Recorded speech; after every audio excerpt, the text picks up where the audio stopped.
What is going on, everybody? Welcome to another Logical, Plausible, Probable After Show. We had a rather interesting debate we just listened to over on Standing for Truth's channel between NephilimFree and Derrick Barnes. It was an interesting one, folks. It was an interesting one. I'm just going to say, I will be honest. I don't know how we do these things. It's getting... it's reaching the point of I'm just not understanding what people are on the atheist side of the equation are actually doing, saying, and how they actually believe their own talking points. It's I can't take it. But we're joined by, right now, NephilimFree, we got Ogre, Jungle Jargon, Jason, Otangelo, and Evolutionist, or I'm not sure that is. But before I let other people give their opinion on tonight's debate, Nephilim, what's up, man? How did you feel about it? Share your thoughts. I know you're just coming off of a 2 hour and 40-minute back and forth debate with Derrick. I'll let you have the first word, man. What did you think? Well, Derrick has a lot to learn. He reads probably snippets of things, and then he gets the ideas from, like websites that allegedly shoot down a dozen or 3 dozen things that creationists say. And he, instead of, getting the full amount of information about it, I noticed that about him. He's partially informed guy in general. I'm not trying to insult him. I'm just saying, and he made some mistakes. He also actually refuted himself a couple of times when he admitted viruses mutate and it can change, and so I think he's got a lot to learn about. He needs to do more intensive study instead of just learn little snippets that exist in 2 or 3 paragraphs about something that he got from an atheist website. I'm going to take a quickie break. I've got to grab a little bite to eat. My blood sugar's getting low. I'll be back in probably 5 minutes. Go ahead without me. Be back in a couple of minutes, guys. All right, so yeah, sounds just good. One question I've got for Neff, if he can hear me. Where did the lime come from that the shells actually use? I'd like to hear Neff's idea on that, if he's actually researched that. That's all I wanted to say. When he gets back, I want him to answer that question. Where did the actual lime come from that the shells use, the calcium? How was it made? I want to see his take on that. That's all. All right, well, when Neff gets back, we'll let you re-ask that question. All right, so Ogre was the first person to actually join the backstage before we went live here. So Ogre, man, welcome to yet another after show. Share your thoughts. How did you feel about tonight's debate? Well, in a YouTube debate sense, Neff ran him over, I'd say. I don't know what Derrick was planning on doing in this conversation, but he just sputtered around, and I don't think he had a cogent argument to show up with. He was reading from Google. Yeah, it was kind of tragic. Jungle, you were up next, man. What were your thoughts? I know you were having a little bit of a aneurysm in the side chat. Yeah, as usual. Yeah, I think he knows a lot of what is not so. He learned a lot in school. So a lot of misinformation and bad information, as usual. Not his fault. Yep, it is always interesting. Evolutionists are a hater of God. What are your thoughts, man? And now, what's up? Have you been on the stream before? Oh no, it's my first time. Awesome. You can call me Will. Will, okay, awesome. Well, welcome to the after show. What are your thoughts about the debate tonight? I think Neff did a pretty good job. I think Derrick is a really friendly atheist. You know, he's not really disrespectful. He's a really nice guy, but he made a lot of claim without backing up his claim. That's pretty much my view on the debate. It was a nice debate, though. Yeah, I think overall there was good conversation and good dialogue. It was unlike the a lot of the standard debates with like insert usual idiots such as Godless Engineer or T-Jump, to name a few. Aaron Raw, yeah. Or Aaron Raw. It's a bunch of yelling, "You're an idiot. This is BS. You don't know what you're talking about." And I mean, it's like, okay, well, you can't answer a question, so which one of us is full of BS? I'm just saying. Yeah, I really hope that Derrick comes to the Lord one day. He's a really nice guy, and I'll be praying for him that God set him free. That's a very great point. Something we all need to keep in mind. Otangelo, welcome to the stream, my friend. How are you, sir? What are your thoughts?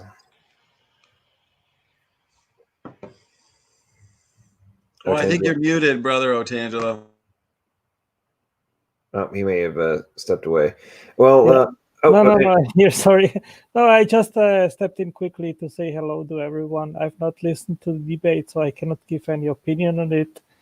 I will leave right away again. So I just stepped by to say hello.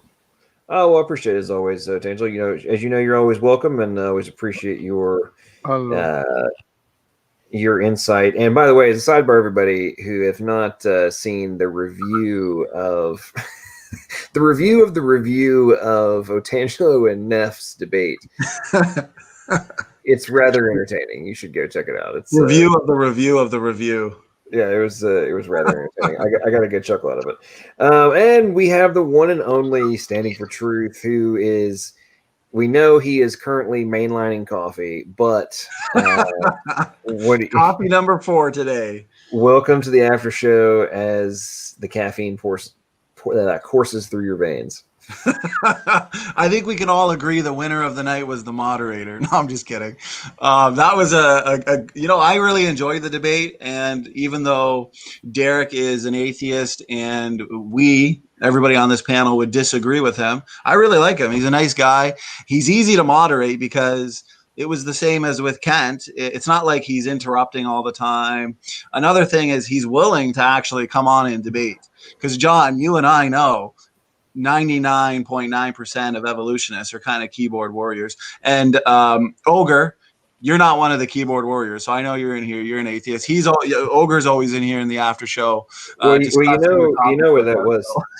Well, we all know that Standing was just trying to trigger Ogre. As the only atheist, I just noticed. Yeah, he was just I'm triggered. You've triggered me.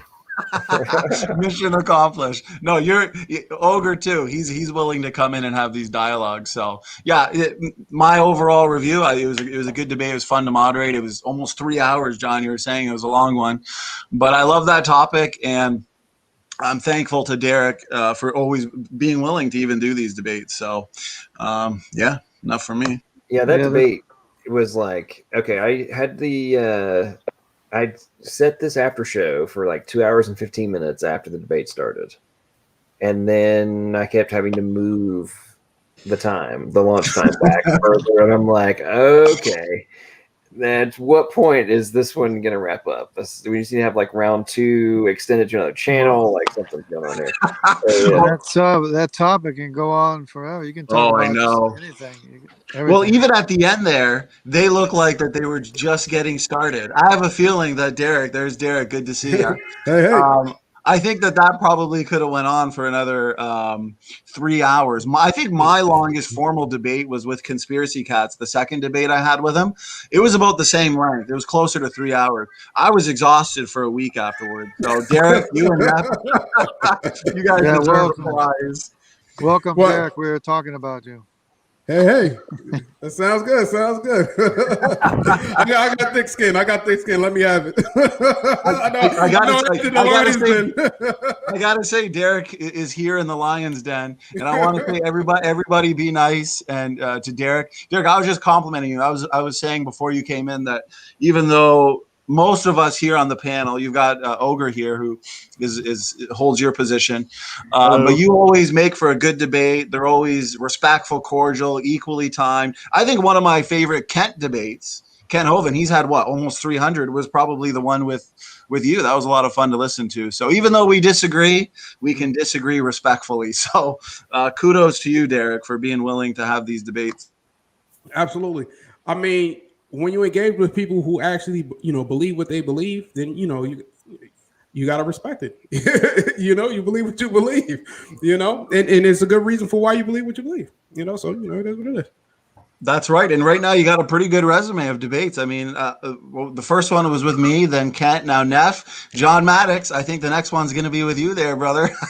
That'll be a fun one. I'm ready. All right, so, Will, I think I've seen you take yourself off mute a couple times. Do you have something you wanted to yeah, I just wanted to point that out to Derrick. I really appreciate you being respectful and doing a good job. Oh, thank you. Yeah, definitely. I definitely appreciate it. So, Derrick, what are you? Have you always been an atheist or are you an ex-Christian, or what is your background? Well, I was raised Catholic. So I was raised Catholic. I went to Catholic school for a couple of years in elementary school and stuff like that. Then I got moved into the public school once my parents ran out of money. So, but yeah, but basically I just always had like a love and passion for science. I, read the sciences and stuff like that. And that seemed to be the consensus. And that made sense to me. And then when I compare other religions, I look at it more along the lines of, I think, Richard Dawkins, of course, presented the argument. It has been around before then that you're essentially all whatever religion that your parents were in whatever region of the world that you're from. So that's most likely what you're going to be. Not 100%, of course. They are conversions and stuff like that. But in general, that's what it is. And people in other parts of the world who believe different things believe what they believe as passionately as other people believe. But I look at science as being that neutral territory. So science is the same throughout the world. So it doesn't matter what faith you're raised in.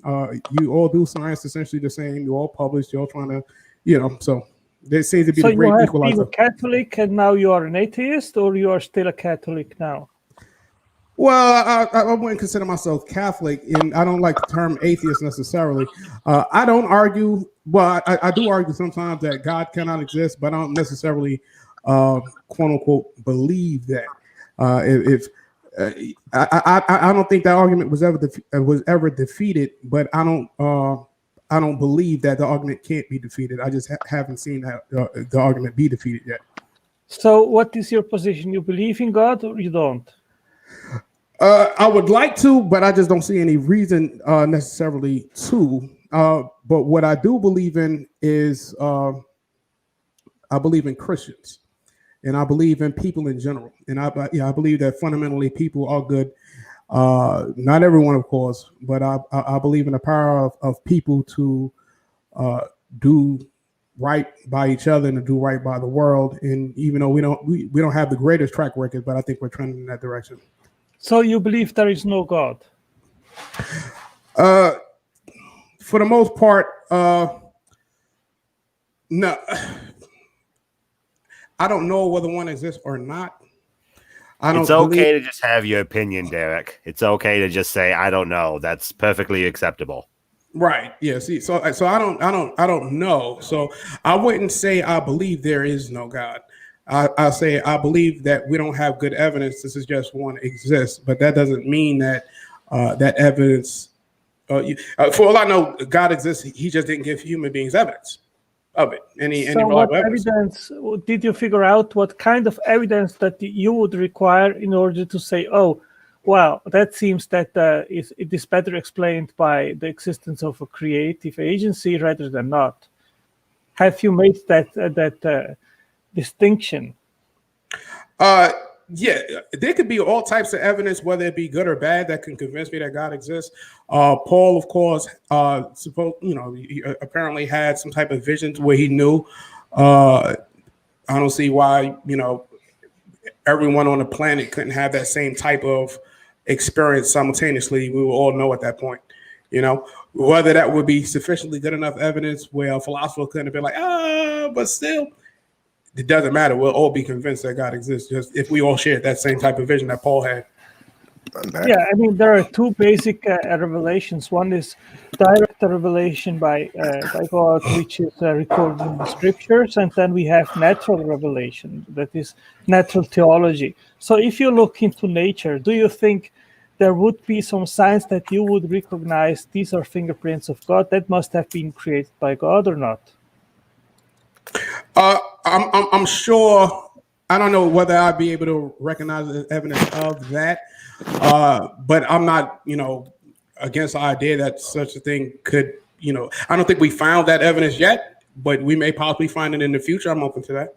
I would love for. First you need to define what would be the signs of intelligence that acted in the past in nature, and if you cannot define it and make a distinction about what are the signs of natural events and what are the signs of intelligence, then of course you have good reasons to be agnostic. But I think you can develop that distinction and then check if there are signs of God's fingerprints in nature.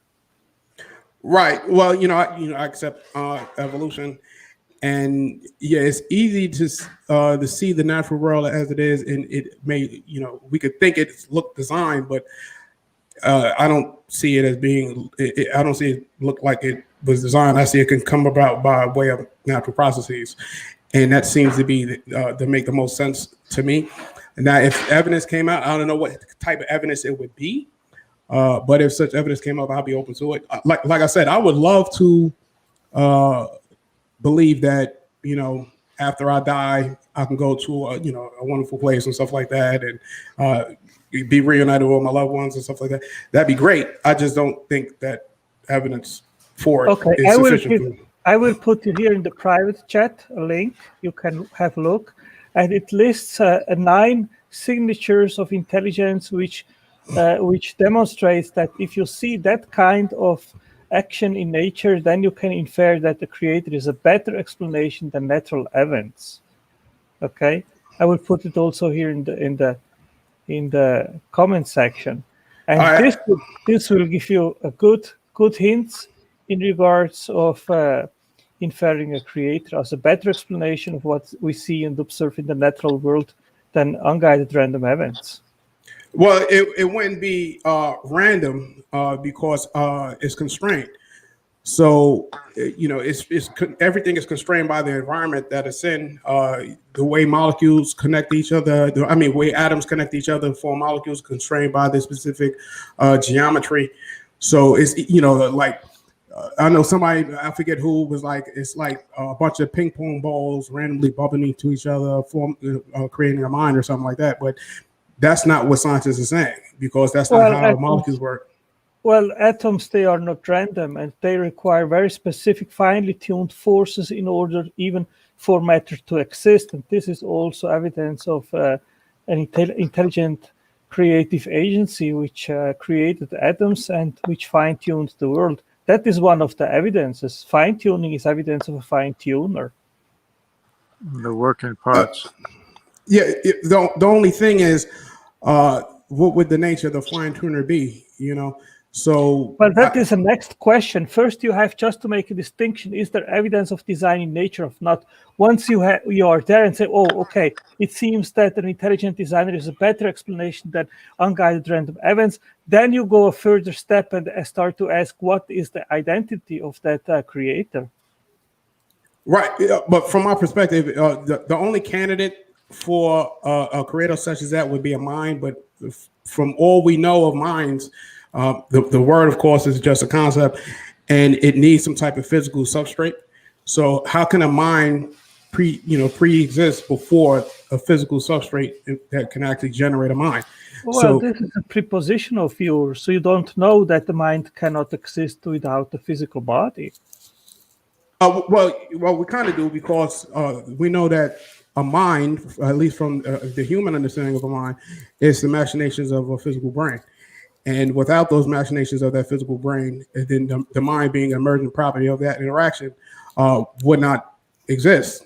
So we label that a mind. We have good evidence that NDEs, near-death experiences, where people have visited rooms nearby where their physical body was laying, and when they woke up, they were able to describe these rooms, and it would be no way that they would have gone there because they were physically dead. So this is very strong evidence that NDEs are real.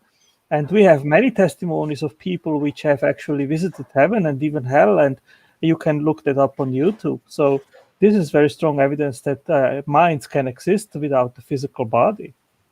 Well, I know that in a lab we could simulate the feeling of near-death experience.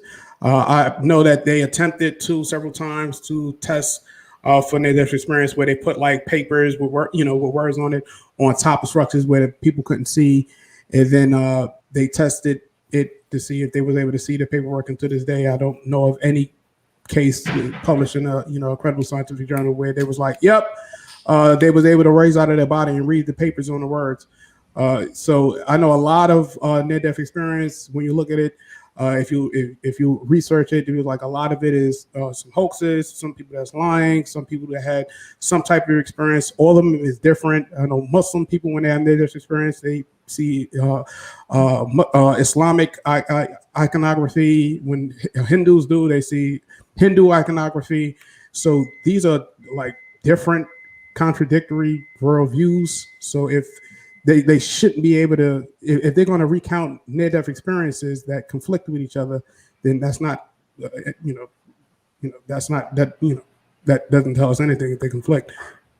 Yeah, there are clinical experiments which are scientifically reported. I've put a link here in the private chat. You can have a look afterwards. There is a guy from Belgium, and he has made scientific research of NDEs for decades. And he has reported them very accurately, what these people have reported. And there is very strong evidence that these NDEs, which he has reported, are real. They are not just made up or so. But I think it would take too much time to go into it in this chat. But I've put a link here, and afterwards you can have a look. Absolutely. I'll definitely take a look. As a matter of fact, I have a browser open. I'll put the first link that you put in and try to go. But it just sent me to a list of other links. I'll go through them though. But from in general, I found that scientists have no problem abandoning old ideas. It may take a little while for them to get rid of it, but in general, they have no problem abandoning old ideas. The fact that hasn't happened give me pause to think that this one individual from Belgium is actually putting forth credible scientific findings. But I'll definitely research and investigate to see what it says. No, guys, I know Chris Keith just came in, and he's I think he wants to share his thoughts on the debate. What are your thoughts, man? How do you think everything went? Yeah. Oh, I didn't know if he was going around the room or what, but yeah, I didn't want to jump ahead of everybody. You came in late to the round the room, but since you're here now, we're gonna give you a chance. You can tag in. Well, sometimes it's good to go last first. The first be last. Sometimes it's okay. What I was going to ask, maybe a couple of things. And Derrick, you did a great job, by the way. Nev, too. I appreciate it. And you're very respectful, and I appreciate that. One point that I had was towards the end, you were talking about the subject of water. Do you think it's possible that water, the 326 million trillion gallons of water that got to Earth came through comets piecemeal? Well, yeah, for the most part, if we look at the solar system as it exists right now, there's a ton of water that's out there. Of course, the asteroid belt is primarily rocky, but beyond Pluto is basically a world of water, and that's where some of those short, like the Hale-Bopp comet and stuff like that, comes from what's called the Kuiper Belt, and all those objects out there are basically ice balls. And then outside of that, you even have the Oort cloud, which those long-range comets come around, and those are ice balls. And in fact, the reason why Pluto was declassified from being a planet is because we found a bunch of ice worlds that are actually bigger than Pluto in the Kuiper Belt. So yes, so during that early accretion period, there was a lot more comets that were floating around, and they were striking the Earth. Okay. And yeah. Well, I don't mean to cut you off. I was just going to maybe while you're talking. Then how did with no atmosphere, how would the water not just evaporate away as it come in? You know what I mean? What would have held it in place? Why wouldn't it just like say if it hit like Mars right now, it would just evaporate right away, right? Oh, well, yeah. If you have a comet bombardment over centuries and stuff, well, not even centuries, over vast periods of time. Originally, of course, the Earth was molten, so it would actually be trapped in the Earth initially, and then that would, especially if it's a lot of them. It would have to be quite a lot. Yeah. Oh, yeah. We imagine that it was a lot. That's what the models suggest anyway. And of course, they model the models off of computer simulation. This is actually how we know, for example, that the moon, struck the Earth, and that the Earth once had a ring around it. So, yes, this happens in vast amounts of time in the past, but yes, it is quite possible for that to happen. Of course. Well, I know it's a theory. I don't know how plausible it is, but yeah, okay. And also it is believed that, of course, with Mars had an atmosphere. If it struck now, the Mars core, because it's smaller than the Earth, its core is essentially dead. Its iron is no longer churning and no longer have a magnetosphere.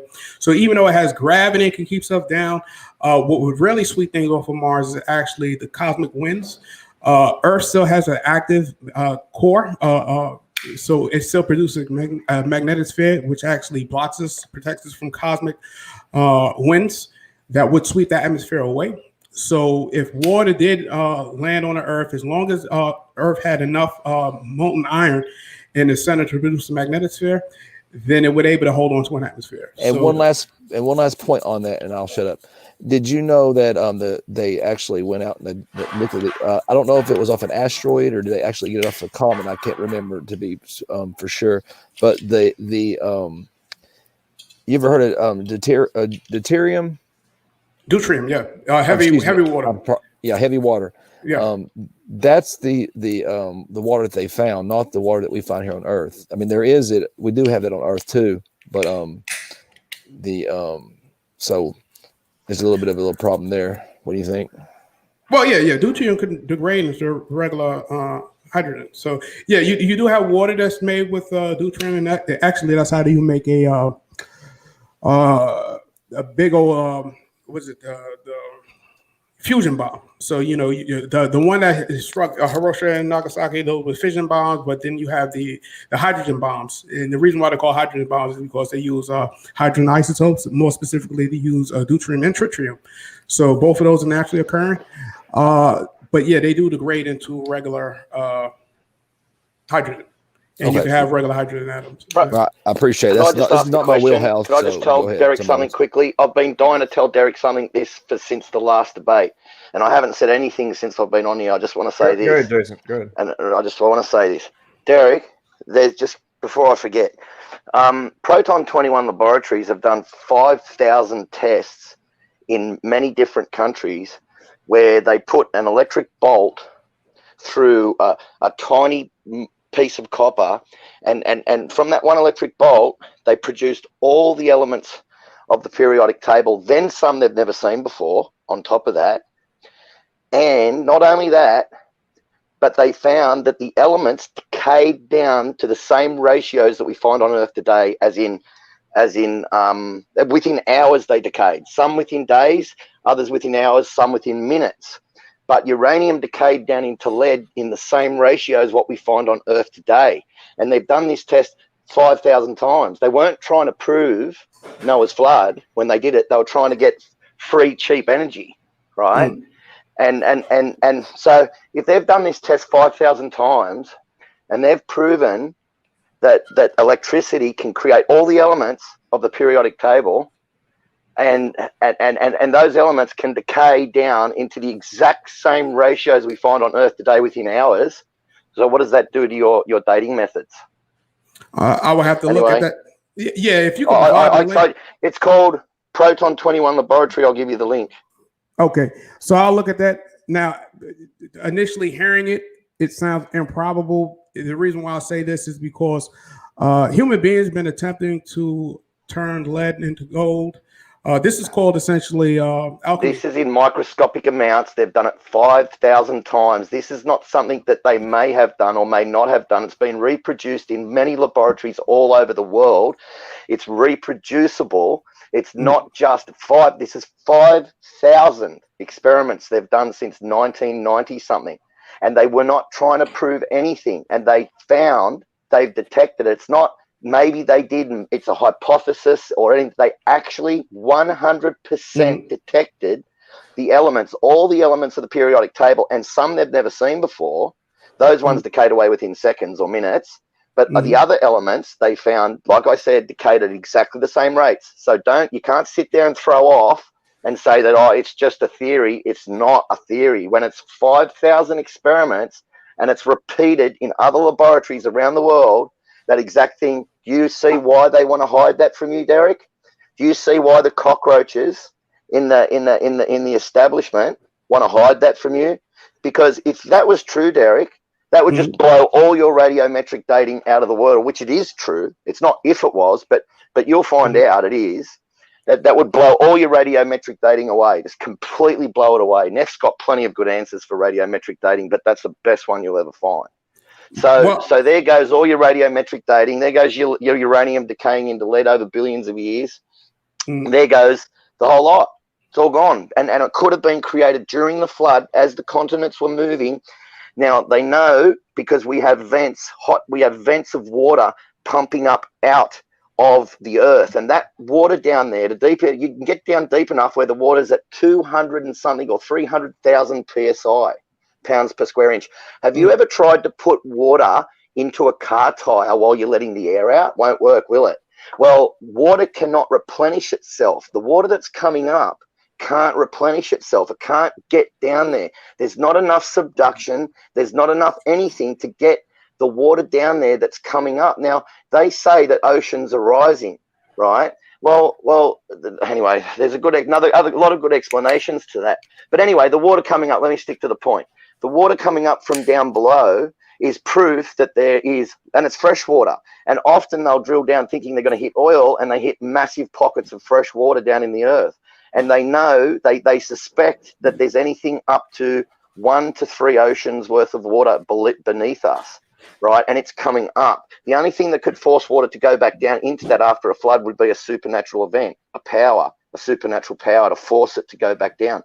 But if all that water came up and the mountains weren't there like they are today because they were pushed up at the flood. Anyway, getting back to my point, as the continents traveled along under the supercritical water under immense pressure and the rock was slamming into each other, it was creating massive lightning bolts in the water. Now, what did I just tell you about electricity? What does it do? And that water was being pumped up under huge pressure, and it was coming up under such massive pressure. We know it's about 300,000 psi. It was blasting straight up through the atmosphere, straight out into space, and blasting rocks and ice and water straight out into space. Now, have you ever got a hot flame from, say, an oxyacetylene torch that cuts metal? You can put your finger right next to that flame, right? And it doesn't transfer heat. Like it won't, like you can put your finger within a few inches of that flame. I've done it hundreds of times. I've used them before, and it doesn't burn your finger because air is not a very good conductor of heat. Right. So as that heat blasted up, it just blasted straight up into the stratosphere where it's like 200 or 400 or 200 and something degrees below, whatever it is, 0. That turned the ice magnetic. right? It got cold enough where the ice turned so cold and magnetic that it came down. It literally froze animals solid in rivers and froze fish as they were swimming, and animals and bisons and things as they were swimming across the river. Like they were just still swimming with their legs kicking, just froze in place. Do you know what it takes to freeze flowing water like that? I mean, it takes incredible cold. There's evidence of this all over the world. We've got evidence of that as well. Hey, I Jason, can give you a link. It's got all that stuff in it. You know what I mean? Jason, But that's all. That's all I wanted to say. I'm just saying a lot because that's all I'm going to say. I'm getting out of here now. I got Okay, you. I'm getting out. I'm going now. I'm not staying. I just wanted to say that. You got a bad Well, don't go just yet, because I did want to respond to some of the stuff. Hang on, Derek. One quick before you respond. Ogre is about to go to sleep. I know he had something he wanted to say before he left. Ogre, go ahead, man. Sorry, man. Thanks. Yeah, I gotta go to bed. Derek, my experience being the only non-believer in the room, you get a lot of people saying a lot of stuff to you, so have fun with it as best you can. That being said, there is, in my experience, there is a lot of you're gonna hear a lot of, like what Jason was saying. I always find up I have to keep these sources and look them up later because, you know, just saying that these guys don't always 100% understand every little facet of what they say. So keep that in mind, you know, and as you know, the standard goes, do your own research, man. And thanks for letting me in. Take care. Peace out.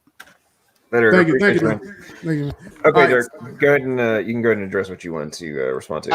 I'm so glad I stayed. He's telling me that, is he? Well, I'm going to give you the links to Proton 21 laboratory, and you're going to see that they've done 5,000 experiments, man. I'm going to check you're going to see. All right. You can't comment on it until you've checked it out, right? Jason, go ahead. Right. Let Derek go ahead and respond. Okay.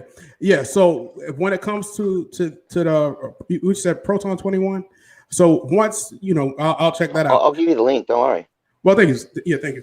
All right. So right quick, if you imagine the Earth, if you imagine the crust on the Earth, and if you imagine the vast oceans and all the deep recesses, and if you look at Mount Everest and stuff like that, now from our perspective on the Earth, these look like great changes in elevation and everything else like that.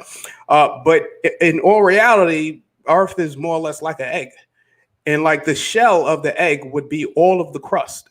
So that thin layer of shell around the egg, that's actually thicker than all of the land masses and waters and oceans. The depth of it is compared to the Earth, compared to the mantle, and compared to the core. So all the oceans and all the mountains and all the land fits around the Earth in a layer so thin it is smaller than the shell of an egg. It's thinner than the shell of an egg around an egg in comparison, right? And the greatest ridge, like Mount Everest, that's small compared to if you were microscopic and standing into those little recesses and pits on the egg. Those would actually be larger than if you're standing on the ground on the Earth and looking up at Mount Everest. So yes, there is groundwater, and that's where, you know, when you dig wells, that's where you get water from. That's in the crust. It's not in the mantle. You've got billions of liters coming up all over the world. You've got so much water coming up through the ground around Mexico that sharks lie on the ground to kill parasites. This water's coming out 24/7, 365 days a year. Do you know why the Antarctic is breaking up? Because so much snow falls on it in the middle of it. It's not melting, that it creates so much weight and pressure that it pushes the sides out and breaks it. And what that does is it stretches the layers out thin at the bottom. Now ask any scientist, they'll tell you it's not melting, it's too cold there. You know what I mean? So you know, all of this stuff you're hearing, and when Al Gore was born, there was 5,000 polar bears on Earth. Now there's 24,000. Right, these days, and the things aren't melting, nothing's breaking, nothing like that. I'm telling you, mate, that water that's coming up and it's sinking. It's not the glaciers, it's not this. That's raising the ocean levels just a fraction, and it's a microscopic fraction compared to what the amount of the Earth is coming up from underneath the Earth. Also, the Earth, they're fudging the data. They've got 400 sensors all over the world that measure the tilts of the continents, and the continents tilt, and this is where they'd be really sneaky about it. The continents tilt very slightly at different times, and basically they're constantly tilting one way or the other, and so they're raising the water level is going, you know, a few millimeters here, a few millimeters there, blah, blah, and they're saying, oh look, the water's rising over here, and then it tilts up again later. They're outright bloody lying. They're lying through their teeth. And this water coming up from below, it can't be replaced because it's under 300,000 psi pressure. And then telling you about how you'll hear all these things, well, that really made me angry, because I've just given you a link in Proton 21 laboratory that will show you that they did the test 5,000 times, and you can read for yourself that they created all the elements. It's not a hypothesis. It's not they think they might have. They actually created all the elements of the periodic table and then some. Anyway, look, I'm going to go because there's plenty of other people here. Neff is going to say some stuff and standing for truth and all that sort of stuff, and that's all I wanted to say. That's why I said a lot. Sorry. And they'll respond for me. Don't worry, Derrick. They'll respond for me. So they know better than me, mate. They're 1,000 times better than me, man. I'm telling you. Great, Neff Jason. and at apologetics, Neff and Standing and all of them here will kill me. All right, I'll see you, man. You're a good bloke, Derrick. I like you, man. I do like you a lot. All right, I'll see you, man. See ya. Bye. Right. God bless, man. God bless everybody. See ya. Appreciate it, man. Appreciate it. Well, you know, just to address it, even though, you know, Jason isn't here right now, but just to address it, I'll look at the Proton 21 and see what they're talking about. I just find it highly, implausible. It could be the case. I'll check it out. I'll see what it says and see its reception to the scientific community in general and their responses to it. But we know that nucleosynthesis does take place in the hearts of stars by the science of spectroscopy, a difficult word to say. So we can look at, we know if we look at the light that comes in, the ratio of it's the spectral lines that show up. So we'll know what elements it is. Whenever you burn any type of element, there's certain, it'll give out a spectrum, and you'll see some bars that's missing. And then you can, based on that, you have basically a fingerprint or a signature of what the element is. So we know that stars are primarily hydrogen because we can look at the spectral analysis and see exactly what it's made of. And then we can actually see the ratio of hydrogen to the helium and so on, and lithium and so on and so forth. So we know nucleosynthesis take place. You need extreme temperatures to actually create larger, heavier elements. And the reason why is because the electromagnetism is so strong. So, of course, electrons go around an atom in a cloud. And this is the electronegative boundary that separates atoms from other atoms. And in order to create a heavier element, you would actually have to strip the electrons from going around that atom. And then you have to input a significant amount of energy and pressure in order to fuse those two nuclear cores, only for the electron free flowing electrons and then flow around it and to create another electromagnetic boundary. So based on what we know about nucleosynthesis and the creating of heavy elements and what's necessary, just passing electricity through some copper doesn't seem like that would be enough to actually cause the nuclear core atoms to fuse together. I have to weigh in. I'm Salvador Cordova. I have an MS in applied physics from Johns Hopkins. The presumption that nucleosynthesis synthesize heavy elements is not well established. That's because the binding energies after you get over iron, in the periodic table, they actually start to decrease. And so it becomes a very unstable situation to be using the mechanism of collision. We have established that for many years that Z-pinches electricity going through wires will create neutrons. We've already established that lightning strikes create neutrons. That's because of the Z-pinch phenomenon. So the reference to the Proton 21 lab creating these elements, there is independent confirmation of that. So I would recommend Brian Nichols' video that explains that. It shows that graph of the binding energies decreasing after you get beyond the element of iron and why it becomes increasingly infeasible. It's not impossible that heavy elements are synthesized. So there's another anomaly. If we assume that the stellar evolution was the cause of some of the heavy elements, like say uranium, we have anomalies like why is there 70 times more uranium on the continental shells than the ocean floor? That's not consistent with stellar nucleosynthesis. It suggests some other mechanism. So what Jason was saying, I tend to lean toward that. I used to be an evolutionist, and for a long time I accepted old Earth creationism, and I didn't really have an explanation for the long fossil record. So after I started studying physics, I began to have doubts about these things. Oh, by the way, didn't mean to be rude there, Derrick. I didn't even greet you. Thank you very much. No problem. No problem. Very nice of you to be. I was actually Neff's been too busy with visiting another discussion, but Neff's been too busy with Speed of Pudding tonight, and when he came over here, he had to have a release into rational conversation. Go ahead, Sam. Well, definitely appreciate you joining us here. I hope to get to your level, and I would just say that from my understanding, the heavy elements past iron originally thought to have been synthesized in supernova. But then, of course, that's one mechanism. And then another mechanism would be the colliding of neutron stars together. So these are pure neutrons. So, as you know, so that's another mechanism for where the heavy elements could have been formed and then seeding the rest of the universe that way. So I know, of course, that heavy elements are synthesized in labs. And as a matter of fact, that's how we got Einsteinium and Berkeleyium. And for a period of time, like a new element was being created, like generally like every couple of years. And that's why you have Californianism. Like these don't occur naturally, but they've been synthesized in the labs and they don't last very long. So I know there's a process of fusing them together in small quantities.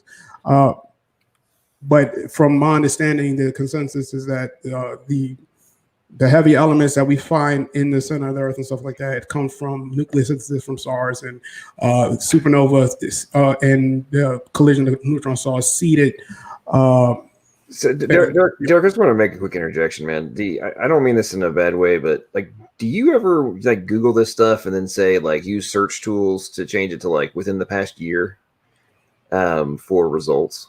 Because I observe this a lot with evolutionary advocates such as yourself, that you make all these talking point arguments, but then if you actually take the time to go and look at more like within the last year, last couple of years, last 5 years, you find that your talking points are getting absolutely annihilated.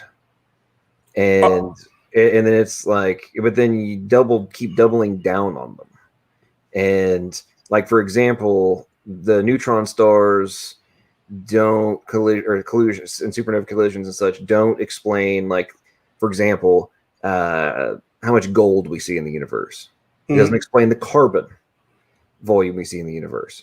So it's like, okay, we have observable things that we know, or per the latest conclusions by the quote unquote experts that you love to appeal to, don't actually explain things existing that you claim in your arguments are explanations for their existence. And I'm like, so I don't understand why you make these massive appeals to authority when on a lot of the things the authority you're appealing to are conceding that those arguments don't actually explain things. So I don't really understand where you're coming from on that. I'd like to add that the secular camp actually has tremendous problems, not only with the Big Bang Theory and natural causation for the universe, but also with a lot of people don't realize that the properties of the various planets in our solar system are a true headache for the secular camp. Every single planet in our solar system has problems with the secular explanation for their being. The properties of the planets simply defy all their attempts to explain them by accretion and naturalistic formation. Derrick, I'd like to ask you a question. Would you agree that a thing is not an explanation for itself? Like pool balls are not explained by pool balls. They have a cause that's external to them. And gold is not an explanation for its own cause. Gold is explained by something else external to gold. And that's pretty much true of everything we can think of, isn't it?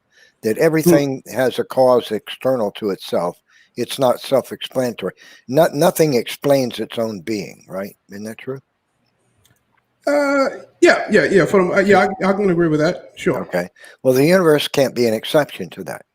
And the point is that nature can't be an explanation for nature. It can't be its own cause. So that's a philosophical argument from science that helps us show that the universe requires a cause external to itself. Now, since the universe is comprised of all time, energy, space, and matter, that means that the physical realm of time, energy, space, and matter requires a cause external to itself as well. And that means immediately that the cause of that, of time, space, energy, and matter, since it's external to time, it's timeless, it's infinite. And since it's external to matter, it's immaterial. And since it brought all energy into being, it has all power.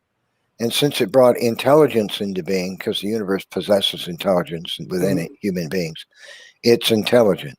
And since it's a timeless, immaterial, personal, all-powerful cause for the existence of the universe. That's the inference we get from the philosophy of science. And I'll be honest with you, there simply isn't any argument that can be levied against that fact. So if we take these facts on their face value, we see that the universe requires a supernatural cause, a cause external to nature, not part of nature, not comprised of nature. And that points directly to the biblical God, in my opinion. Okay. Something to think about. No, yeah, definitely. I definitely thought about it. To respond first to a logical, plausible, probable, right quick. Yes.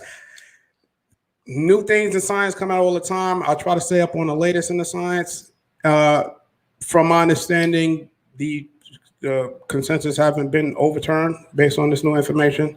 So, I'm awaiting the. Okay, so let me interject here, man. So the point I'm really trying to make, and I was kind of dancing around, let's be blunt, is consensus means jack diddly freaking squat. And I really question whether or not people such as yourself actually think for themselves, or you only look for what you are told to think. Because, for example, in the debate tonight, you use the example of the technology that is in existence to enable the debate. Right. Okay. That proof of concept that the scientific method works. Right. How does the nanotechnology that's required for us to have the ability to process data and information and perform computation in order to create that technology, how does that exist without prior intelligence? I don't see why a prior intelligence is necessary for that. Hang on. Are you suggesting that it is a remotely plausible scenario in any context, given an infinite amount of time and an infinite number of universes, if you went down the multiverse theory, is there any reasonable proposition that without intelligent agency, the technology we are currently using to have this conversation could ever come into existence? Yes. Now, How? Okay, I'm going to explain. Please tell me how code tracks itself. Go. Right quick, because I don't want to leave anything on the table. I want to address everything. All right. So first, what I was trying to say, and I'm gonna get to everything. Trust me, I'm gonna get to everything. If I forget a point, then please remind me of a point and I'll respond to it. All right. So first, yes. The reason why I accept consensus, of course, you say that consensus doesn't mean anything. I think it does, because the experts who are in the field, who are actually applying their knowledge and creating new technologies, I would imagine that they know the information better than I would. So I'm going to have to defer to that. That's not a logical fallacy by using actual authority. Do you go and read for yourself, or do you just accept the talking points? Yes or no? I certainly read for myself. Certainly. Okay, so you go and read the published papers for yourself. Beyond the abstract. Absolutely. But you actually contemplate what is being implied about the underlying principles of how this XYZ came into existence. Absolutely. And on top of that, I would just turn it around on you and I would say, aren't you doing that when you simply read the Bible and accept it? Do you turn it around and look at it? Hang on, before you go down that rabbit hole with me, you go down the rabbit hole with other people. Before you go down that rabbit hole with me, the entire purpose of my channel, and the whole reason it's called Logical, Plausible, Probable, is I look at the evidence and look for the rational conclusion prior to deciding which God I believe is correct. And I operate from the position that once you conclude that a God must exist, then you begin to go and look for which one is the correct one. So with me, don't pull the standard atheist BS, which is how you believe in the Bible, therefore you can't believe in science. I actually rely heavily on the scientific I'm not saying that. To reach my conclusion. Dude, you did it all night and you've done it in every single one of your debates. That's why I'm calling you out on it right now, because it gets really obnoxious listening to that standard crap. When atheists get pinned, you love to jump to, oh, well, you believe in the Bible as your foundational authority in terms of, in context of what we're talking about right now, which is science. And I am literally stating the exact opposite.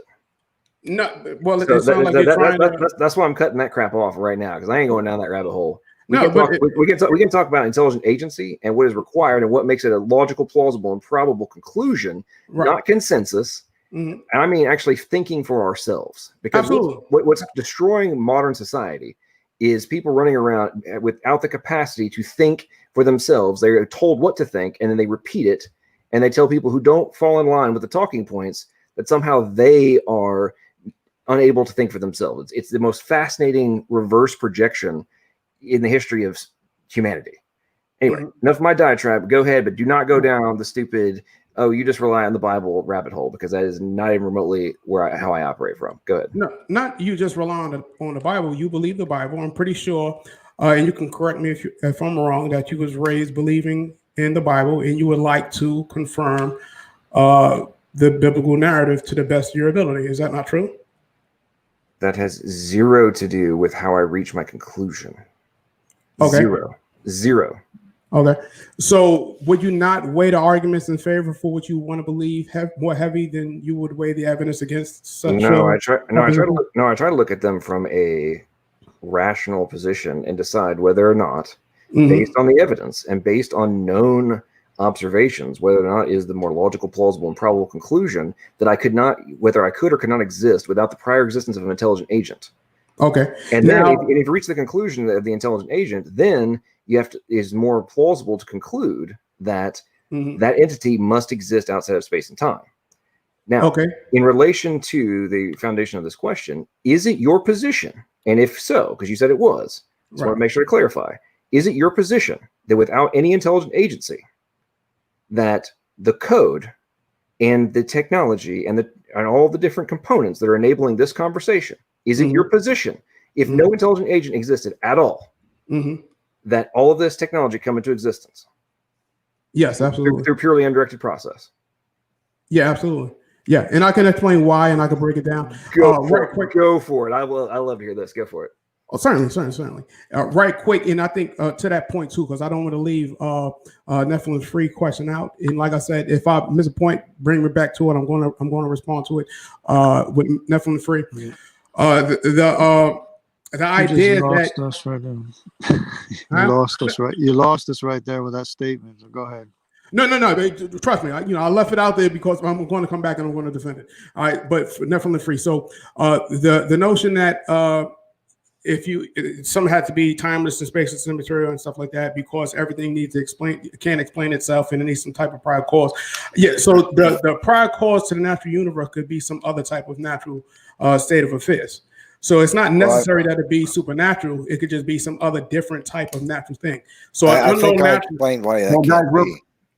Well, maybe just to be fair right now, we should just let Derrick go as long as he needs and address everything he feels he wants to. A lot of things have been thrown around. We just want to be fair with him, and then we'll kind of move full circle back to the responses. In my opinion, I think that'd be the most fair. Appreciate it. But yeah, so certainly it's very possible that some unknown natural process and an unknown natural state of affairs that no longer exists can actually be the precursor to the universe as we see it now. So that's as plausible as a supernatural explanation, especially considering the fact that we don't have any examples of anything supernatural that can be verified scientifically. When that evidence come around, then we can look at it. But for right now, we have no reason to believe such a thing exists, especially considering the fact that people thought that the supernatural exists for thousands and thousands of years, and we've yet to be able to confirm it. So it's probably likely that that supernatural thing doesn't exist. Now, as it relates to how we can do these technologies and stuff like that without any prior intelligent agent. Okay, when it comes to computers are basically, they follow rules. They follow rules. Of course, we have in computers, we use code like zeros and ones because apparently codes can exist in the universe. Codes don't defy the laws of physics, right? Of course, a code is a concept. These zeros and ones actually correspond to actual physically existing things.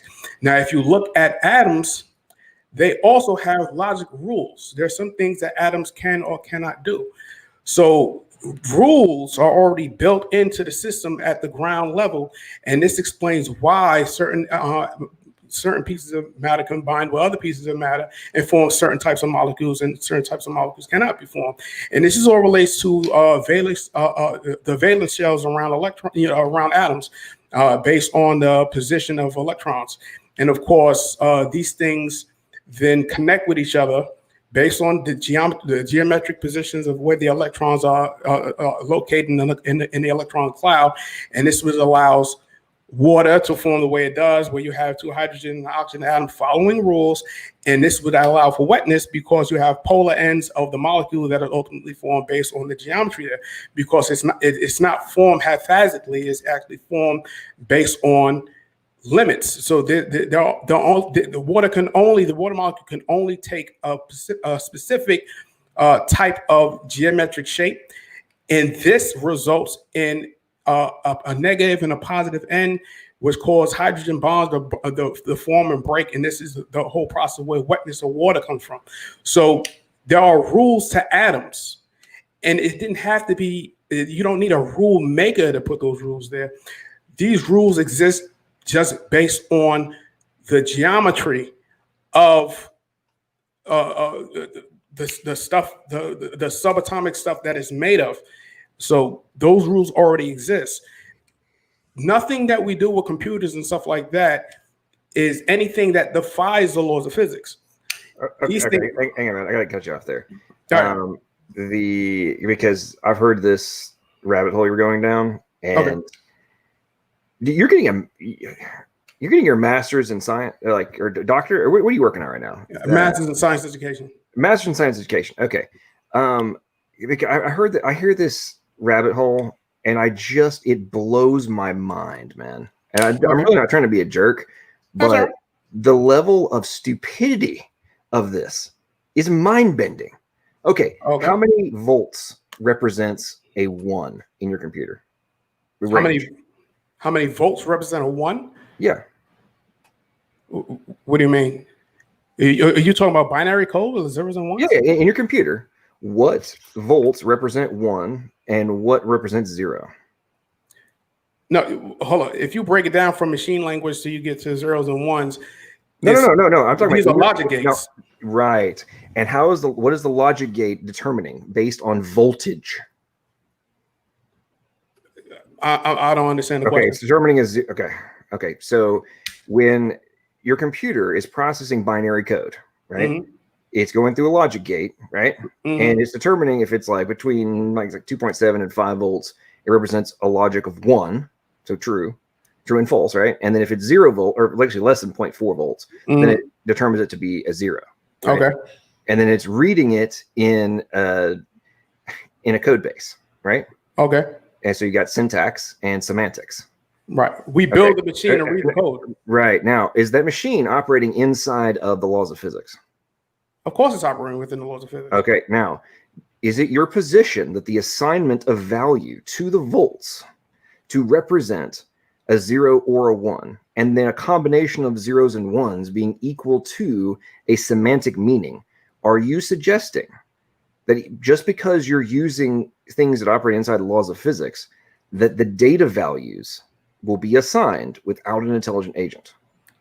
No, those are arbitrary because we created it. And they are and what is required to assign the value? Well, in the case of human created things, you need No. You just tried to use something operating inside the laws of physics as an explanation for how it came into existence without an intelligent agent. Now I'm saying, okay, we have something that operates inside the laws of physics. Could the semantic meaning ever be assigned, the arbitrary data value assignment ever occur without pre-existing intelligence? Not in the case of human invented things, because we're inventing it. But of course, we know that it can occur naturally. A processing unit, that's what life is. Life processes information. Okay, and what is there arbitrary data value assignment that is required at the fundamental level? There's no arbitrary, no.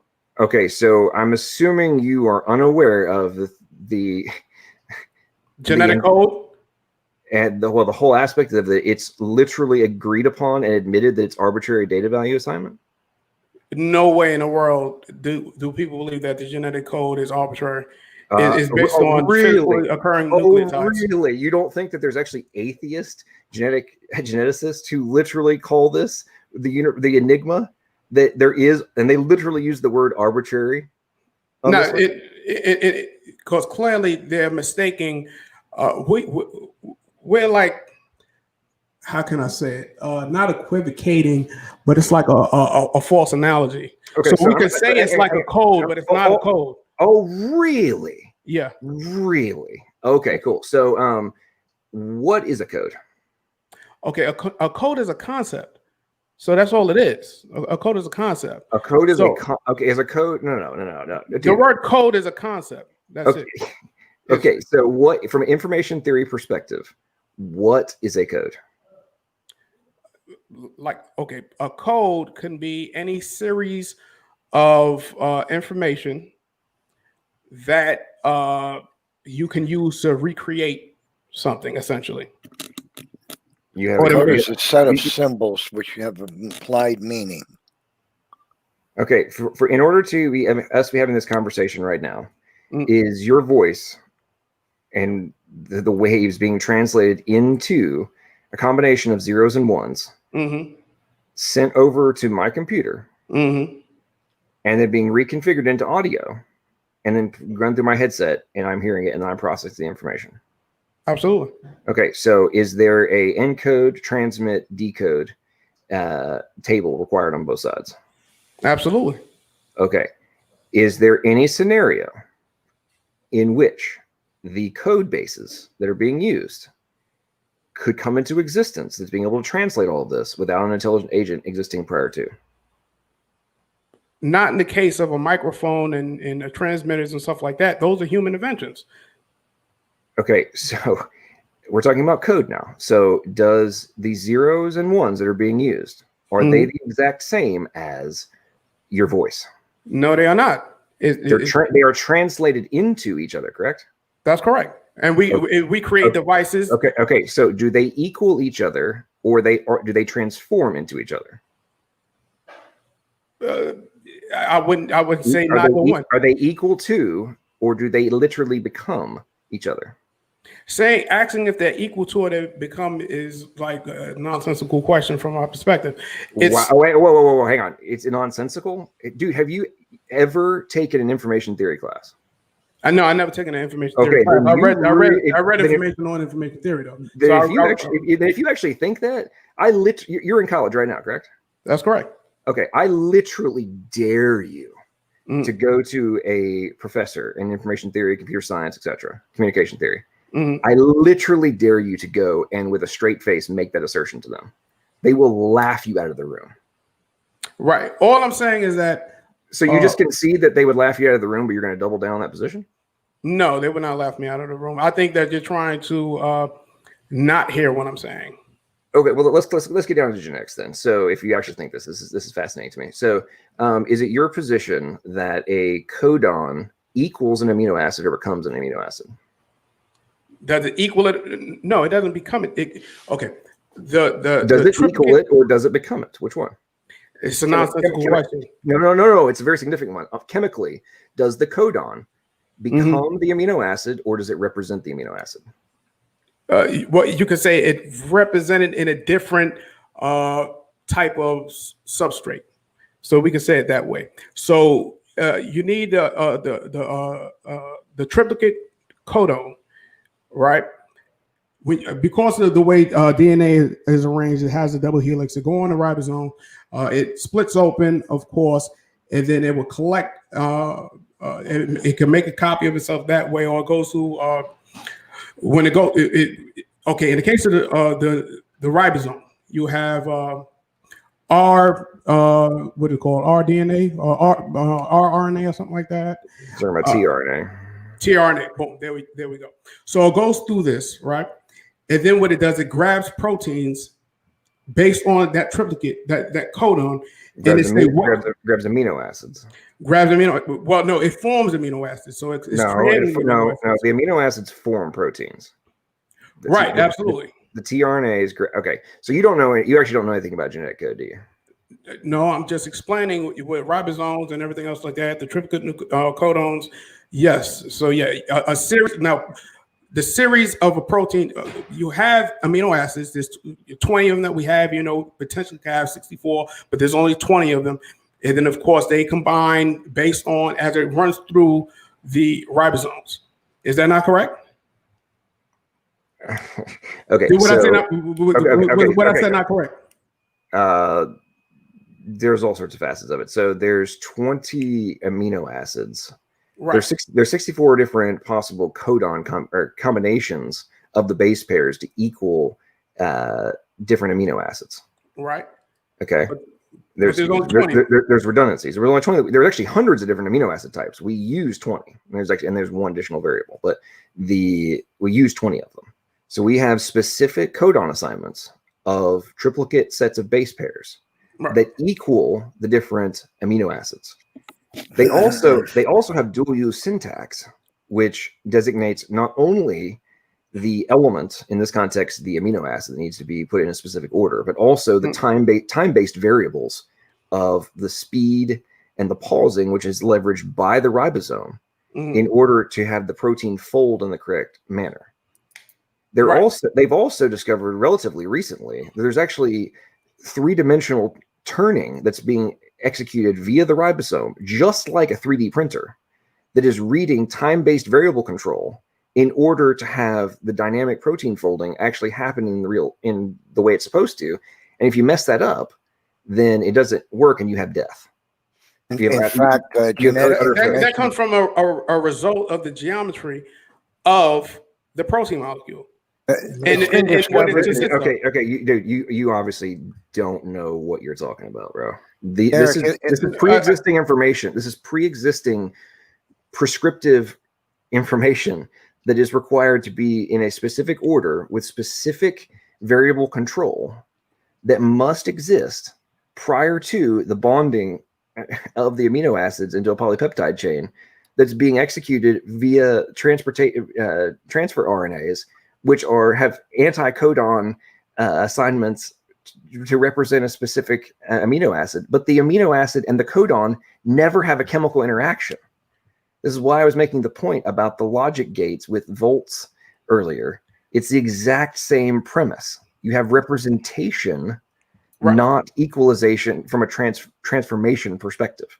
But so you have a translation mechanism that must be in place. You talked about proteins, right? not amino acids, and not in the codon value assignment.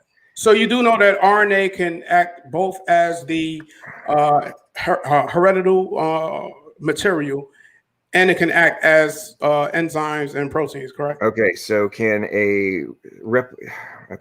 So you can imagine in an RNA world where RNA is doing all of this stuff. Okay, so you haven't actually researched the RNA world hypothesis, have you? Yes, I have. Really? What's annealing? You say that one more time. What is annealing? The annealing problem. Annealing? Yep. I'm unfamiliar with that. Okay, so after you get about 30 nucleotides, of our RNA nucleotides bonding, they don't come apart unless you have transcription factors. Like, you can't do it. It doesn't just happen. Okay. So all of this self-replication, all this kind of stuff, is complete and utter hypothesis. The self-replicating RNAs they pulled off were artificially constructed way past. And you should go and, if you actually read, this is my point of like, do you actually go and read this stuff for yourself, or do you read talking points? It's actually conceded by abiogenesis researchers that the talking points that you were spewing aren't actually viable in real world prebiotic environment.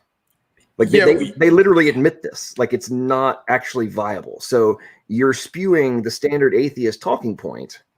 That wait a minute though.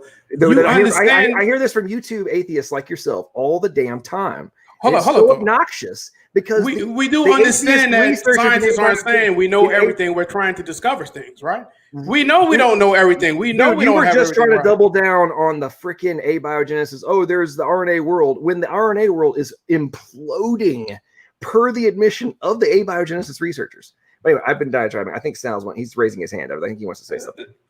Absolutely, but right quick, we understand that we don't know the whole process. This is why we're in the lab trying to make discoveries, to try to discover a natural process for why. So again, you haven't obviously been doing the research, bro, because the goalpost is getting moved further. The more research is done, the further and further the goalpost is being moved. Lee Cronin, who was considered one of the top abiogenesis researchers in the world, he's literally not even trying to recreate carbon-based life. He gave up on it because it's too hard. He's trying to figure out like some other way he can create like artificial life, because he can't do it with carbon. Like, there's like 17 recognized paradoxes. There's at least 17 paradoxes that have no way of explaining at all. And we already created artificial life. No, we have not. Oh my goodness. Let's look ahead. Dude. Can we screen share it? Oh yeah, we can screen share here. All I have to do is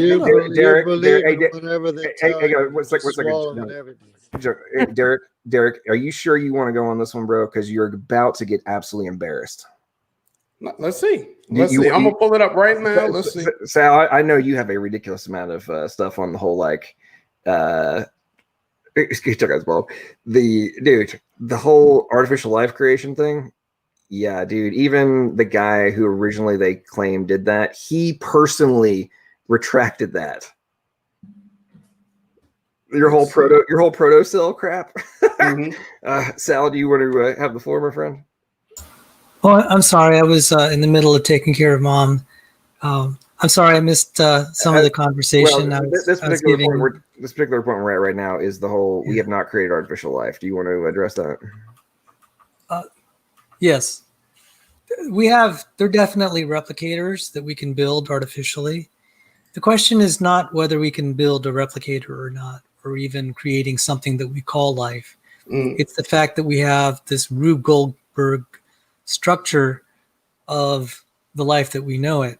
So it's not what has been done in the abiogenesis research is they're so desperate for results is they'll redefine the meaning of life first. That's the first thing to realize. They've redefined the meaning of life so that they're solving one problem and pretending it solves another problem. That's an equivocation. It's not logically, there's a logical fallacy there.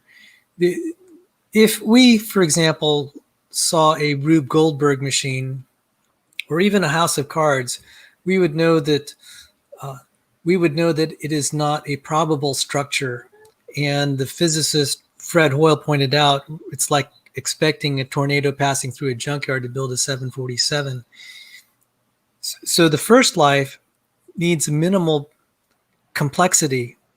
So this protocell stuff and that they had is not anything like, it's solving one problem, but it's not the problem that's really being solved. So they can call it life, call it whatever you want. It's just labels, but it's not really an honest representation of the problem that needs to be solved. The problems that we have in life are things like transmembrane proteins. So when Jacques Shostak was advertising this experiment where he had a lipid bilayer, and he said, well, hey, we have basically a cell. What he didn't tell you, and it's great that a also world-class chemist like James Tour called him out on it, what he actually created is a tomb where you have a lipid bilayer enclosing organic compounds that will never become living, but they didn't tell you that. So a lot of these origin of life experiments are like taking a picture of an egg mid-flight and then saying, oh, hey, it's going to demolish a wall. It's not very honest, because when we know where the endpoints are, when we look at the endpoints of where this is going, we know it's going to fail. It's called the asphalt paradox. So there's just a lot of things wrong. So yeah, this whole thing with protocells and lipid bilayers that do spontaneously form, yeah, they look like a cell, but then this is like taking a photograph of an egg headed toward the wall and saying, hey, look, we're making advancement toward showing how an egg can demolish a wall or go through it. It's just not honest. And I'm not saying that these guys are liars. I think they're just self-deceiving. So the thing with the lipid bilayers, real cells have channels and transmembrane proteins that carefully open and close the materials that can go in and out of them. And actually, I'll be covering that in my protein probabilities discussion, where I talk about where I'll show some videos of the translocation process. This is not trivial stuff. We need machines to be there to be able to implement these, even the stitching of these transmembrane proteins to build these portholes. So it's not very honest to say, hey, we got a protocell or we got a lipid bilayer. Look, we're making progress. It's just like, no, this is not. This is like taking a photo of an egg mid-flight and saying, hey, we're making progress to showing how an egg can go through a brick wall. No, absolutely. Clearly, we don't know how life, arose. We don't know that. But we see with the bilipid layer, we see that there are processes, natural processes, where components of life have emerged. We know of natural processes that can make nucleotides. We know that we find nucleotides on asteroids. So we know that there are processes going on in the universe that can create the things that are essential and necessary for life. But I would define... Yeah, I'd like to interject something. It's not that some of the simpler molecules that life uses can be found naturally. That doesn't provide an argument. The real problem is, how do you get the macromolecules that are functional, and how do you get complexity, which requires the arrangement of these things for the purpose of providing function? That's what the real problem. Finding nucleotides on an asteroid, or amino acids, or even being able to generate them in a flask is not the problem. That by itself does nothing for abiogenesis. The real problem is, how do you get the large functional macromolecules like ribosomes, nucleosomes? How do you get proteins, large proteins? How do you get the functions of interdependent molecular macro machines, large protein complexes? This is the problem. Showing that you can get Lego bricks naturally if you throw enough stuff out isn't going to help you. Getting the Lego bricks to form a plastic car that's 3 feet tall and has wheels that moves, that's the real problem. And we don't have any knowledge of chemistry, natural chemistry, that gives us any plausible reason to believe that molecules, that matter organizes itself into functional complexity. That's a myth. There's nothing in science that even points us in that direction, gives us a reason to believe it's possible, much less that it ever has happened. And scientists don't observe anything in the laboratory that gives us reason to believe that natural chemistry moves towards complex functions. Nothing. No chemist. You know what a chemist's job is? A chemist's job is to make matter do what it doesn't want to do naturally, to force matter into simple levels of complexity. But biological life is complexity on a scale that is just outside the human mind. And evolutionists have to take this incredible leap to believe that that's even possible. And in so doing, they have to believe that an unfathomable number of miracles occurred in order for that to happen. It's just not plausible. To be honest, it's not a scientific way to think at all. It's a mythology. It's not science. Yeah, I hear what you're saying. And like I said, we certainly don't know the process, but that isn't reason that for us to throw up our hands and be like, oh, we need some type of intelligent thing. That would be like that would essentially be a God in the gaps. It is, Derek, it's because it's not that we just don't know of it, how it happens. It doesn't give us any reason to believe it can happen. And so believing it is to believe in a myth. No, but the thing, if we know that some of the components of life can form naturally, even though we don't know the mechanisms that create those larger complex processes, if we know that some elements of life can form naturally, and even though in most scenarios, the vast majority, millions and billions, the sheer volume of chances where nothing would happen, if you have enough chances, you have enough opportunity, it may happen once, and that's all you need is for it to happen once. Because once it happened once, it can then keep replicating. And then that's where the hooks of evolution actually take root, and those are going to be the ones that are going to continue to prosper. You're explaining an outrageous amount of faith is what you're doing in the unsubstantiable. No, I'm done. I'll be quiet. Is that not a possible? No matter how improbable, is that not a possibility? No. Derrick, I just have a question. Is there anything that would convince you of a miracle? I mean, everyone has their threshold. My threshold is probably lower than yours. Mm-hmm. But is there a point where, I mean, some people have answered this rather straightforwardly, and I appreciate the answer. Like, I once was on an atheist show as a call-in, and I asked the host, I said, okay, if you're healed in the name of Jesus, if you're blind and you're healed in the name of Jesus, would you believe? And my counterpart, Tracy Harris, said, no, she wouldn't believe. And I said, well, I would believe. So everyone has their level of when they would believe a miracle was necessary.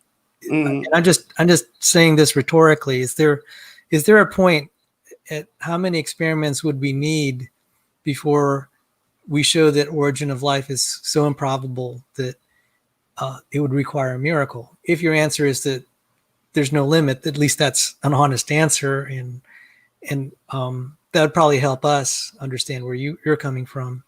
But by the way, thank you for hanging out with us. Absolutely. It's really like I said, you're a real fine person, sir.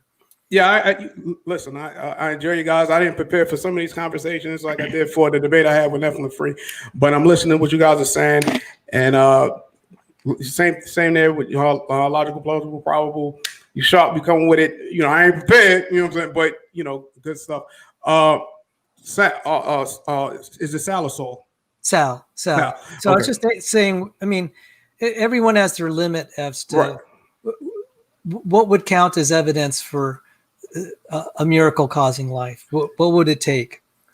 Oh, okay. Well, I don't know that one. Now, my threshold for miracles in general, if I see somebody like levitating or floating, and it's not like David Blaine, like a magician, so we know, I used to watch Magician's Secrets Following Reveal, so I know how to do all that fake stuff. But if we can actually prove, this guy is actually defying the laws of gravity, okay, that's a miracle. Now, when it comes to like faith healing and stuff like that, we know that misdiagnosis has happened. We know spontaneous remission. We have no example. Like if somebody just grew back a limb or something like that, even though that's possible because lizards do it. But if a human being did it, and we know there's no physical mechanism that allow for a human to regrow a limb if it's cut off, and somebody did that and we can confirm it, okay, I'll be much more open to the possibility of miracles. Okay, I have to cut in here because, Derrick, I want to tell you about something, a miracle that I witnessed occur. My wife suffered with diabetic neuropathy for over 6 years. She had it so bad that she would sit on the edge of her bed and rub her calves and feet and cry and beg Jesus to take the pain away every night. Okay, it was agony. Living that, I don't know how people live with it when they have it that bad. It's got to be torturous. And she suffered with it like that for 6 years. Continuous pain 24 hours a day from the moment you wake up till you go to bed, shock-like pains, pinprick sensations, stinging sensations, numbness, vibrating, throbbing pains, all kinds of crazy pains. Never stop. Never. I mean, there isn't 3 minutes that goes by that it's not occurring, okay? It's agony. She suffered with that for 6 years, right? And then one night, she's lying in the bed, and she turns to me. I'm sitting at the computer. She says, Ivan, I have something to tell you. She said, God told me that if you would put your hands on my feet and pray, I will take the pain away. I didn't believe her at first. I said, what? You heard a voice in your head? What was that? You know, I was skeptical. I didn't want to believe. And she kept repeating, oh, I don't know if it was a voice. I just heard the words. And she repeated them. And I asked her a couple more questions. I was still skeptical. And I said, okay, well, whatever.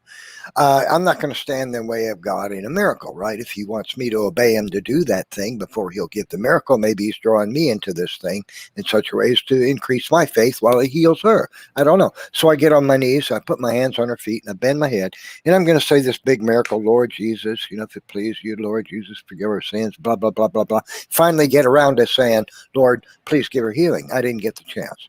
I said 2 words, my king, and as soon as I did, she shook her feet violently and said, oh! I said, what happened? She said, I saw icicles like lightning bolts shooting out of my toes. I said, what? She said, I saw them and I felt them. I said, wow. So do your feet and calves hurt? Are they still hurting? She said, no. She never experienced another neuropathy pain. Amen. After that. Never. Now, here's the thing about that, Derrick, is this.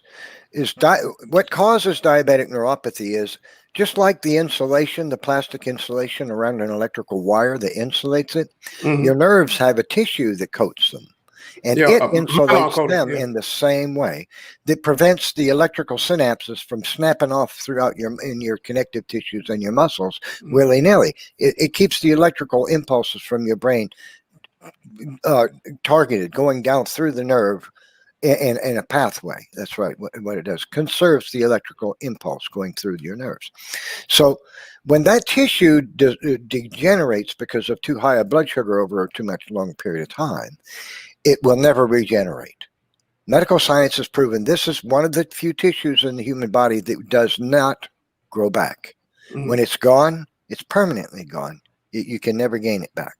It's gone for good. So the tissues around her that coat her nerves had highly degenerated, and that's why she has these weird synapses, these impulses of electricity shooting off into her legs, causing these crazy pains. That's what causes neuropathy, right? That tissue cannot grow back. It's a medical fact.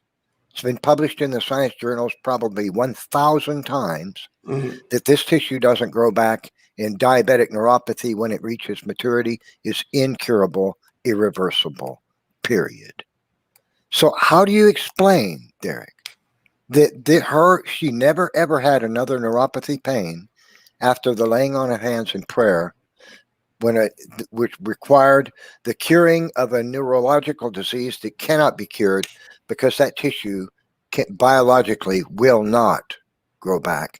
And that's the only way to stop the neuropathy would be to replace it so that the nerve impulses would only pass down the nerve where they're supposed to and not shoot out through the nerve into the tissues of the leg or foot willy-nilly and randomly. And the only way to stop that is to have that tissue restored, but the human body can't make it. How do you explain things like that? Oh, I don't know. I never had that experience. I think you should consider it. That's what I would ask you to do. I only have you like that. Some serious thought. Well, absolutely. This is my first time. You telling me the story. I don't know the background to the story. I don't know if it was a psychosomatic, whether she was misdiagnosed. Well, so let's imagine it's psychosomatic. Is it plausible to believe that because a person no longer wants to experience neuropathy pain, that their mind is going to be able to stop the physical pain somehow? Is it going to be able to stop the nerve impulses shooting down the nerves of the leg? If it's psychosomatic, then that means that the myelin sheaths are still present and they haven't degraded. And yes, at that point, a placebo effect can actually cure them. You really believe that somebody wishing that they don't case. experience the physiological pain will cause it to end permanently every second of their life, and it's just gone for good because their mind says, I don't want to believe it's actually there? Well, you really believe that's plausible? Well, yeah, we know that from the placebo effect. So they're saying on the placebo effect. I'm not saying that's the case. It could be very much true that what you said was NephilimFree. I don't know. Like what you said could be absolutely true, and the myelin sheath actually did grow back, and that stopped a neuropathy. It could be the case. I don't know though. I don't have enough information to determine if that's the case. But it could possibly be, and I'm not saying this is the case, but it could possibly be the case that it was psychosomatic, that she did not have this neuropathy, but rather it was just psychosomatic, and then the placebo effect. She never had neuropathy? Wait, she never had neuropathy? Yeah, it could have been misdiagnosed. She probably had chronic pain, but there's a lot of people that have chronic pain that's psychosomatic. She had diabetic neuropathy pain because she thought she had it, not because her body was really had this disease. Is that what you're saying? You think that's believable? But well, people are misdiagnosed all the time. I don't know if that's the case. I don't know. No, she went to neurologists to get gabapentin to help reduce the pain. I mean, she would use gabapentin for several years. I mean, people don't take gabapentin for no reason. They take it because they're experiencing pain. Right, absolutely. But people that have chronic pain that's psychosomatic, they take pain medications. Why would her mind tell her that she has constant pain in her legs for 6 years straight? I don't know. Why would anyone who actually has psychosomatic pain? Hey guys, I think the real question needs to be, Derrick, do you actually think that everybody with diabetic neuropathy is psychosomatic? Not everyone, certainly not. But we don't hear miraculous stories of everyone with diabetic neuropathy. Okay, so if somebody who has type 2 diabetes, which I believe your wife did, right now? Yes. So somebody has diabetes, the pre-existing condition, mm-hmm. and then the neurologists diagnose the person who has the pre-existing condition and all the symptoms of the condition. You're saying that it's more plausible that it was just psychosomatic? No, I'm saying that's a possibility. Which is less probable is that a supernatural agent defied the laws of physics. I'm saying that's less probable, yes, than someone. We know instances of chronic pain that is psychosomatic. We know cases of misdiagnosis. Okay, so let's go back to laws of physics. So is it your position that the utilization of the laws of physics and chemistry that enable us to have this conversation, is it your position that they could ever be bent to our will in order for this conversation to occur without the prior existence of intelligent agents? They can't be bent to our will, period. Huh? They can't be built to our. They cannot be bent to our will, period. Now, we can understand the laws of physics and then manipulate objects, still using the laws of physics to dude, make things. What do you think I was saying right there, man? Well, you said, can we bend the laws of physics to make things do what we want to do? And I'm saying, no, we cannot bend the laws of physics. Okay, so obviously you're an extraordinary literalist and have no ability to comprehend. What I want to do is I want to just make sure that the language that we're using. So let's just dumb it down, bro. Like, you're getting a master's in science education, and we already established this earlier in this portion of the conversation. So this job is just reiterating and trying to get you to reaffirm your position. Right. That's the same as the one I did earlier. So is it your position that even though different voltages are utilized to represent zeros and ones, and that operates inside the laws of physics, is it your position that at any point it is remotely logical, plausible, or probable that without intelligent agents existing prior to, those logic gates and the required semantic application of arbitrary values could ever occur without the intelligent agent creating them? My position is that when people look at nature, No. See Answer examples. the question about technology. Right. In the case of human invention, you need intelligence. No. What are we using? Are we using physical objects? Right. That exist inside of the universe? Right. And are we assigning the value and utilizing these objects, these physical objects? Are we using them to our will? Yes, we're doing that. Yes. Okay, so we're using three-dimensional shapes, correct? Yes, we are. Okay, so are proteins three-dimensional shapes? Yes. Is DNA three-dimensional shapes? Absolutely. Is RNA a three-dimensional shape? Yes, it is. Okay. Does mRNA have meaning? Does it have meaning? Does the codon sequence have meaning? No. Meaning is a concept, is a word. So no, it doesn't have meaning. Okay. So are you suggesting that a codon does not mean either a start or either a stop sequence or an amino acid? No, it doesn't mean that. No. As a natural result of its three-dimensional shape, its geometry, other natural things will be a result of it, period. So there's no meaning there. So you're suggesting that even though there's no we ascribe meaning to it hang on, using language. No, hang on. If there is, okay, dude, are we assigning meaning to a voltage? In the case of human invention, yes. We see that. No. Does the voltage, can it be recognized by another three-dimensional object that we've created to recognize what the voltage means? Of course, the electricity exists in the form of a stream of electrons. Okay. Do nucleotides exist? Of course. Okay. So what is the difference between a nucleotide and a set of nucleotides and voltage in terms of being equal to something that it does not actually become? Right. What I'm saying is that no. Answer the question specifically. This is the fundamentals that atheists such as yourself dance around and desperately attempt to avoid answering because it completely annihilates your entire position.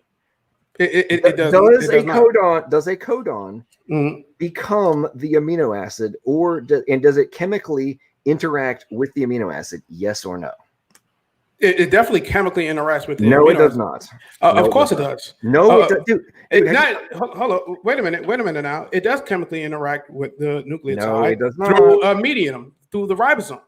So it doesn't interact with it directly. It interacts with the ribosome, and the ribosome interacts with the amino acid that forms a protein. So this is called locality. So what I'm saying is that when it comes to the time out. So a triplet code with 4 bases covers everything we need here. Okay, we have start codons and stop codons we have to keep in mind listed here. Okay, and as a reminder, right, in translation, the amino acids are delivered by the amino acyl tRNAs. Okay, so the mRNA does not recognize these amino acids directly. We need the tRNAs that allows this reading to occur. Okay, so go take it up with. I just said it needed the ribosomes. So the messenger RNA, it interacts with the transcription RNA in the ribosome, and the ribosome interacts with the amino acids and form protein chains. So it interacts with it, sure. It just doesn't interact with it directly. It needs. Hang on. So DNA it's an identical process to computer codes, and it's very interesting that computer ideas about computers developed early in the 20th century, and Claude Shannon comes along in 1948. And DNA is discovered in 1953, and when we start unraveling DNA, we find out that this incredibly sophisticated communication system has been around for 3 billion years. Mm-hmm. And we just discovered the communication theory that explains it. That's right. Mm-hmm. Okay, and so there needs to be no question that communication theory applies to biology. Okay. All of these concepts can be applied to DNA. Is that debated anywhere? Only among people who are ignorant, frankly. Okay. Okay. people in the know do not But debate not in this the fact. credible scientific No. community. This is well No. understood. There is no credible scientific argument to try to say that applying communication theory to biology is somehow inappropriate. Yeah. There's hundreds of scientific papers that go very deep into the subject, and so, no, there's... I'm talking at the moment with Perry Marshall and Kevin Ham. Perry Marshall is from Chicago in the United States, and Kevin Ham is from Vancouver in Canada, and we have just taken part in the United Kingdom launch of a huge prize to be won by anybody who can produce the genetic code or a genetic code via natural process generating it itself. Mm-hmm. Perry, have I got that right, first of all? That's right. Any code, any encoding, message decoding system that can come out of an emergent property from chemicals to code Yes. would qualify. Yes. And I think it's one of the most fundamental questions in all of science. And it just hasn't gotten the attention that it deserves. That's right, it hasn't, and I think that's partly why we've been highlighting it in the meeting that we've just had here at the Royal Society in London. You can't get much more prestigious than that, can you? No, it's by the way. It's Yes. delightful. Yes. Now, question perhaps also to Kevin: does it really need to be 10 million? You know, I'm a scientist. To me, that's a huge sum of money. Okay, so that's last year. So there's Okay. $10 million on the line. Anybody can do this, and there's literally no academic institution on this planet that's more prestigious than the Royal Society. So, just at the foundation of all of this, and the point I was making earlier at the beginning of this conversation was, you can run around spewing the talking point that it's just analogy and all this other kind of stuff, but there's real cash on the line, and it has the endorsement of, that's just one of many academic institutions around the globe that recognizes that the arguments that we've been discussing are actually real. They're not just analogous. And the only people who are still spewing those talking points are YouTube atheists that are running around claiming it to be false. Now, whether or not they can come up with, and there may be eventually some explanation for how it could create itself, is yet to be seen. But the fact that you don't have to account for it is either ignorance or denial. Yeah, And I don't think you understood what that thing even said. It's almost as if you was looking at the wrong clip that you showed. First and foremost, the guy said this has been around for 3 billion years, which you don't accept. So that's number one. Number two, what I'm trying to say, and what I've been trying to say, that's what you took from those clips. That's what you took. No. That's what he took from the clip. Yeah. That's not what I took from the clip. I'm trying to explain. It's like every time I try to get it out, I'm like cut off. I'm sorry. Go ahead, bro. Go ahead. All right. Very simply, that human beings in the 19th century thought up when considering the laws of physics and what it can do and what it's capable of, come up with the process of computation.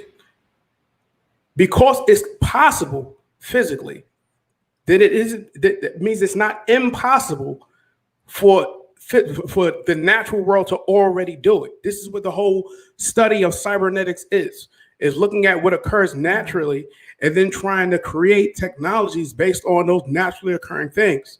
So, of course, at some point, once we get smart enough and we understand more about physics, for us to come up with the idea of computation, because that's possible in the realm of physics. We, of course, assign communication theory is language that we've invented, and we use that and we apply it to things that already prior existed. But the concepts and language are things that we invented. You understand that, right? The word code and everything else like that, we invented. That we apply the semantic meaning. We are describing something. That word code is a descriptor, right? But the execution of whatever we create as a code is the prescriptor. No one's saying that doesn't. Point. Okay, so the point is, dude, you're the level of like blindfold you're wearing is hilarious, man. Like you are so doubling down on the brainwashing you've gotten from all these atheists online. It's hilarious, man. Honestly, It's honestly Derek, it's honestly hysterical at this point. I'm going to shut up here in a second, Neff. Dude, I don't think you understand the difference between what a concept is and what an object is. Okay. Do you understand semantics and syntax? Right. You understand those are concepts. Dude, the assignment of syntax. How does assignment of syntax and semantics happen? Arbitrarily by us. The idea of semantics and everything else is that. Now, physical systems responding physically because of their geometry or their structure or internal rules that they have based on their atomic structure or based on their molecular structure.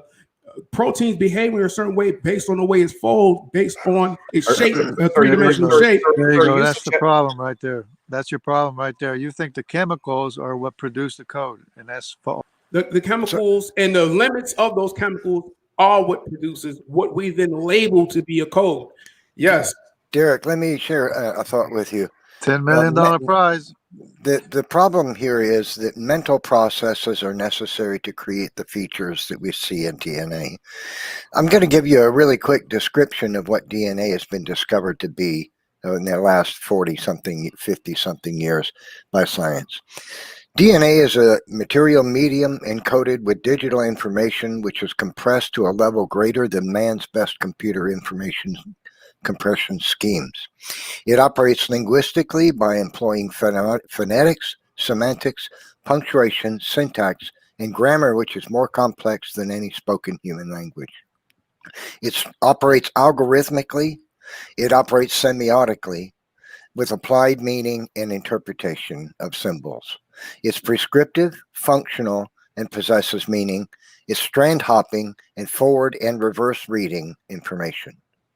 Now, that is if we compared that to man's computer technology, we find that the information technology found in DNA is orders of magnitude more complex than anything man has been able to write for a computer. Imagine for yourself trying to write a computer program like, let's say, CorelDRAW.exe. Now imagine writing that program in such a way that you can read it from the line 1 to line 10,000, and it produces CorelDRAW.exe. But now imagine that you start with line 10,000 and read it backwards, and it produces Adobe Photoshop.exe. That's the kind of information that's in DNA. The information can be read forward and produces one type of information, while at the same time being read the other direction and produces different information, all of which is compressed. In other words, base sequences of information share base pairs. They overlap and are nested within each other. It's information compression at a level way higher than what we can do with computers. So I just want you to have an idea of what it is that you're denying requires mental processes. No, I'm saying we're not as smart as nature. And one more thing is that, you know, the application of meaning to a symbol and the interpretation of meaning from a symbol is a mental process, not a chemical one. And that's what DNA does constantly. The cell interprets the meaning of the symbols and applies information because meaning has been applied to them. And that's a mental process, not a material one. Has nothing to do with material processes. DNA also operates algorithmically. Algorithms are procedures of steps for the purpose of finding information comparison, and to achieve a goal. So it requires forward thinking. And so does semiotics of DNA, because semiotics requires applying meaning to a symbol for a purpose, so it can be interpreted so that something functional or productive can come from it. That is also a mental process. So what modern science has discovered is that DNA is an information package that requires forward thinking. Chemistry, here's the problem, Derek. Chemistry has no potential to consider or plan for the future, but DNA does. And that requires mental thinking, mental processes. It requires a mind to think about the future. You know, matter doesn't, molecules don't sit around and think, you know what, if I bonded with that guy over there, and he and I got together with that one over there, and maybe we could find another guy that had a particular shape like this, then we could get together and form something that might have something functional we could do with that other guy that's 19 miles down the road. Mm-hmm. That's what chemistry would have to be able to do to emulate the human mind. Well, but that's exactly what we find in it. According to Derrick a minute ago, he literally stated that nature is smarter than us. So are you assigning intelligence to nature? No. I was, of course, that again. Obviously, you're not, because I don't think you're actually that stupid. So, are you suggesting? That's not what I'm saying. That's so metaphoric. So I know that's what I'm saying. That's why I said I don't think you're actually that stupid. I think you're brainwashed and blind, but I don't think you're stupid. So, are you of the position that nature has foresight? No one said nature had foresight. Now, no, the only one ascribing meaning to DNA is human beings. That's why I asked you if nature does it have foresight? I didn't say you said nature that. does not have foresight. Okay, no. So is it your position then that somehow variables that require pre-existence in order for the end outcome to be possible prior to all the other components being in place, are you suggesting that without foresight that is going to occur? I'm saying that the way you describe it did not happen in nature, did not happen in reality. What I'm saying is that from very simple origins, these complexities can get built into it. There's How? the myth. Easy. Evolutionary process. That's because the mythological it's beneficial to that new thing that exists, even if it's not life yet. Even if we don't call it life yet. If it's beneficial. Okay, of course there is. You know, we just talked about Derrick, talked about mutations and viruses and everything else like that. Oh my god. Okay, dude. Seriously, have you ever read a book on abiogenesis research? Yes. Okay. Once again. Okay. Have you read recent papers on it? And I'll pose you a direct question. When they artificially create something that can self-replicate RNA, right? Mm-hmm. Is it folded three-dimensionally or is it still linear? It folds on its own. So whether it's created linearly, it's going to fold on its own. It can be both, have three-dimensional shape to create a microenvironment, and it can be linear. It can't be both at the same time. No. It can. It cannot be both at the same time, which is a massive problem for abiogenesis. If you don't understand that, go research it. This is the same thing for proteins. So as amino acids, as aminos are connected, as amino acids are connecting to each other to form a protein chain, it's a linear process. But the outcome of it, even as it's being formed, is folding up afterwards. And this is you're relying on RNA world and RNA being able to self-replicate. And RNA acts like proteins. No. RNA can act like proteins. RNA can act like enzymes. RNA can act like heritable material. In a three-dimensional fold. But if it is in a 3D fold, it cannot replicate. When it's at a 3D fold like that, it's now acting as a protein or an enzyme. No. Or a catalyst. It can act as any one of these. It cannot be both at the same time. It can either be one or the other. And if you don't believe me, then you don't know a thing about abiogenesis research. It is a massive problem in the RNA world hypothesis. It cannot be both. Moreover, every single observation, that whole evolutionary process you're talking about, whichever one is replicating faster wins, right? Because it's grabbing the resources in the environment. Okay, they don't get longer; they get shorter. They're not growing; they're shrinking. So they're artificially creating a RNA strand in X length. To get to and they have to be longer than the ones the longest they've been able to get to fold or to nucleotide. Most number of nucleotide pairs they've been able to get to bond is without like external enzymes is 20. 20. Okay, they're not being able to get self replicating ones which are way longer than that. Number one, and then the ones they have shrink. They don't get more expansive; they get less.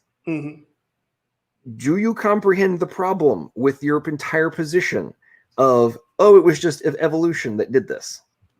No, not even because just think of it like this, right? Small strands of RNA won't necessarily fold. The long strands will, and they can act as catalysts and proteins and stuff like that. So now you have a world where there are long strands of RNA that's out there that's not alive. Again, you don't understand. Wait a minute, dude. Yes, I did. Earlier tonight, did you listen to the annealing problem? Yeah, you got to listen to me though. What was the annealing problem? The annealing problem is once it gets to a certain length, it's not going to replicate. About 30. No, they don't. They just like stick together. You can't not talking about self-replication problem. We're talking about like you can't get into separate problem. So they can't separate, but they can still act as proteins, correct? No. They can't act as proteins. They can't do anything. They can't act as catalysts. They don't act as seed material for. If this process is taking place, hold on, wait. You don't know a damn thing about abiogenesis research. Wait a minute. It's really embarrassing, bro. Hold on, time out. Here, let me speak. Right. So we know a process of where we have RNA type of life, artificial life, that it gets shorter. The RNA length, the heritable material gets shorter. Right. So if we have natural processes where these things can emerge and they get shorter and degrade, then of course evolution cannot work on that because those things are dying. But all you need in this scenario, in this world where these things spring up and dissolve and spring up and dissolve and spring up and dissolve, if there's trillions and trillions and trillions of experiments that are going on in the earth where these things is happening, all you need is one to be able to stick together. All you need is one to have the right processes in order for it to stick together. And that's all you need for the hooks of evolution to take root and allow that one to continue to reproduce. Dude, I have to give you some serious credit. It's mythological thinking. You spew talking points while being stunningly ignorant of reality. Like that is an amazing like storyboard. Is that not a possibility? Dude, have you researched the fact that the atheist origin of life researchers literally admit that what you just spewed is not actually plausible? How is that not? It is more plausible that a supernatural disembodied mind. Dude, you understand the number of paradoxes that all have to be simultaneously solved. How can a disembodied mind exist, period? Focus on the evidence. Focus on the evidence. Okay, hang on, dude. Listen. Right, because you're saying that. Dude, hey, listen. Yeah. Can paint create itself? Can paint create itself? Yes. No, we create paint. Can a chemist who knows the different steps that are required to create paint, can it take all the natural components and create paint? Certainly, it has a physical body, so it can manipulate matter. How could a disembodied mind do that? Does it is an intelligent agent required to manipulate the physical elements? Yeah, an intelligent agent with a physical body. That's where the intelligence comes from, the machinations of a physical brain. Dude, listen. We're talking about intelligent agency right now. Does an intelligence have to exist? In order for the chemical processes which are able to result in paint, is an intelligent agent required? Yes. Now, keep in mind. He'll say yes about everything but biology. If you look at what ancient people use as paint, it would just be mud and water, so they can use that as paint. So dude, we're talking. That can happen on its own naturally. Dude, are you actually saying that the biochemistry processes that happen in the simplest forms of life are less complicated than mud and water? No, no one's saying it's less complicated. Okay, then why would you use why would you even try and make a borderline moronic comparison to mud and water? I'm saying the very origin. Dude, we're talking about the fundamentals of our very existence. Okay, right. I'm saying that the very origin of life is simple as mud and water. Dude, okay, so obviously you are stunningly ignorant because the abiogenesis researchers literally admit that it's the most complicated crap. It's not simple. Of course it's not simple. Of course it's complicated. I'm saying the origin of it is. No, dude, the origin of it is not simple. It's not simple. What we recognize is that it is not simple. You have to somehow account for simultaneously solving a bazillion paradoxes, which the only reproducible ways we do in labs is through the execution of intelligent agency and being able to, as Neff was talking about earlier, forcing molecules to not operate as they would naturally, we're able to pull things off. Now, but going a step further of that, actually what turns out in the vast majority of abiogenesis research is actually leveraging pre-existing enzymes. Okay. Enzymes that are not naturally occurring in terms of just random chemical process. They're done through controlled execution of pre-existing information, which is genetics. And can you explain to me how a disembodied mind can affect material? Can affect physical matter? What you see, your whole argument rests on the fact that I don't want to believe in the existence of God. You keep coming back to this. I don't believe in a disembodied mind thing. Yeah, Okay, how can something as a disembodied mind exist? How can an intelligence exist without a physical body? It just reveals that everything you're talking about is based on your refusal to accept that God exists. That's it. No. Hold on. All I need is one example where a disembodied I gave you a immaterial miracle. thing can. You believe in magic. No, I heard a story about a miracle. I can't verify what that You story believe in is. infinite possibilities. All right, Infinite possibilities in limited time and distance, space. Yeah, what you believe is more than a miracle, beyond a miracle. That clearly is not the case. It's a natural process. Okay, so you should watch even though we it. don't know You the should- entire process. You should watch at the probability to happen. It's beyond limit. Impossible. That's what No one. To this point, I asked, can anyone demonstrate how a disembodied mind, how it's even logically feasible for a disembodied mind that is immaterial to affect a physical thing or a physical system? We don't have to explain how. Yeah. We just have to be How able is it to- possible? How is it We possible? don't have How to is it not explain logically how. possible? We just have to be able to provide inference that it can occur or has occurred, in which we can do. We don't have to show you a mechanism. None of these We just instances have to has give actually you an been confirmed. example. None of these But instances that Derrick, you're claiming has been confirmed. Derrick, we don't have to give you a mechanism and show you your mechanism. We can't put one in the jar and show it to you. We don't have that.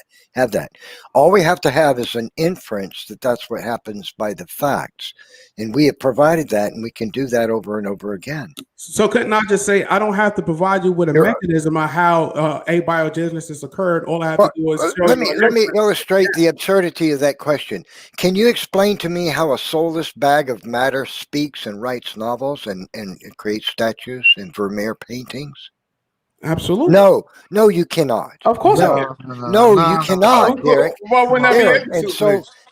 I'm pointing out the hypocrisy of you asking us to give you a mechanism by which we can see a physical mechanism of God somehow being able to interact with the physical world, while at the same time you can't explain why you, as a soulless bag of matter, which you must believe you are if you're an atheist, is able to write novels. I can't explain that. That's No, not you true cannot. at all. Go for it. Go. Everybody be quiet for a minute. Derrick's going to explain to us how chemistry is able to create the intangible. Okay, number one, that's not intangible. A novel is No. A novel is intangible. The book it's paged on is tangible. The information that is the book is not tangible. It's not comprised of, nor is it a property of matter. Neither are the words coming out of your mouth. Okay, so we know They're non-material. So we need for you to explain to us how material matter is able to create that which does not physically exist. Go. Well, it's not creating something if it doesn't physically exist. While you're speaking, because you're employing semantics, punctuation, syntax, grammar, and semiotics, and those are non-physical. Those are concepts that don't actually exist. So Right, and there's non-physical. Concepts are not made of matter. Show me a concept.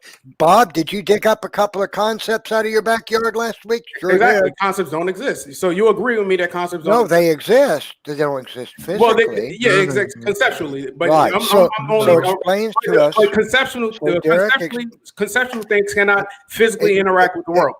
Okay, so explain to us how the reverse is true, if that's what you believe. Explain to us how a soulless bag of matter is able to conceive of the future or have aboutness. That is, that your physical brain trapped inside your physical skull is able to be about something outside your skull, maybe on the other side of the earth. Explain that. You Absolutely. can't, Derrick. I can. That's If you the give me an problem. opportunity, you got to talk it You over. can't I'm trying explain. to. You can't explain. You can't explain why it's plausible, much less give us an example of how material entities are able to create real entities like information linguistics, algorithms, aboutness, semiotics, or any other long list of things that are non-material and not comprised of matter. You can't do it. Everybody, time out for just time out for just a second. I know SFT and Sal have a quick announcement about tomorrow. So quick time out. We'll get back to all this fun dialogue. SFT and Sal, is there something you guys want to share with the audience real quick? Yes, I'm presenting on protein probabilities tomorrow. Part 1. This is protein probabilities are a very difficult subject. I actually had published in the area of protein on topoisomerases, so I'll be leveraging some of my work with Dr. Joe DeWeese, who is one of the top enzymologists in the field of topoisomerases. What time? I will talk about. I'm sorry. What time?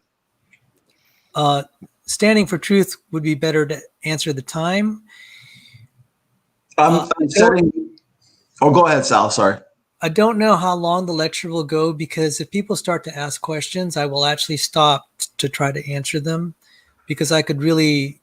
There are people from purely IT backgrounds who have not a lot of acquaintance with biology, and that's especially the audience I want to connect with. People that at least have some interest in mathematics and geometry and things like that. So protein, I want to point out something really interesting. Speed of sound, emo, just about every evolutionist I asked, they said, I asked them, I said, do you think all proteins descended from a common ancestor? And they'll say, no. They'll say that's stupid. No one believes that. I said, okay, so you don't believe in universal common ancestry of proteins. What's stopping you from rejecting universal common ancestry on any other level? If you start there, because you basically just chop the phylogenetic tree at the very root. Wow, so I said, why do you need to invoke universal common ancestry at all if you're, and I'll actually show why. I'll actually show why there's no universal common ancestry of proteins and why they don't believe in a universal common ancestor of proteins. But that also leads to the probability of proteins, and it also really relates to why the origin of life is very unlikely. So how this is relevant to this present discussion, if someone's going to invoke astronomically improbable events to explain the origin of life, how much more probable then is the possibility of Noah's flood by comparison? So if you're going to invoke miracles, statistical miracles for origin of life, why not invoke them for Noah's flood? We've given a lot of evidence here, or at least a lot of things to consider as far as radiometric dating and mechanisms of flood. I would say on the scale of believability, I would sooner believe in Noah's flood than the origin of life by natural processes. By natural, I mean processes that we see according to the accepted laws of physics and chemistry. So this whole thing is what is more believable? If someone's going to chase after something that's astronomically remote, why not then start accepting things like Noah's flood? Because that seems mechanically far more feasible. And I'll also try to explain why proteins would require miracles, statistical miracles. I'll specifically cover things like transmembrane proteins, their zinc finger proteins, topoisomerases, and collagen. I'll be introducing the concepts of primary structure, secondary structure, tertiary structure, quaternary structure, which is actually really important because a lot of the enzymes evolutionists try to say evolve naturally that they show in the lab. This is like taking a tornado going through a junkyard and saying, hey, look, we're able to make all these paperweights and primitive hammers. It's like, well, yeah, I'm not going to say that random sequences can't have any chemical activity. They can certainly, it's reasonable to suppose they can catalyze certain reactions. But this is like trying to say, yeah, a tornado passes through a junkyard, it makes paperweights and primitive hammers, therefore it can make a 747. That's the form of their logic. So I just mentioned quaternary structure. If you study quaternary structure, where enzymes like topoisomerase and helicase and ATP synthase, the way that they do catalysis is nothing like the monomeric proteins that evolutionists crow about that seem to have some measly enzymatic activity. So I'm going to try to cover that. And a lot of this is heavy in terminology. So a lot of the lecture is just acquainting people with terminology. Where And can by we the way, see that? we don't even need to use information arguments or syntax or semantics. You can actually just use simple structural arguments, which Fred Hoyle used when he's talking about tornadoes passing through a junkyard. Fred Hoyle, who actually invented, well, didn't invent it, but came with the idea of nucleosynthesis of the heavy elements of stars. And the one that actually coined and said that the Big Bang, and he used it as a pejorative that we actually then took. He had the steady state model that was tossed out. But in general, right, and I can respond to NephilimFree. Derek, before you continue, SFT, what time is the lecture tomorrow?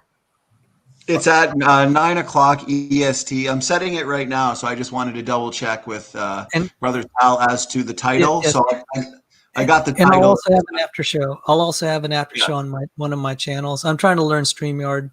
So Derek, you're invited to this. And, Absolutely. I really do appreciate your time hearing us out. And yes, Fred Hoyle did invoke, he solved some of the nucleosynthesis problems for the lighter elements. The problem of heavy elements was, I think, attempted to be solved later. But anyway, that's neither here nor there. So thanks for giving me an opportunity to give a promo for my talk. And I'm actually going to approach the origin of life problem from a different angle than information theory and thermodynamics. This will basically be through the approach of structural biology and structural chemistry. The book I would highly recommend, written by two Harvard scientists, Harvard-trained scientists. One of them is Dr. Change Tan. She got her postdoc at Harvard. She's a molecular cell biologist, and she's a physical organic chemist by training.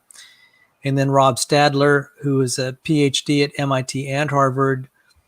They wrote the book Stairway to Life, which is probably the most excellent critique of naturalistic origins of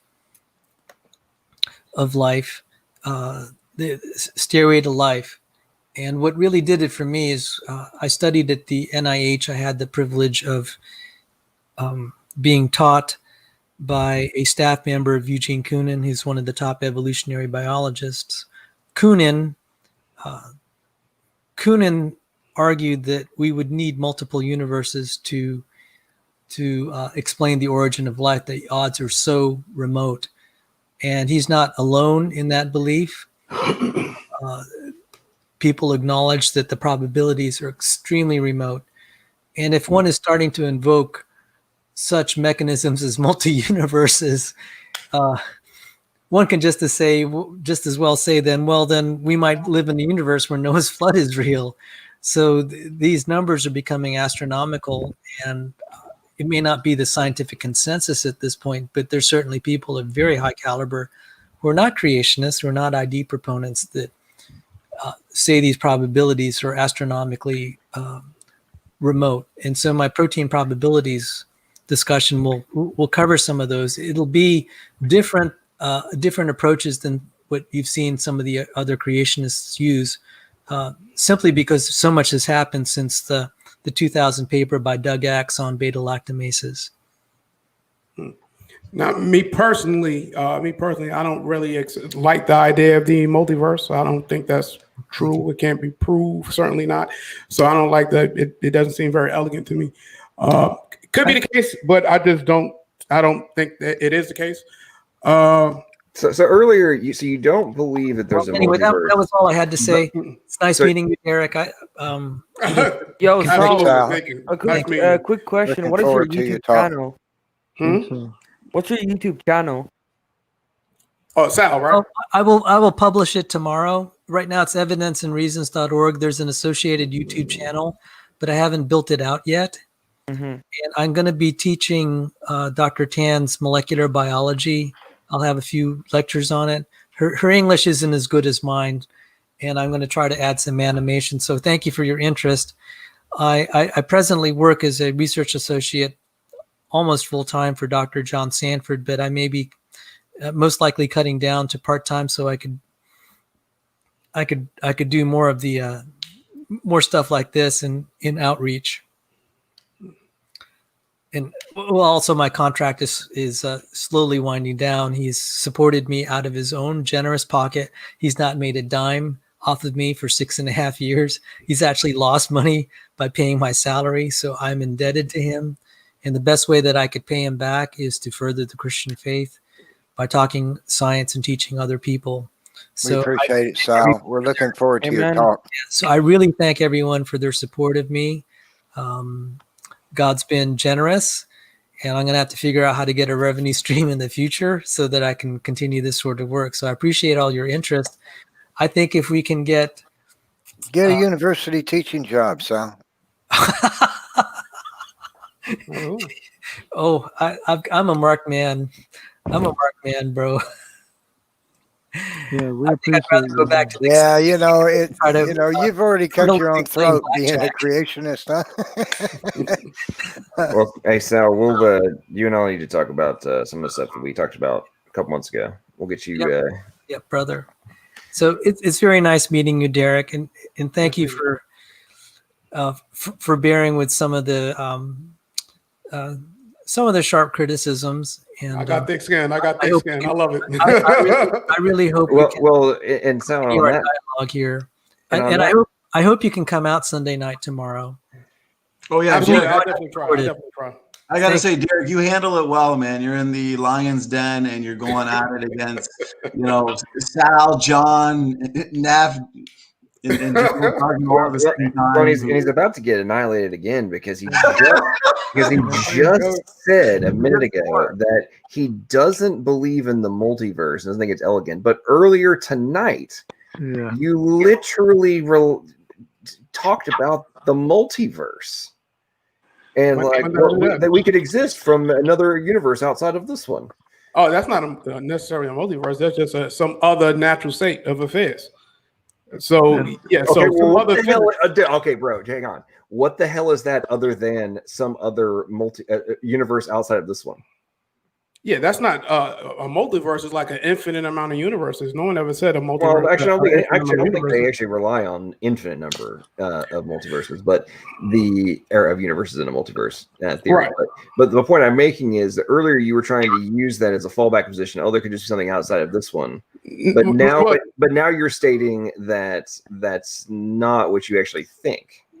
No, I said that's an alternative possibility. So NephilimFree, you were saying that it's necessary that a supernatural agent that exists outside of space and time and matter is a precursor to the universe as it exists because the universe. So then you can see that it's totally plausible that something whether it's immaterial, etc., you think it's plausible something could exist outside of this universe. Yeah. Well, certainly, something can exist outside of this universe. Certainly. Okay, so if I'm a programmer and I create a video game and I exist outside of it, you're a digital construct that has artificial intelligence that's inside of the game. Is it entirely unrealistic that even though you exist inside of the program, that the programmer and the intelligent agent was required in order for you to exist? Well, certainly that would be the case. Okay. And actually, I even argue. So does that entity have to necessarily be immaterial in terms of any possible context? Now, it's not digital in terms of you and from your perspective of reality inside the game.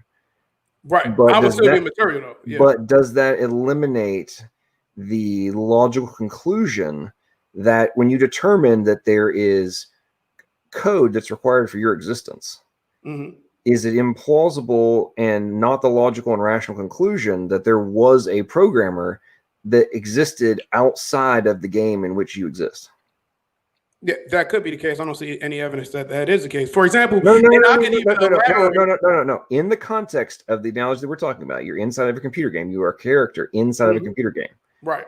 You have artificial intelligence. You're able to determine, just like in the freaking Matrix, that there is code that's operating behind, and engineering that's operating behind your ability to exist inside of this game. Mm-hmm. Is it the logical conclusion that there was a programmer that existed outside of and was not subject to the limits of the game and the hardware in which you currently reside? As a digital artificial intelligence that exists inside of this virtual world, the only conclusion that I can make is that the world appears to be digital and made out of code. I cannot jump to the conclusion that it necessarily had to come from some intelligent agent that exists outside of the world. From my understanding of it, I would only say that I live in a digital world. So you think it's remotely plausible that you, as a character inside of the game, could have been the one to create both the environment in which you live and the hardware in which you reside? I would not be able to know, but I can say that the universe as it is, that I am the result of that. So you are suggesting that the computer that you reside on and the code which enables you to exist and have AI, you are suggesting that that could somehow come into existence without somebody who is, or an entity that is not subject to the limitations of the computer itself and the code. That would be the only thing that I can come to the realization of, is that I am some type of digital thing.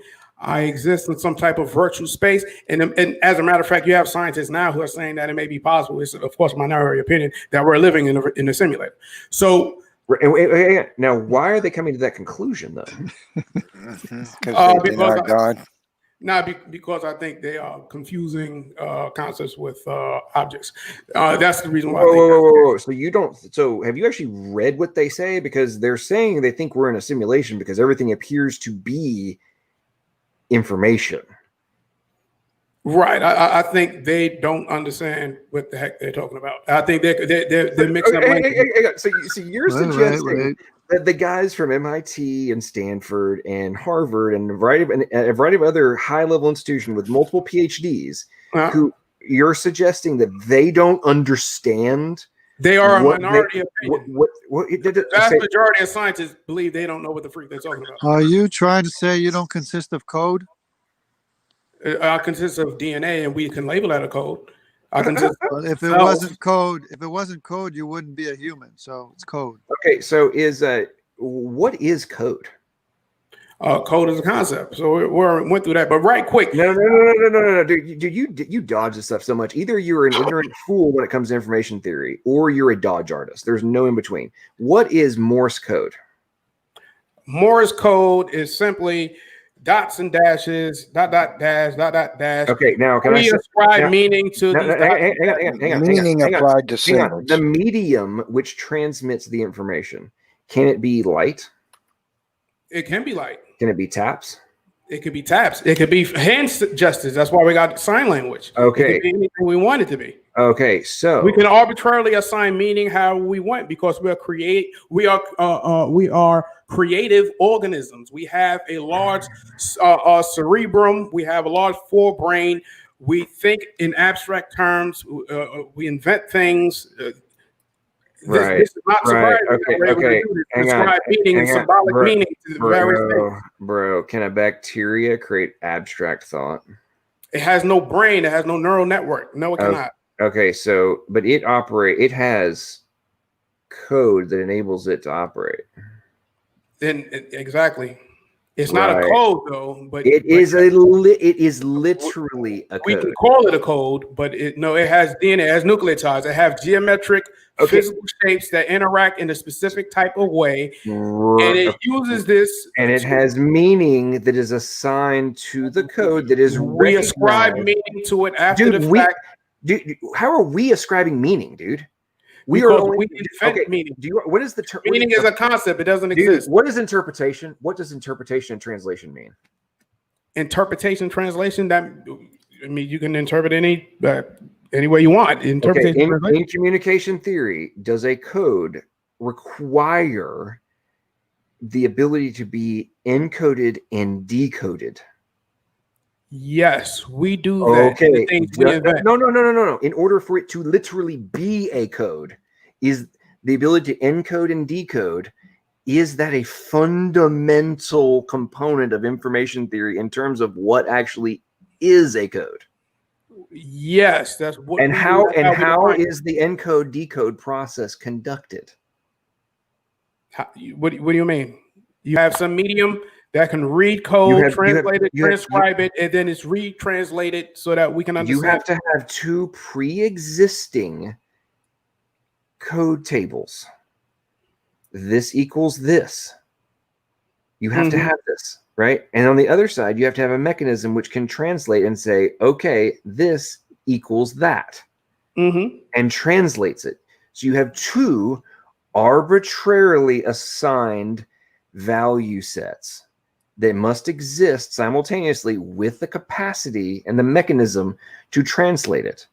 It doesn't matter whether the mechanism is logic gates that are created out of circuitry that we've done, and there's a specific voltage assignment to zeros and ones, or if it's the meanings are dots and dashes, or it's zeros and ones, or any other of the ridiculous amount of codes that have ever been created. You have to have two simultaneously existing arbitrarily assigned value sets. There is no way around this. Yeah, we do the arbitrary ascribing. Dude, a code doesn't exist without the values being assigned. Period. It's not a code if you don't have two values on either side which equal each other. They're not the same. They are equal to. It's not. The code doesn't exist. You can't even call something a code unless those two things exist prior to. Yeah, that's why I'm saying that when we're saying that DNA is a code, we're using an analogy. It's a physical system. It's a geometric object. Dude, honestly, man. Okay, so if I have a letter, dude, if I send you a text message, okay, and it says, go out the door, hang a left, and go smash your skull into the rock that is evolutionary theory.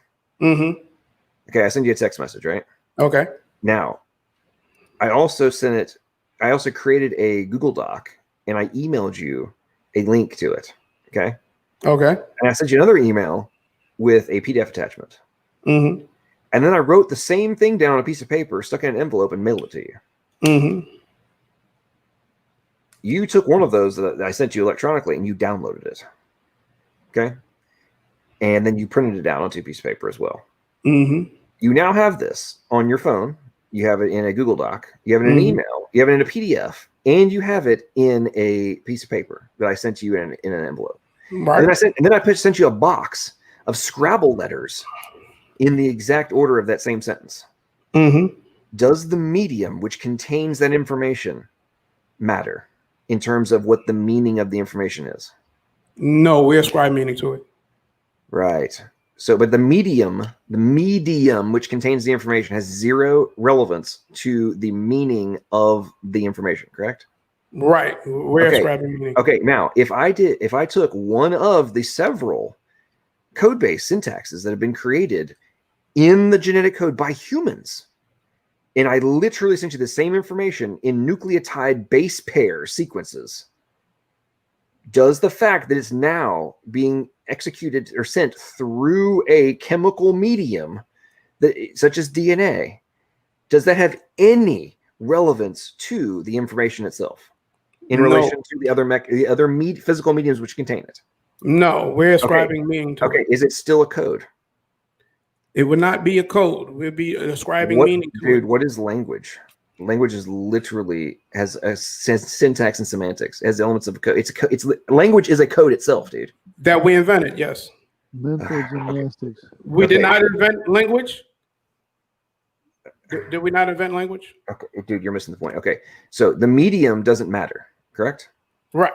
Okay, so even if I sent you the exact same message, whether it's piece of paper, in an email, in an electronic form which you downloaded and printed, or on Scrabble letters, or in a DNA sequence, the medium that contains the information has zero relevance to the code, correct?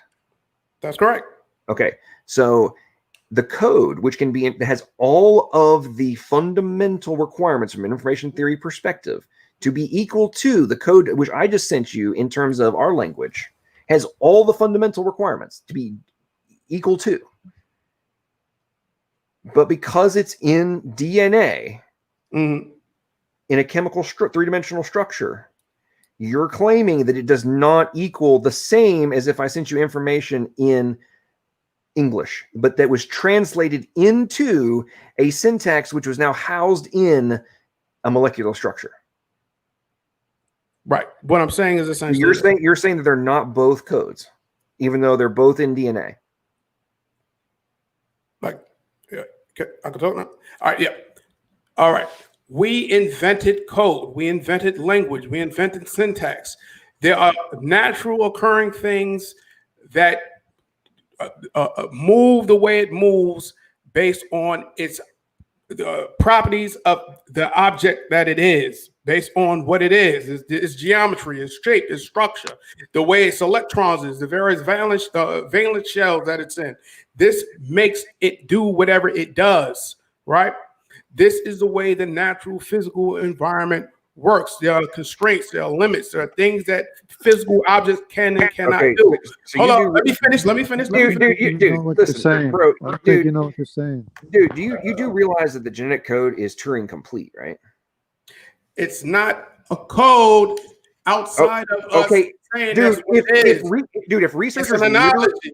Dude, it's if it's an analogy. So you're saying that the rules that are required, the fundamentals for something to be considered Turing complete, you're telling me that's an analogy?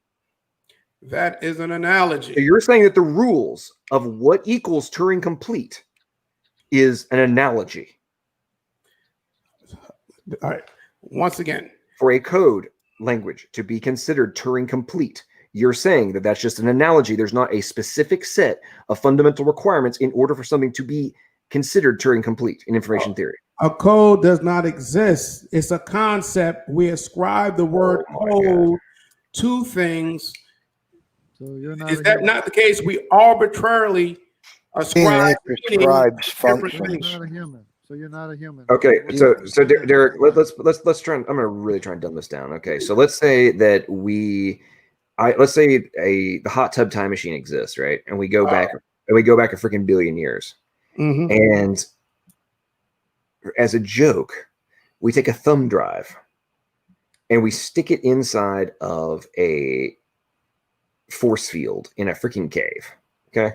Oh, well, okay. Right, and then and then we could come back to the future, right? And then a paleontologist comes across this cave, and over billions of years, it's gotten surrounded by molten rock. Okay, and they do a freaking radiometric dating test on it and says, "Oh wow, this is 1.3 billion years old." And then open it up, and it's like, "Oh my god, look at this! What is this?" And then you're able to, and they somehow are able to decode the binary protocol language that's being used, and they're able to translate the information that's contained on this thumb drive, and it's the schematics for a hot tub time machine. You're not going to get anywhere with him. Look, John, this is what's going on. As long he'll accept that these things are code. There's semantics, that there's syntax, grammar, and everything. If it's not biological, he'll acknowledge it. If it's biological, he'll deny it till his face falls off, because he knows that if it's biological, that can't be there without intelligence. He'll acknowledge anything created. Anytime we see any of those things, they're created by intelligence, except that which is biological. That just what that proves, Derrick, is that you're in denial of what modern science has discovered about life, that it's designed. That's all. It's all you're endlessly doing is proving. You're willing to acknowledge with syntax, code, semiotics, and linguistics, all these things exist, are created by an intelligence all the time. They're always created by an intelligence, except when it's found in something biological, then it can't be. Then it's just an analogy. See, Derrick, all you're doing is demonstrating you have a deep-rooted, desperate desire to deny that you have a creator. That's all you're doing. No, all I'm trying to explain to you guys. What you're doing. All I'm trying to explain to you guys. It's quite obvious, Derrick. Clearly, if you just look at any atom, there are certain things that it can do the other ones cannot do. Carbon is different from hydrogen. Hydrogen can only It only has 2 valence electrons, so it can bond. It compare with 2 things. Excuse me, it has 1. Excuse me, and then when you go to helium, because it has 2 in its shell, it can't bond. It's a noble gas. It can't bind with anything else. When you go to carbon, once you have the 6 atoms, you have the 2 valence ones inside. It wants 8 in its next layer, but it has only 4, so it can bind with 4 different things. So it's the most complicated, simple element that you can have because it can combine with so many. And of those 16 possibilities, how many options are there in order for organic life to exist? Well, those aren't 16. It would just be 4. So well, when you're factoring chirality, so it gets to 16. So how many options are there in order for, from an observed perspective, of all the possibles, how many options are there for life to exist? Oh, there can be trillions and trillions, uncountable number. Who knows? There's 1. How do you figure? There's all types of organic material, so that organic life could come from organic material. No, we're talking about, dude, we're talking about for nucleotides. Okay, well, we know of 5 nucleotides, A, T, G, C, and U, right? Correct? We know of 5 of them that are different. There may be even more than that out there. We don't know. But the ones that we do know is A, T, G, C, and U. Right? Okay. You're totally missing the point. We're talking about on the appropriate bonding of those atoms in order to create the structures that then must all bind again in the appropriate sequences in order to equal the arbitrarily assigned data values of the codons to then be recognized by a ribosome to execute information that does not exist. It's like, check this out. A logical problem. Check this out. What do? Okay, does the ribosome work without the tRNAs per the abiogenesis researchers? Ribosomes are composed of tRNA. But what I'm saying is that can translation occur, dude? Okay, you don't. Can it occur? No. Let's back up because I just want to make sure because I think we have done this down. Okay, explain the steps of protein synthesis, please? Okay, you have messenger RNA that comes from the nucleus of DNA. I mean, the DNA from the nucleus of a cell that exits the nucleus. What happens first? Well, the DNA, of course, splits. Right, so it opens up in various locations. How? Well, there's I forgot what that protein is that rides along the length of the DNA and splits it up and then it closes it back up. I forget what that's called. But yeah, DNA does come out of the nucleus. There are ribosomes that are near the nucleus that it can come into contact with through the processes going on in the cell, which is very busy. Once it connects to a ribosome, then it can start transcription because of the tRNA that is there. Amino acids then, based on the mechanism, the tumultuous atmosphere that's in the cell, in a cytoplasm, in a cytoplasm, I forget what they're called. It has amino acids already in it. And when the right ones come into contact with it, when that DNA triplicate is in the tRNA, it then connects, and then it connects to the next one, and the transcription process takes place. And it's like it runs through a tape through the RNA, and then amino acids keeps connecting. If you have the right amino acids next to it, it just keep connecting to it. So that's essentially what it is. Okay, so so the DNA polymerase, you've got the RNA polymerase, you've got transcription factors, you have boatloads, by the way. It's a ridiculous amount of functional proteins that are required for transcription to occur. DNA just hanging out does not do anything. Right, absolutely. So but hang on.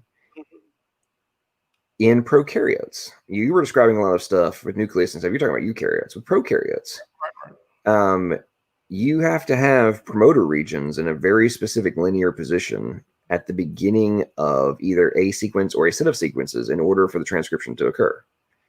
So how did the promoter regions get in the specific linear position that's required, and all of the sequences also ended up in the appropriate linear position? How did that happen? Okay, I don't know. Those are still unanswered questions, but I can give you a scenario, a possibility, and you tell me if it's plausible, right? So that's the only thing I can do, because we don't know. So we're still trying to discover these things. We're still trying to replicate in the lab. We don't know yet, all right? Okay, we talked about the RNA world, right? We talked about instances in which RNA can synthesize at small lengths and can be linear and can act as heritable material. We also talked about how if you have too much of it, it folds up. And this geometry, this folded up RNA can act as, from my perspective anyway, and you can look if you want to refute it, it can act as a protein, it can act as a catalyst. Ribosomes are folded up RNA that's knotted up. That's what a ribosome is, right? So we have a scenario in the RNA world where RNA small snippets can act as heritable material, and it can create proteins. It can create protein-like globulates, and also enzymes and catalysts. Okay, so let me just cut you off, dude. You're spewing talking points that have been debunked so hard. They've been debunked so hard. It's a joke, man. How many stabilizer proteins do you have to have if you have ribosome RNA in order to act as a ribosome? How many stabilizer proteins do you have to have? Don't know. Okay, so you have to have at least 4. You know how many amino acids in length those are? And per the abiogenesis researchers, these haven't changed since per their own evolutionary timeline, their own abiogenesis timeline. Okay, these have to exist from the very beginning. You know how long are those? How many amino acids in length are those? The shortest of those stabilizer proteins. I'm trying to get to it, but you stopped me, and I was trying to get to it, and I was trying to get through it quickly. So the event I already described up to this point, we now have small snippets of RNA that can still act as heritable material. We know we already have amino acids. Amino acids are naturally occurring in the world. We already know that. We can synthesize that using inorganic material, let alone organic material. So we now have in this world, before DNA even exists, we have small snippets on RNA that act as heritable material, and we have globulates. And what did I tell you earlier that we know beyond doubt about what occurs even if they're able to synthesize those kinds of strands? What happens? Yeah, you sure? They lock up. It's too much of them. They lock up. Right? They get if they synthesize once they're long enough to self-replicate, they get shorter and shorter and shorter, and they eventually dissolve. Absolutely. So they dissolve. So your heritable material. Okay, so you have a completely random sequence. Okay, you have a random sequence that is not changing. It's literally shrinking. It's not gaining. It's reducing. Except for the long sequences of RNA are still around. So you said it was for information to begin with.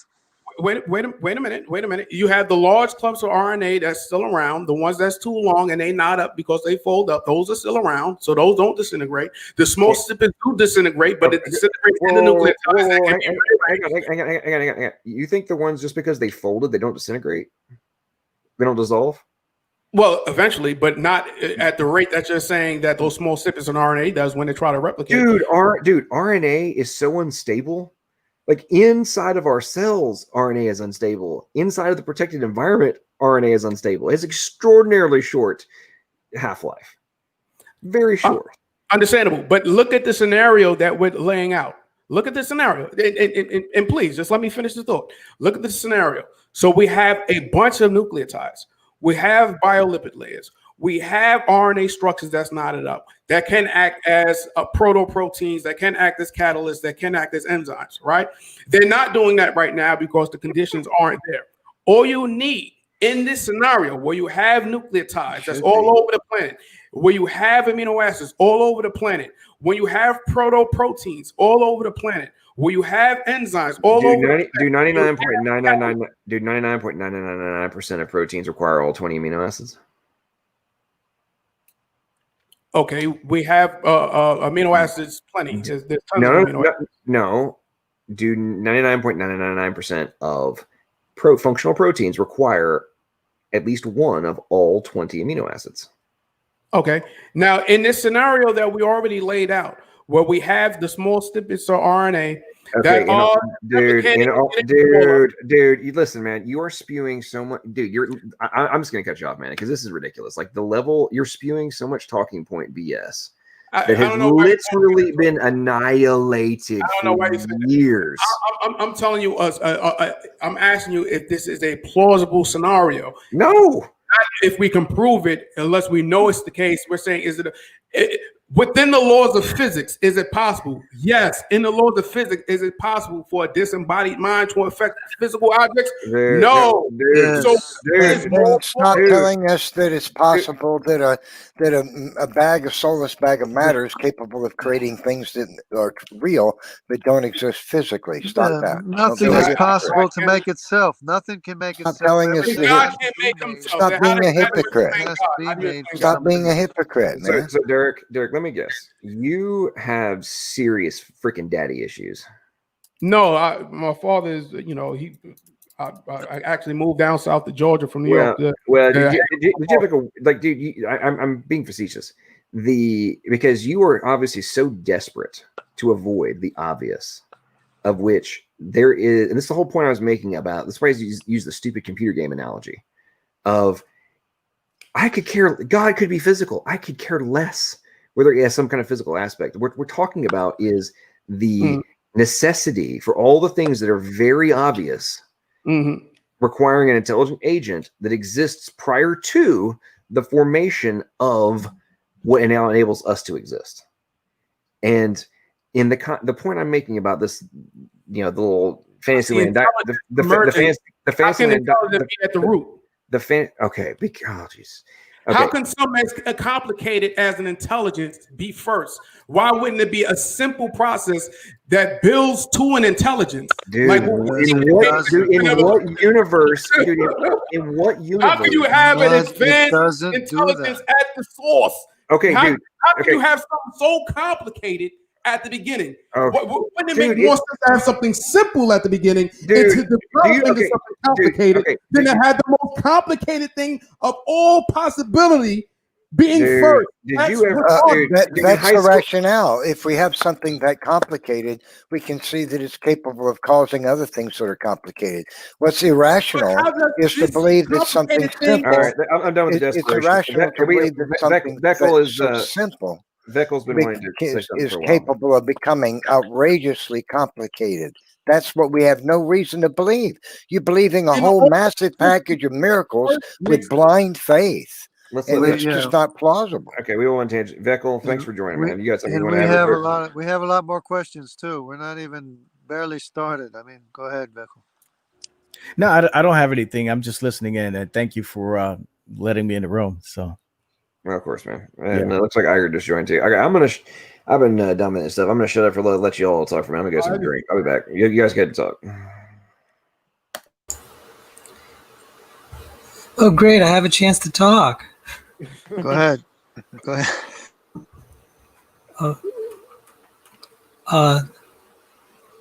Actually, I try to be a lot nicer guy than. I really don't like fighting. I prefer talking about the science and then let people decide for themselves. I try not to psychoanalyze where people are. I don't find it to be helpful. There are things that I come to terms with. It's good if I just, arrive at it on my own. It's kind of hard to be in a public forum in front of everybody, having to defend your ideas, and that takes a lot of guts to do that. I want to say I have a different take on the approach to origin of life. I don't view it in terms of semantics or semiotics or grammars, even though I believe that those things are there. That's not the basis of the argument. The arguments can be developed from pure chemistry and probabilities. I think adding information theory and thermodynamics just adds unnecessary confusion factors. So with the question of the origin of life, there are basic things like even some of the intermediate reactions where we try to estimate the Gibbs free energy. There are problems with that, and a lot of a lot of chemistry can be framed in terms of expectation of what can be formed, what sort of structures. Change Tan's book, Change Tan and Dr. Stadler's book actually go into the statistical probabilities of forming even RNAs and DNAs. And then tomorrow I'll be talking about the proteins like transmembrane. So yes, there may be possibilities there, but each person decides at what point is an improbability so remote that they might consider some force outside of the universe if it's not indicated by natural processes. We can estimate, we can actually put figures on, and Kunin attempted to do this with the RNAs. What are the probabilities that something can happen within the observable universe? And if the improbability is so remote that it starts to approach zero in that his solution was multiverses, then that's kind of my limit personally, where I begin to entertain creators. Now, regarding immaterial mental entities, Richard Kahn Henry, who taught at my school, he was the Henry Rowland Professor of the Henry Rowland School of Physics and Astronomy at Johns Hopkins University. He wrote that the universe is mental, that the fundamental, what we know, quantum mechanics, one interpretation, not the only one, is that fundamentally the universe is built on a mind. And I can provide in the comment section a link to that essay, and you can read the works of Richard Kahn Henry. Now, Richard Kahn Henry is not an idea advocate. He is not a creationist, but his conclusion was that there is some sort of God that he views as deistic. So that's not exactly the Christian creationist God. But when I read essays like that, I'm like, well, you know, a God that powerful could also be a creator in the Christian sense. So I'm providing a link in the section on this. Now, one cannot describe directly mechanical processes for an immaterial entity. The thing is if we invoke miracles, that means we can't describe. If a miracle caused something, we can't describe it in terms of processes that we can understand and control and repeat. And understandably, that makes it difficult to believe in. I mean, I'm an engineer and I study science. And yeah, I can believe a light bulb works, and I can use a light switch, and I believe in a light switch because I can control and repeat the experiment. So yes, repeatability creates believability. And so at what point would we be willing to accept a mechanism that's beyond our explanation, beyond our ability to replicate, beyond our ability to control? If we rule out such explanations, then even hypothetically, if that is the correct explanation, that would mean we would never, in principle, be able to arrive at it. That's a decision every person probably has to make at an individual level, because there's no really formal proof that you can prove a miracle did it. Because what would be a formal proof that a miracle did it? You can't apply the same methods of using mechanisms like we do for physics and repeatable experiments, because if a mechanism was in play that can't be repeated in our laboratories or be described in terms of our laws of physics, then we're left with the difficult situation of having to appeal to something that we'll never possibly in principle understand. It might be beyond our reach. That's a decision each person has to make.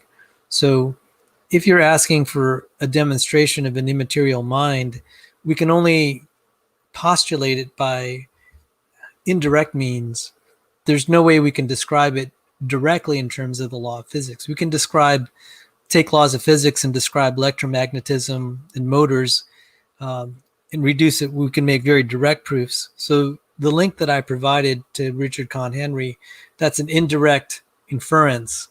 Other people will dispute his interpretation, understandably. So that's kind of where I'm at. For me personally, at what point is a structure so improbable that I would consider it of miraculous origins? I think that life was created to testify of a creator for people that are willing to see it. It's also created in a way that they won't be able to ever explain it in terms of natural mechanisms. They'll have to appeal to remote possibilities that they'll never be able to duplicate in the lab.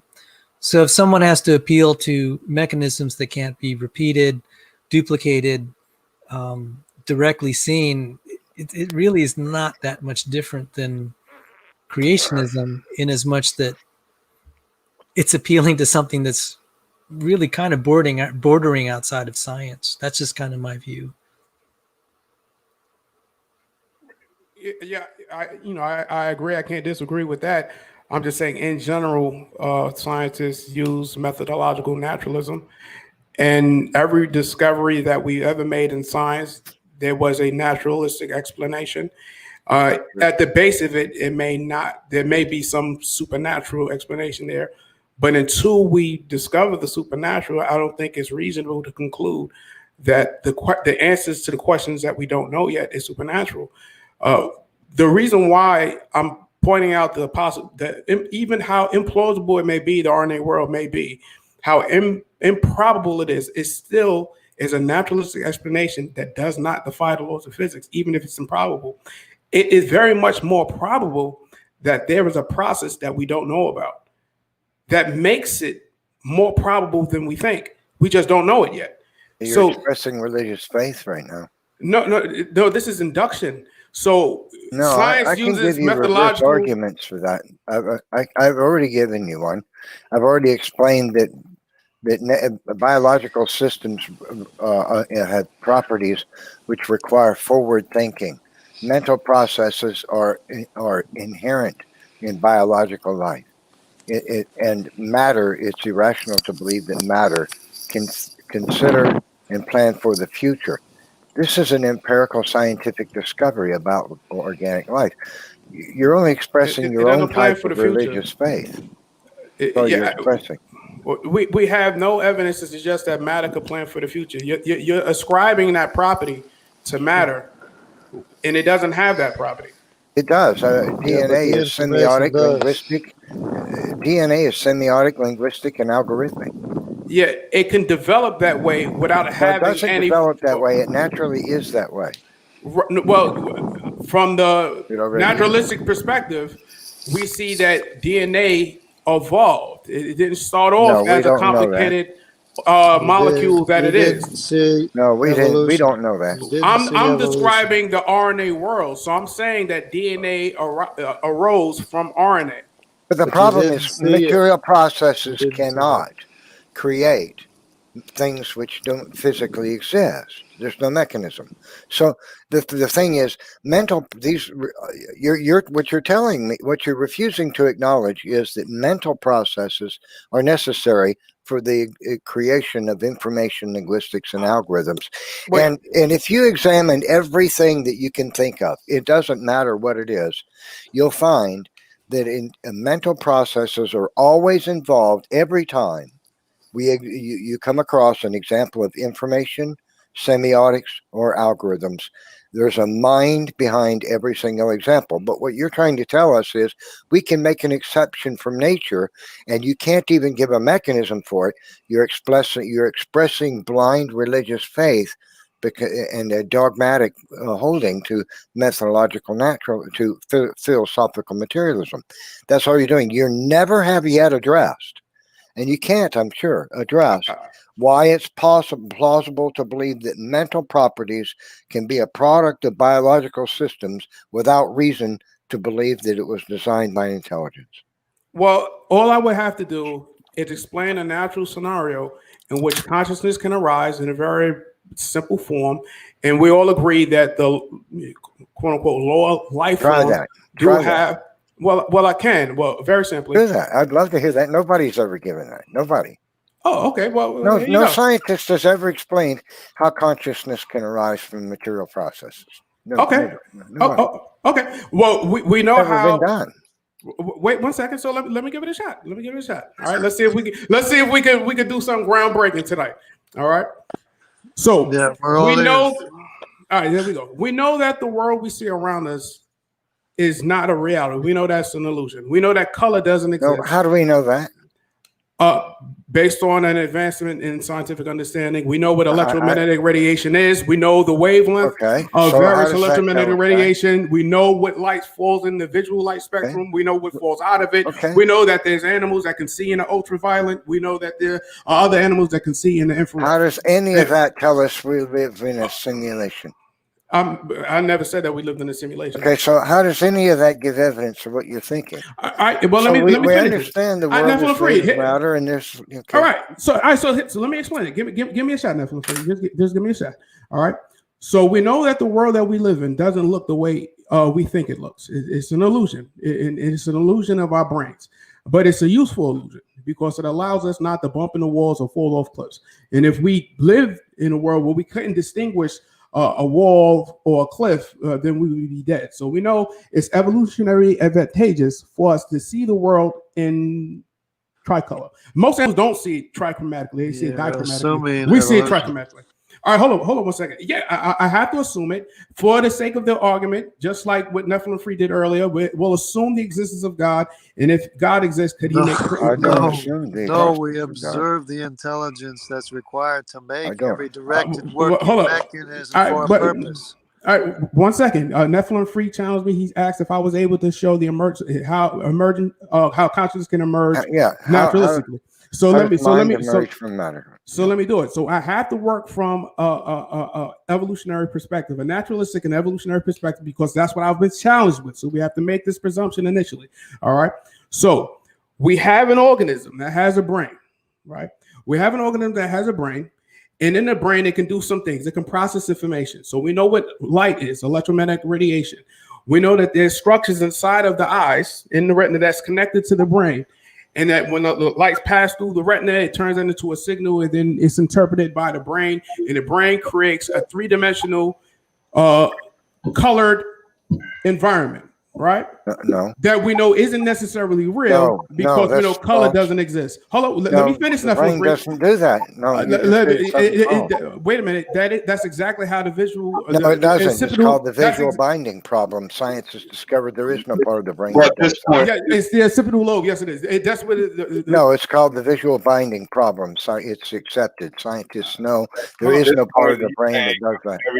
Well, yeah, all the areas of the brain are connected, but there are regions. You can do fMRI scans. You can actually see when you're looking at things where areas of the brain light up. So we know what region is. But there is no part of the brain that creates your cohesive experience of the world. It's called the visual binding problem. But mind you, we only discuss one of our senses.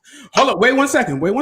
So we know that the brain can produce an image that's not actual picture of reality. No, we don't know that. Wait a minute. Yes, we do, because we know that color does not exist fundamentally. It's only different wavelengths of electromagnetic radiation. We know that color doesn't mean image. Wait, but we see the world in color, even though color does not technically exist. So let me finish. Let's go. Derrick, you've already made a mistake. I've already killed your idea. You've already made a mistake, and you have to understand something. You need to try another approach, because that one can't work, and I'll explain why. I've already done it. It's called the neural binding problem. There is no such part of the human brain that packages your cohesive subjective experience, and then there's a second problem called the visual.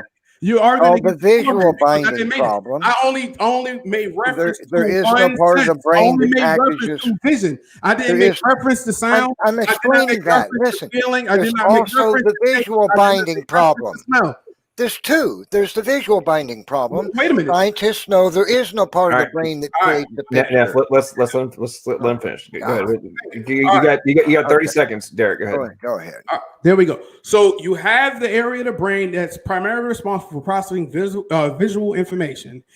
All right. You have other areas of the brain that process the sensation of the of touch, and the other areas you got I forgot the olfactory bulbs in the nose and stuff like that that process molecules. This is where we get smell. Right.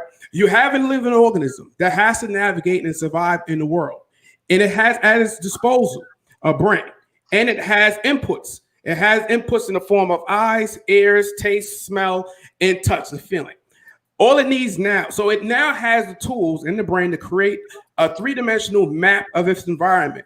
And it is tasked with surviving. It has to survive. So it has to have a sense of itself in this three-dimensional space.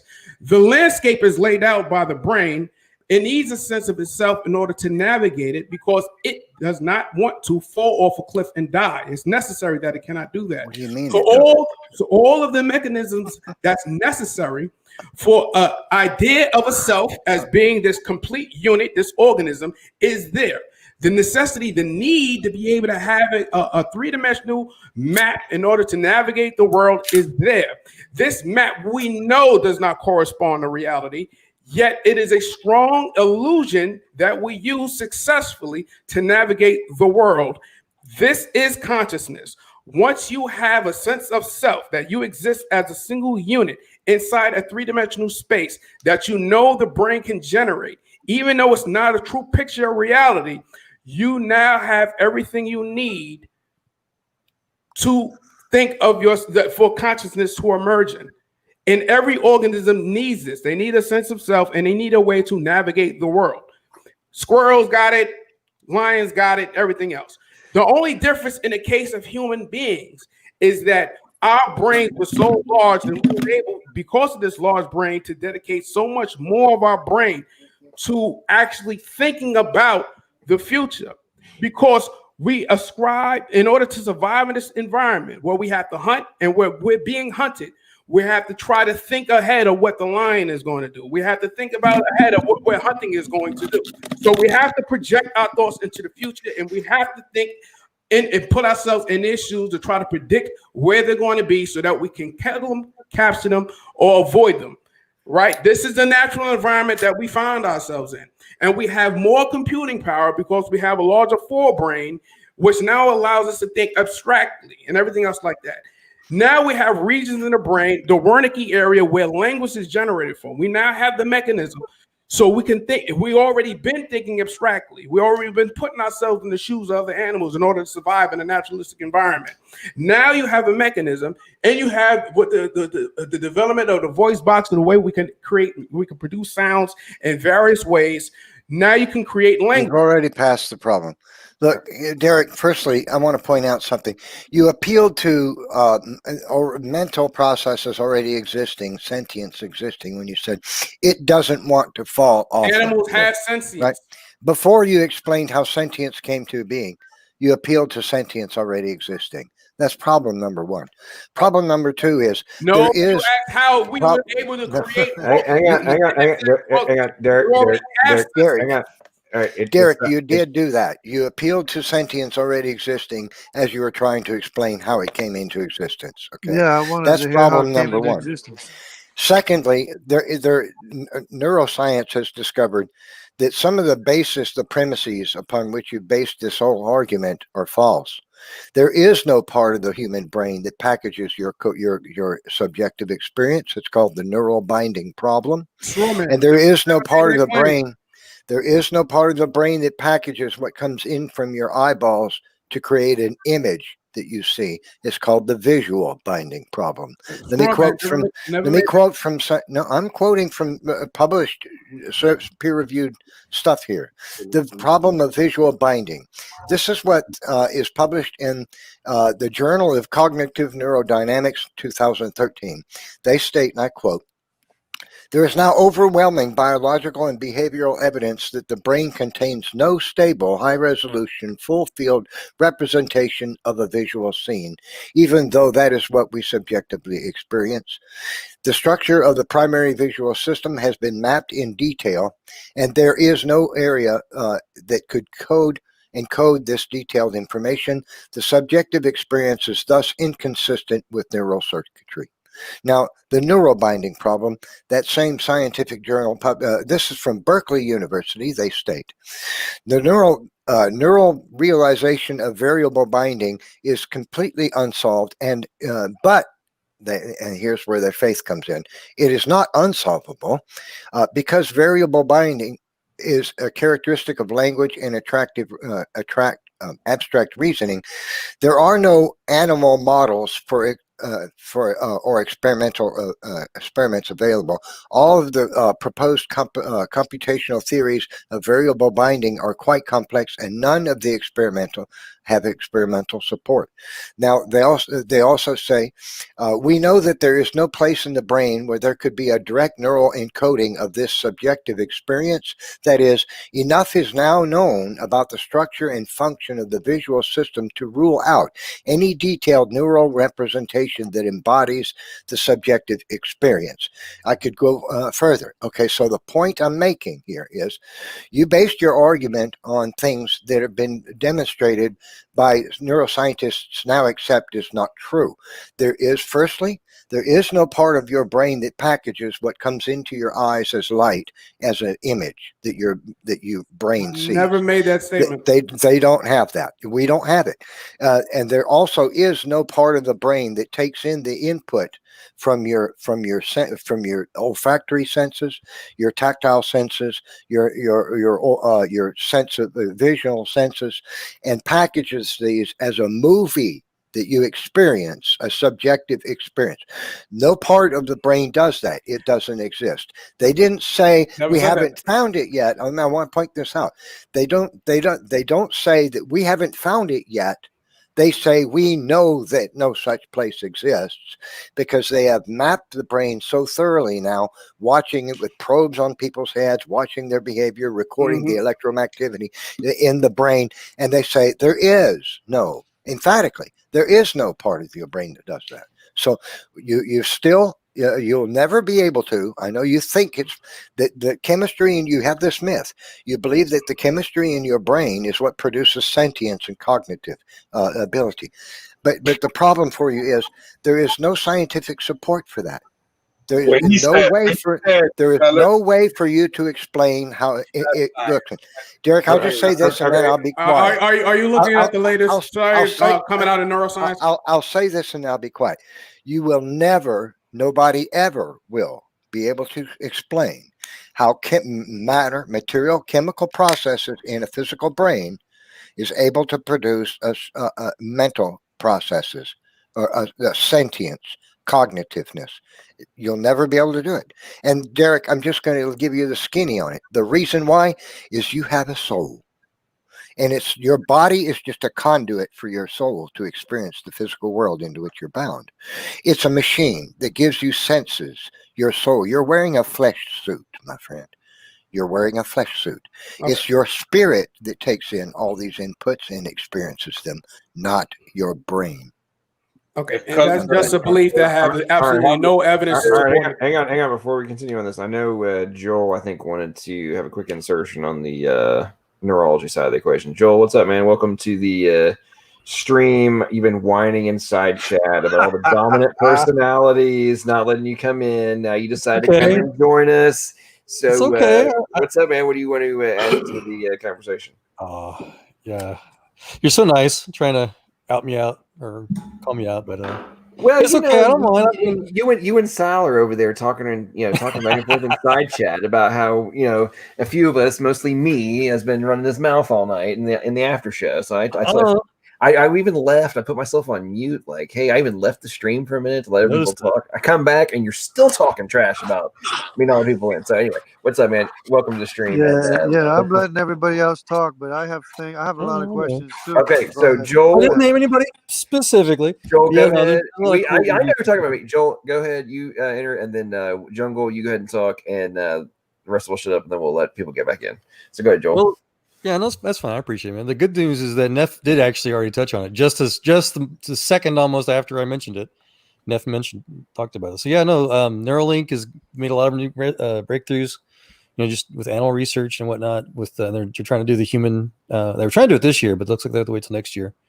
But yeah, no, there's all kinds of wonderful new what do you call it, progress into trying to understand mind to machine interfacing, and it's looking like that it's confirming a lot of the other neuroscientific publishment what do you call it, stuff out there that talks about how there is no evidence that our thoughts, quote unquote, are in our brains, that our brains are what I've been starting to call just a meat computer.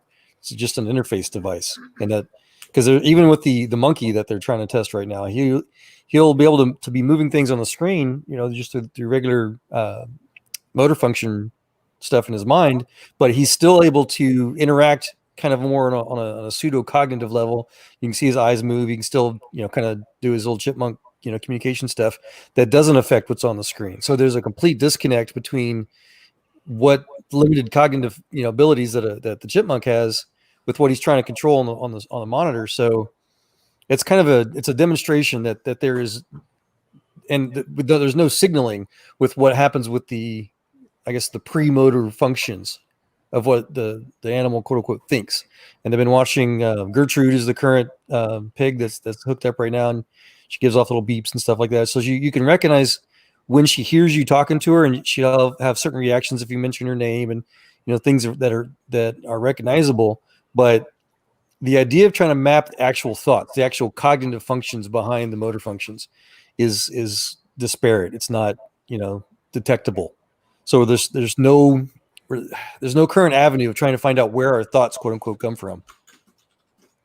That's interesting. That's very interesting. Now, before we get back to you, Derrick, the Jungle, what's up, man? I know you had some stuff you've been being very patient, and some stuff you wanted to add to the conversation. No, go ahead. Let him respond, and I just wanted to see if I can have a little bit of conversation with him. I want to ask real quick: if color doesn't exist, if sound doesn't exist, if nothing exists, then you're leaving science altogether. It's gone out the window. Forget it. You're going into some theoretical, because science is what you can demonstrate, repeat, and show. So when he started saying that color doesn't exist, he lost me, because it's like, then you don't believe in anything, nothing. It's all out the window, because you can't. It's all theoretical at that point. But you can see colors. You can hear yourself. That's what science is. It's things that you can demonstrate, repeat, and that's all. God bless you. Okay. Now, when you look at the eye, and this is in response to Shadow Dancer comment I see at the bottom there too. In the eye, in the retina, you have what are called rods and cones. There's one type of rod. There's three types of cones. Each cone is stimulated by a specific wavelength of electromagnetic energy. All right. And animals that have dichromatic vision, like dogs and stuff like that, they only have two cones and rods. In the case of humans, we have three rods, each responding to different, and some women actually have four, believe it or not. So we can see trichromatic vision. We can tell if someone is colorblind, number one, based on their testimony, because we can ask, is this red, is this blue, is this green? If they cannot distinguish those colors, then they can't discern it. But we can also cut their eye open and see if they have three distinct rods that respond differently to electromagnetic radiation. So that's how we know that color blindness does take place. According to you, when you turn off the lights, nothing exists, is what you're saying. But that is not what I'm saying. What I'm saying that does exist are molecules, atoms, the physical stuff of reality. Electromagnetic radiation exists. Fields exist. Quantum mechanics exist. Quarks, gluons, these things exist. All right. Our brain take in signal and processes information. We are composed of atoms. That is not what I'm making up. This is a reality. We are bags of chemistry. That is a We're reality. more than that, too. Well, you believe we're more than that, and we may be more than that, but we have zero evidence that we're more than that. That's we not have true. absolute none. But we do know, and no one is saying that our brain, in some region of our brain, there's a movie screen that's putting all these things together, and this is what we're seeing internally. No one is saying that. No one in neuroscience is saying this. They're saying that just like a computer. You tried to. I never said that. That's why I said that's why I was trying to say, no, you're arguing against a straw man. I didn't make that argument. No, you did. You said the visual thing. I'm saying that the brain is processing information the same way a computer processes information. A computer can process information and create an image on the screen. This is possible physically, and we've created it. This is possible, right? What I'm saying is the brain is an organic computer. Mind you, this is an analogy. It's an organic computer that processes information. There's no such thing as a computer. What you're actually saying is more things exist that we can't see. We can't see that, but what we see, it exists. It's there. We can see it. We can touch it. We can feel it. But we also know that things that seem solid are actually composed of mostly empty space. We know that the molecules themselves, if you actually was to blow up an atom to the size of like a grapefruit, the electron shell that actually forms the molecule, that would be the size of less of a grain of sand, and it would be spinning around this grapefruit size nucleus where the protons and the neutron is a mile out. And that is, so the atom itself is composed mostly of empty space. Yet, because of the way it interacts, we have the illusion of solidity. The illusion of solidity comes from the electromagnetic boundary. It's like making an argument for your What case. I'm trying to explain is that reality as we see it, it seems to be full of stuff, but it's actually composed mostly of empty space. Our brain makes the illusion of opacity because electromagnetic radiation cannot travel, and some electromagnetic radiation can. That's why radio waves can travel through walls as if it's not even there in most cases, depending on the material. But electromagnetic radiation cannot. So with our brain, through the process of evolution, it used this spectrum, the visual light spectrum, to determine what is a boundary and what is not. And this is what prevents us from being able to walk in the walls or fall off cliffs. Yeah, explaining how sentience comes to being from material processes. Derrick, may I ask you a question? Yes. But didn't you say that color was abstract? That we're not actually seeing color? No. What I'm saying is we label them colors, and then we give ourselves the illusion that is real, when in reality, there is only electromagnetic radiation that is moving at different wavelengths. So microwaves that's in a microwave is the same thing as visual light at a different frequency. Well, but Gamma then radiation. how do we know that people are colorblind? You can't cut everybody's eye open and find that out. No, we can get that through testimony. And we know that there's animals that are colorblind. We can do tests with dogs to see if they can distinguish the difference between a green ball and a blue ball. So we don't even have to talk. We know that animals and Derrick, if dichromatic and not trichromatic. If an animal or human, whatever, is colorblind, what's missing? They're missing a rod, a specific type of rod in their retina. What creates the rod? Well, DNA. Wow. Rods are made out of proteins. All the biological structures that we have are essentially proteins. Our skin is protein. So is it the result of a deletion of a pre-existing function? In some cases, what we found is that in most is it a result of either the deletion of or the corruption of pre-existing functional data? In the case of color blindness, we've lost that. The natural so is basically every single form of disease or any kind of Cancer, yes, but not necessarily disease, because we can get those from viruses, we can get those from bacteria and stuff like that. Okay, so disease of any kind is a result of either deletion of function or the corruption of.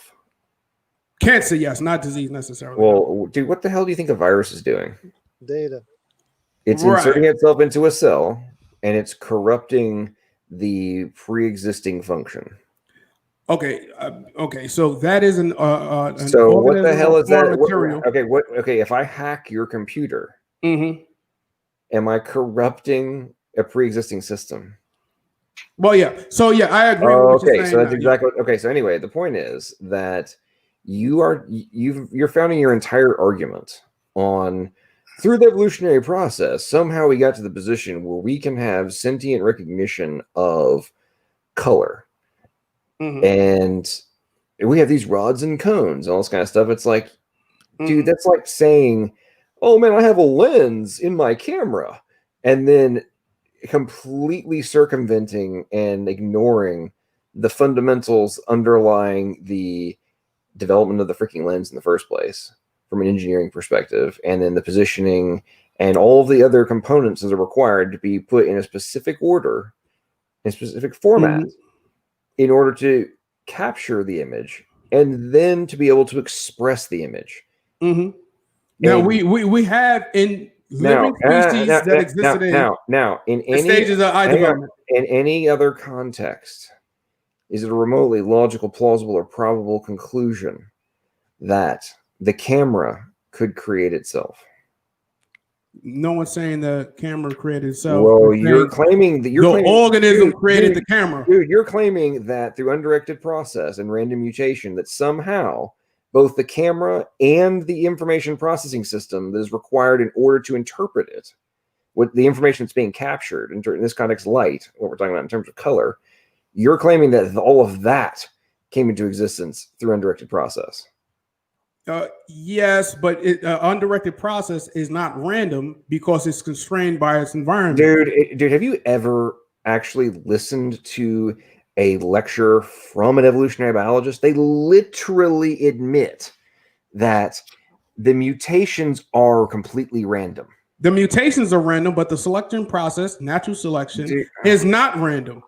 That is constrained by the environment. If a mutation occurs, a mutation can occur from numerous things. Mutations can occur from viruses. Mutations can occur from cosmic rays. Mutations can occur from the radiation that's coming from the Earth that corrupts the DNA. These causes mutations all the time. Talking points spewed. We got you. You just said corrupted. Sure. So you have hang on. So how do you have a pre-existing functional sequence? Mm-hmm. And you're saying that if you corrupt it, right, you're going to gain new functional information. Is that correct? Yes, that happens all the time. That's what he believes. Completely new functional information. Yep, absolutely, completely new functional information. Yes. So not modification of existing data. You have creation of entirely new specified function. Absolutely, and as a matter of fact, we know example. Prove it. Okay, I can give you one. If you look at the kiwi, for example, this is a type of fruit that has what is called hexagonal. It has a certain number of chromosomes, and then it multiplied it by like 6. So like a banana had like some 30. Variation is not new function. Variation is not new function. No. Look, variation is not new function, dude. Wait a minute. I'm gonna put this in an analogy. Do you know anything about software? Yes. Okay. Do you think about WordPress, for example? WordPress, yeah. I created a website using WordPress. Yes. Okay, cool. So if you have a freaking plugin, and for a contact form creator, for example, right? Mm-hmm. And you create a new instance of a contact form you're going to use, right? Mm-hmm. And you insert that plugin, the new one you created. You get the short code, and you install and you put it into a different page, right? Mm-hmm. And you change the form field on contact form A versus contact form B. You changed a couple of the contact form titles. Okay. On the source level, have you created any new functionality? No, not in that instance. No. Okay. If you have if something on your server gets corrupted, you still have a contact form, but the phone number form field got deleted. Right. You still have first name, last name, email address, and a text box, but you no longer have the phone number. Did you gain or lose function? Well, you definitely lost function there, yeah. Okay. So what the hell do you think is happening in observed mutations? Well, mind you, we can use software as an analogy. Dude, if you look at this, no, this is literal, man. This is not figurative. This is literal. Right. Well, and dude, if I swear, our computation models are simple no, dude, compared listen. to what light does. Right. It's way more complex. It's AI. It's AI. So are you suggesting that a WordPress site could ever create a new one by itself without you? No, certainly not. I would never make that Do you think you could ever run a backup if you didn't have a batch script that was running a backup on a daily, weekly, monthly basis, whatever you set it for, to copy the data and store it in another folder on a regular basis? If it's corrupted, would it still? No. I mean, secure basic backups, right? You have a script, and you say, "Hey, I want to back up all my database and my source code. I want to make a copy. I want to back it up over here." Okay. Is that ever going to happen without intelligent agency executing that process? Well, certainly not. Not in the case of our computers. Now, once you have set up the script and said, "Hey, under these rules, execute backup," you don't have to do anything else, right? Well, yeah, certainly. We'll continue to create a backup. You create backup, right? Now, every time that's copied, do you think there's not the possibility of data corruption? Certainly. Okay. So do you think it is a really plausible scenario that in 1 billion years from now, your website is going to have turned into YouTube? Certainly not. Even though there's errors that are happening in the copying process. Right. Mind you, you took now. Do you think without you logging into the back end of WordPress and creating a new contact form, do you think there's ever a scenario in which a new contact form could ever create itself without you actually executing it? Certainly not. With purpose. Now, if you had an AI program, which by the way, Joel writes AI software. Awesome. Do you think he could probably write an AI system that might account for creation of new form fields if there was a certain number of requests that were made from a drop-down menu? Okay. Do you think you might be able to write an AI script to do something like that? That may very well be the case. That may be likely. Okay. Yeah, that would be probably in a finite state machine list type situation. Okay. Now, in the context of what we are discovering, and I am not making this up, if you go and Google it, go look up non-deterministic DNA computation. Like, this stuff is happening in biological systems. We have every aspect of AI except vastly superior to the AI that we're trying to create right now, operating inside of our bodies. Every life form. And we know biological chemistry. Now, inside of these restrictions of what Joel was just referring to, we have ability for adaptation inside of specific rules, basically. There's all sorts of variability allowed inside of those structured rules, but they run into barriers. And that's what we are observing in biological systems. So if there's all this flexibility in this, if you stay inside of these walls, then you have all sorts of crazy amounts of variability that are possible, but not outside of it. So how in the heck did we just evolve if every single biological system that we're observing has specific rules and barriers? There's even a term for them. It's called evolutionary buffers that block, and we're discovering them at the yin yang, that block anything outside of X. Okay. But in order for evolution to be true, that can't be the case. Wait a minute. Well, the scenario that you described, not for adaptation inside of preset rules that enable you to do this. Right, and, right. And like the immune system, for example, one of the famous talking points of atheist idiots of like, oh, well, the immune system is a proof of evolution. Okay, there's 625 alleles, genes that control the formation of antibodies in our system, right? Now they can be combined in all sorts of different combinations, which, as of what they've calculated so far, the possibility to keep finding more stuff, it can produce, these 625 can produce up to 90 million different types of antibodies. Okay. To account for things we haven't even run into yet. Okay. Right. But it's done in a very controlled process, not random. There's pre-existing rules that are set to enable our immune system to execute this pre-existing possibilities in order to find like a dynamic antivirus. Oh wait, it's literally going after viruses, ironically, but to find the appropriate solution. What the hell do you think we're trying to create in our systems, in our computer systems? We're trying to figure out how to do that. Joel can much better than I can. But the point I'm making is it follows all of the exact same fundamental requirements as anything that we're trying to do. But nobody, one of Joel loves to say this, it's like creating an AI system by slamming your face onto your keyboard. And this is what people such as yourself, who are stunningly ignorant of what is going on inside of biological systems, you are spewing the superficial undergraduate level talking points that we hear from the evolutionary biologist teachers like Dr. Dan Stern Cardinal and other people such as him, and the Matt Dillahuntes and all those guys of the world, who don't go below the surface of the talking points. Because if you did, and I know you haven't, because if you did, you wouldn't be denying the things that we're talking about being what you have to account for.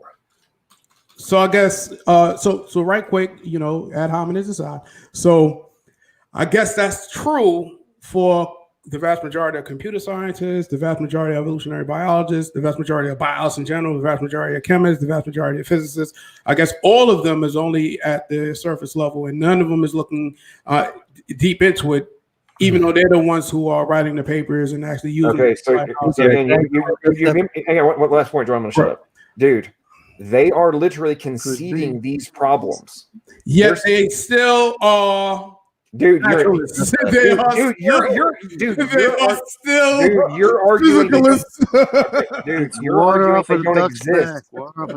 Dude, at least they're conceding that they exist. You're not even conceding those problems exist. No. I'd like to address that too. Of course. Go ahead, Joel. Of course. Hey, Derrick, let me real quick, man. You and I, we haven't talked yet, but what you just said was it's called an appeal to popularity logical fallacy. No, that's no. That would be an appeal to authority. Those are actual. Those are actual. Regardless, when anybody claims that something must be true because the majority say so, as you just did, that's a logical fallacy. That's not the majority belief. The majority counter argument that as a professional scientist myself of almost 25 years now, including information science, which I'm currently moving into professionally right now, there are no atheists in science at all. You can talk about people that are stuck in what I call atheist churches these days, in universities, but they're not scientists. And I can go, and I've been doing it in chat here, while we're listening to everybody, go into just example after example, all of the major fields of science, including physics, quantum physics, Planck's quantum physics, Einstein's relativity physics. Those were all theists. Those people all disagree with what you're talking about. And evolutionary, not according to Gallup polls. Let me go ahead and make this point, if I may. Evolutionary religion, because it's not science, actually denies and rejects things such as chaos theory, for example, which clearly states that the more complex a system becomes, the faster that it self-destructs. And like John was pointing at, we've in the past 20-something years ago, we've tried to use adaptive artificial intelligence, machine language algorithms to try to randomly generate different types of codes, different types of systems. We used to use web spiders, for example, that Google would use to scrub the internet, for web searches. We would use the same type of technology and algorithms to try to help our AIs basically try to self-learn and scrub the internet and try to. And all it ended up doing was destroying our AI. it confuses things. It causes the exact opposite of what evolutionist religious fanatics assume happens with their model. And so we can't use that. And so we can't even understand how the quote unquote language of God, as the Human Genome Project dubs DNA, we can't even begin to understand how this 3-dimensional, bidirectional, universal information codec protocol technology that's in all living cells universally, we cannot understand it without applying the latest advances in information science and technology. So it's not random. It's the exact opposite. And we could go for days together. We do it in a lot of these chats of how life is, like John said, the exact opposite of random. So I said it's the exact opposite of random. Randomly is pure. But here's the thing, especially as logical, plausible, probable, when explaining like software and in WordPress and trying to get it to YouTube, right? First off, you had a predetermined endpoint, and there's no predetermined endpoint in evolution. That's number one. And the second thing is this, and most important, that computer that's being corrupted is not in an environment where negative corruptions is weeded out. We as biological organisms do live in such an environment. No, there's nothing. It would just accumulate. So random change would just accumulate. So corruption would just keep accumulating, and you will not get, of course, to any YouTube. The program would deconstruct. But in the case of evolutionary biology, what we have is we're finding organisms in an environment which it has to survive. The ones that gains deleterious mutations will die off. Derrick, do we have error correction in our in biological systems? Yes. Yeah. Okay. That developed evolutionarily. Have we had, per the evolutionary timeline, have we had error correction since basically the beginning? Yes. Not since the beginning. Yeah, we have no evidence of that. Dude, no evidence of that. Dude, we couldn't survive. DNA cannot survive without error correction.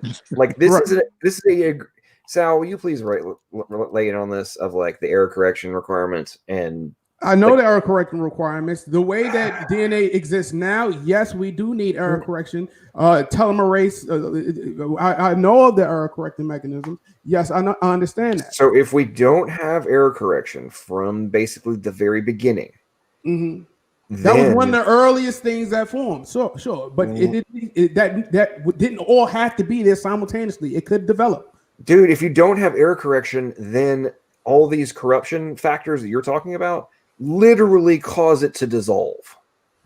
Like your whole process of evolution, even through your own perspective, can't happen because it literally dissolves without error correction mechanism. Go ahead, Sal. Yeah,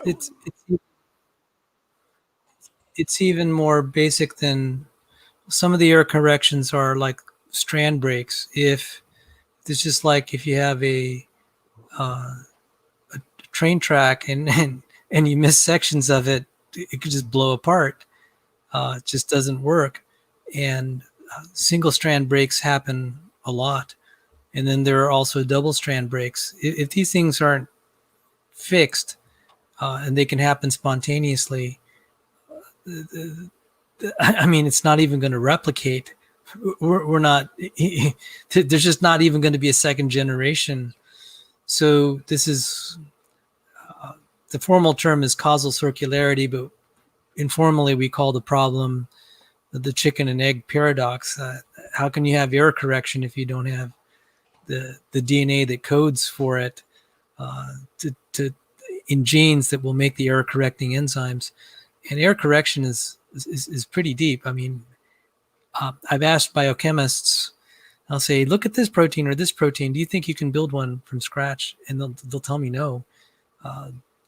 That if they didn't have models within biology, it'd just be too difficult. I mean, I'm just saying at a personal level, this is just too hard to believe that random events could construct something so complicated. Well, not only that, Sal, but the idea that if random genetic mutations acted upon by natural selection is the base mechanism of evolution, it's not even rational that evolution could. Let's pretend that it's possible. It's not rational that evolution would design a system which is the purpose of which is to maintain the integrity of DNA against damage and mutation. So it's self-refuting. Yes, If mutation was the mechanism of evolution, why would it be logical that mutation would design a system to remove itself? It's irrational. I had to point out it doesn't have forethought. Natural selection tends to select for reduction, not for construction. So we shouldn't be appealing to natural selection to be filtering out stuff. It actually sometimes will actually get more junk into the system. This is now being well established. And it would die. And then the ones that didn't do that would proliferate. We actually don't know that. It would have to. That's the logical conclusion. If it's deliberate, it would die. Yes, we may be well on our way to dying. Very complex eukaryotes like humans, but even evolutionary biologists are like Will Provine are pointing out that life as we know it is going to go extinct. So I just don't find it believable that the claim that natural selection will filter out and yield improvement. That is not indicated in the last 20 years of actual research in the lab and field, and people are coming to terms with it. So it's not credible to be invoking natural selection as a means of constructing and adding and accumulating complexity. It may be damaging net whole. So one can still appeal to it as a speculation, but it's certainly not proven, and the evidence is against it. And like I said, I'm just, I try not to judge people about whether they're running away from reality or anything. I just tell them, I can say it's just too hard for me to believe this is an accident. Everything that I know about chemistry and physics, what little I know about all these topics, it just, the more I study it, the harder it is for me to believe it's the natural process, the natural outcome of chemistry and physics. I mean, I know you're not there, but I'm just expressing my personal opinion here. I understand that. The more I study it, the more likely it seems. Hang on. So you're not studying what we're studying, dude. So you literally don't know you don't even know half the stuff that we're talking about, and you claim that you're getting more and more convinced it's correct. Yeah, but you don't know the fundamentals that we're talking about. I do know many of them. There are many times that you try to put me on the spot and I know exactly what you was talking about. On top of that, so how they solve the chirality problem? Yes or no? Straight belief. I'm familiar with that, but it doesn't matter. You want to know the reason why? Dude, it doesn't have matter. They solved the chirality problem? Yes or no? I'm familiar with the chirality problem, but guess what? It doesn't matter, because if the chirality problem was such a problem, then scientists all over the globe will be jettisoning their atheism, apparently. But they're not. No. All around the world, atheism is rising, actually. No, it's not. No, it's not. Yes, it is. Yes, it is. Been on decline since the mid-O's.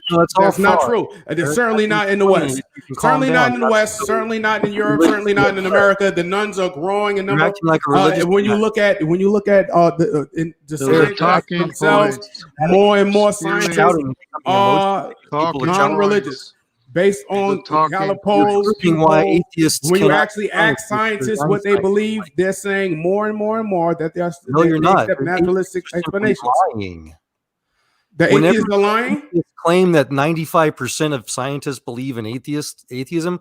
That's a lie. What they do is they actually pay a media corporation called the Pew Research Corporation to poll their atheist religious organizations. The AAAS is not a science foundation. So this is a conspiracy. And whenever explaining your mistake, if you want to hear. And whenever people scientific go around and try to say they believe in God, they lose their job. The same thing happens. Excommunicated. So I guess Francis Collins doesn't have a job. All right. I don't know the guys that did it, but he finds something that went against the Big Bang, and they start to realize that this theory went against the Big Bang and completely crushed the Big Bang. And guess what? He lost his job. He lost everything. You're talking about the astronomer who discovered the galaxies, large galaxies can be strung together with small galaxies by a massive string of stars that run between them. That guy? No, I'm talking about I've heard Ken Hovind speaking about it. The guys that find some type of material on the Earth that disprove the Big Bang in a way.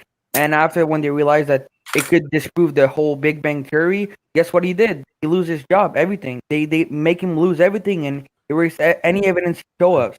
That's what happened. Well, he was probably engaged in spewing for false information in a hope of fudging his data. He's probably doing something dishonest, and that's a good reason to lose your job. You're doing something Derrick, dishonest. all the time that this is what I've seen. All the time when they propose a good idea, you just try to play around it and find excuse. That's what I've been observing for the past 4 hours. I'm sorry to say it like this. I don't mean to be disrespectful, but this is how I see. From my perspective, it seems like you want to believe in God and you want to hold on to that. I don't want to believe in God, but I'm not trying to take away your God belief. I'm just saying that you made. I'm not trying to take away your God belief. All I'm saying is the literal interpretation. It cannot be supported. Listen, I think so.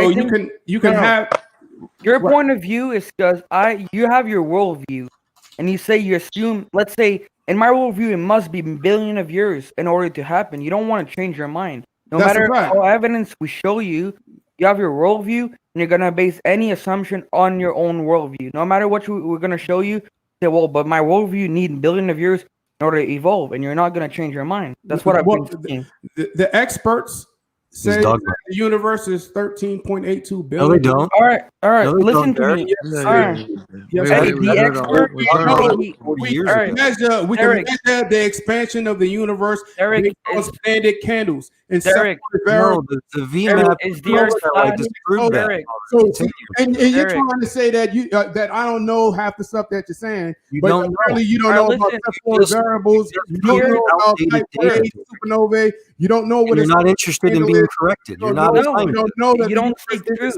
Okay, we got way too much yelling. Let's all right, all right. There is many of mathematicians that use. Okay, hang on, guys. Okay, Will, go ahead and finish your point. Then Joel, and then Derrick. He says the majority of people believe so it must be true, but that's not how it works. Many people in the old time used to believe in Christianity. Does that make it true? They used to believe the Earth was flat. Does that make it true? No. So majority doesn't win at all. This is a stupid claim. They used to believe no is flat. Sir, is the Earth flat? The Earth is not flat. Why not? What they're doing, evolutionists, the modern atheist church today is doing exactly what the ancient Vatican used to do. That just isn't true. That is exactly true. You just proved it. There's I mean, you're not for that. There's too many scientists who are looking to prove they're not scientists. They're atheist church clergy. No, you're just being the church, or you want to, but it does not believe in anything supernatural. So the VMAP. I was trying to say, I don't know if anything got heard on all the shouting, but or the anger there. So the VMAP and the Planck satellite over 10 years ago proved the universe is not expanding at 13.8 billion years anymore. And the scientists from Planck to Panzea. I'm sorry, what happened?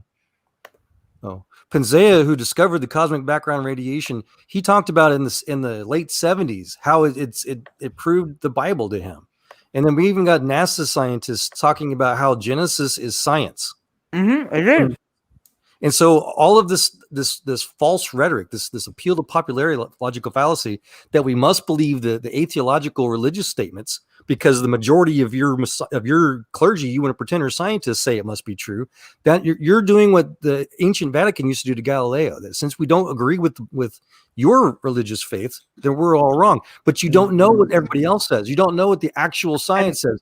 You don't want to know what the VMAP says. You don't want to know what the Planck satellite proved 10 years ago. You don't care. This is how atheists are, okay? They just look about evidence for their worldview. They never go look about the creationist evidence. All they do is look, see those atheist scientific say so, but they never look these scientific creationists what they're saying. Right. cells. Yes. Scientists always respond to creationists and debunk them. The that you just showed me that's saying that the population agnostic atheists around the globe is going down. Yeah, that's not surprising because in the third world there's higher population rate. As an information scientist, if I may interrupt you, all polls are irrelevant. All right, guys, can I just add something? The funny thing is, the nuns are rising in the West. They're rising in America. They're rising in Western Europe. They're rising in first world industrial nations. They're rising, of course. And then, of course, the idea that there's so few atheists and agnostics, maybe who label themselves that, but the vast majority you're wasting your time. Are not somebody else's. I'm so All right, sorry. Derrick, I don't see the point you're trying to make here. All I don't polls see. are anti-scientific. Not theists. Derrick, all polls are anti-scientific. Islam, the fastest growing Just quoted anti-scientific, irrelevant, superfluous information. Let's go back. Hey guys, calm down. Hang on, everybody, calm down. I think I'm not growing. Standing has growing faster. Sorry. Standing has gotten his coffee IV main line hooked up. So what's up, Standing? Welcome back, man. What you got to say for us? Well, I've been here the whole time getting some work done while listening to this after show. It's been a blast. I was just gonna say, less interruptions at this point. Now it seems like we had some good heated moments there, but maybe we should let either Derrick or Joel finish their thoughts. And then allow the other person too. So I guess if Joel wanted to finish, that's my bad. I joined in the middle of the convo. No, that's okay, brother. With so many people going at it, it's hard to keep track. But now, especially because I think a lot of good things have been said there, but there was some over talking. So maybe allow. I mean, whoever wants to go next, just finish your thoughts and then hand it to the next person. All right, sounds good. Yeah, I still have questions. Yeah, I wanted to add something after when you guys are finished. Okay, so we're gonna go to. I'm busting out the clock right now. We're gonna go to 90-second turns. John's taking up the clock. Yeah. Dude, actually, earlier today, I was trying to figure out a way to use StreamYard to let me have a window as a countdown timer. Okay, so setting there for 9. Now we're going 90 seconds. Okay. All right. So, Will, you've got 9 seconds first. Oh no, I'm good. Joel couldn't go. It's all good. All right, Joel, go ahead, man. The Will Security, whenever you start talking. Gosh, I wanted to add on to something Sal said earlier, but yeah, no, Derrick, I'm an information scientist. I can assure you, all the polls that anybody wants to cite, whether on the creationist side or the evolutionist side, are always false. They're always anti-scientific. So I really want to encourage you to get away from that type of mindset. You can't bully people into believing your religion because of a majority or because of any statistic like that. That's nefarious. It's dishonest. That's why Christians invented their scientific method to be able to look at evidence that everybody can repeat observably in real time without having to appeal to anybody else's opinion as you do. I don't know how much time I've got though, John. So Sal, I wanted to add to your thing about 45 seconds. Thank you. Was that in information science, we have a terrible time trying to keep information alive, especially AI technology. It's so difficult. And so even in our computer technology with hard drive data, memory data, we've got all kinds of error correction and caching stuff to try to keep the information from degrading, from becoming useless. And we see that in the DNA biological systems as well. This is artificial information technology. And there are literal artificial AI routines in DNA to try to keep this information alive longer than I think that it should have been as it has been. I think all life should have devolved or just self-destructed into a big pile of goo all over the planet years ago, probably centuries ago. It's a miracle that any. Is that the ding? Okay. that was the ding. Okay, I think Jessie Shadow Dancer has something she wants to say, and then we'll let Derrick respond after. Jessie's been very quiet. Go ahead, Jessie. I got to reset the clock. Okay, go. Okay, so I've got a bunch of quotes from scientists that talk about how their models actually don't work. All right, so like Mercury can actually, the sulfur that's on Mercury can actually condense in the primordial solar nebula at the heliocentric distance of Mercury.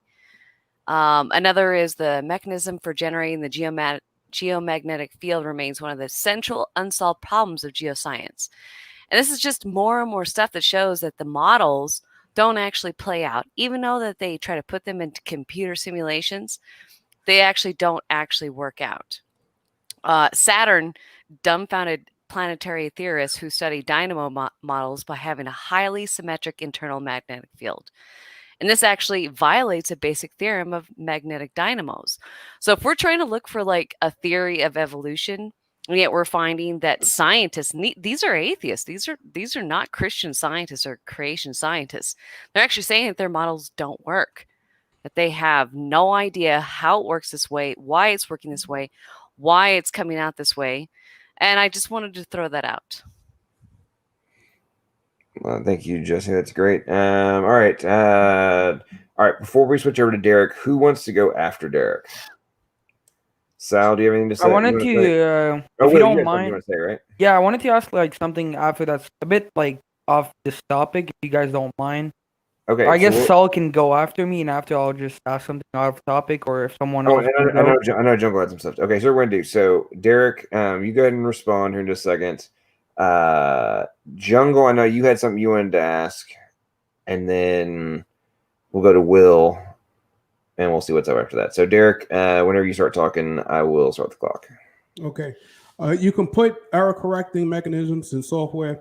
The only problem is that in a naturalistic environment, you actually have conditions that actually delete programs, organisms that don't function correctly. You don't have that in your software. You just have error correcting programs. You don't have anything to weed it out, which natural selection does. When it comes to the question from Shadow, yes, we don't know everything. And as we look at and we create models, we test models. If that's not correct, we come up with some other naturalistic explanation. That's what science is, disproving hypothesis. That's what it's about. We don't know everything. We're learning everything, but everything we've discovered up to this point had a naturalistic explanation. We have no reason to believe that we will have a supernatural explanation down the line. We have no evidence of that. The last point, right quick, yes, atheism and agnosticism is going down in the world because the areas of the globe in the third world are the ones that are having the most babies. Of course, so the population is growing in the third world, and they don't have an advanced scientific understanding of anything like that. So yes, that's not surprising. In the West, in America, the nuns are increasing. Moreover, the fastest growing religion is not Christianity, it's Islam, and the fastest growing version of Christianity is Mormonism. And I think we can all agree that that's a load of bullcrap.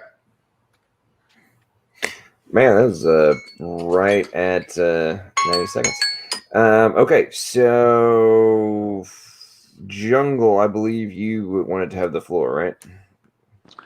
Yeah, I wanted to see if I could just have a little discussion with Derrick, if that's possible. Yeah, go for it, man. Yeah, Derrick, hello.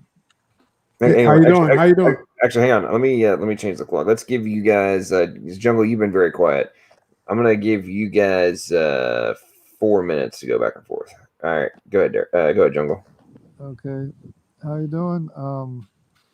I noticed, Derrick, you were slamming the Bible pretty hard. Are you aware that the Bible is like the most reliable ancient source that there is? There's a lot of wisdom found in the Bible. No, I'm not talking about wisdom. I'm talking about archaeological facts and all kinds of details in the Bible. It seemed not to have made any reference to dinosaurs or anything like that. It didn't mention anything related to disease. They thought demons caused illness and sickness. This doesn't seem to be very reliable.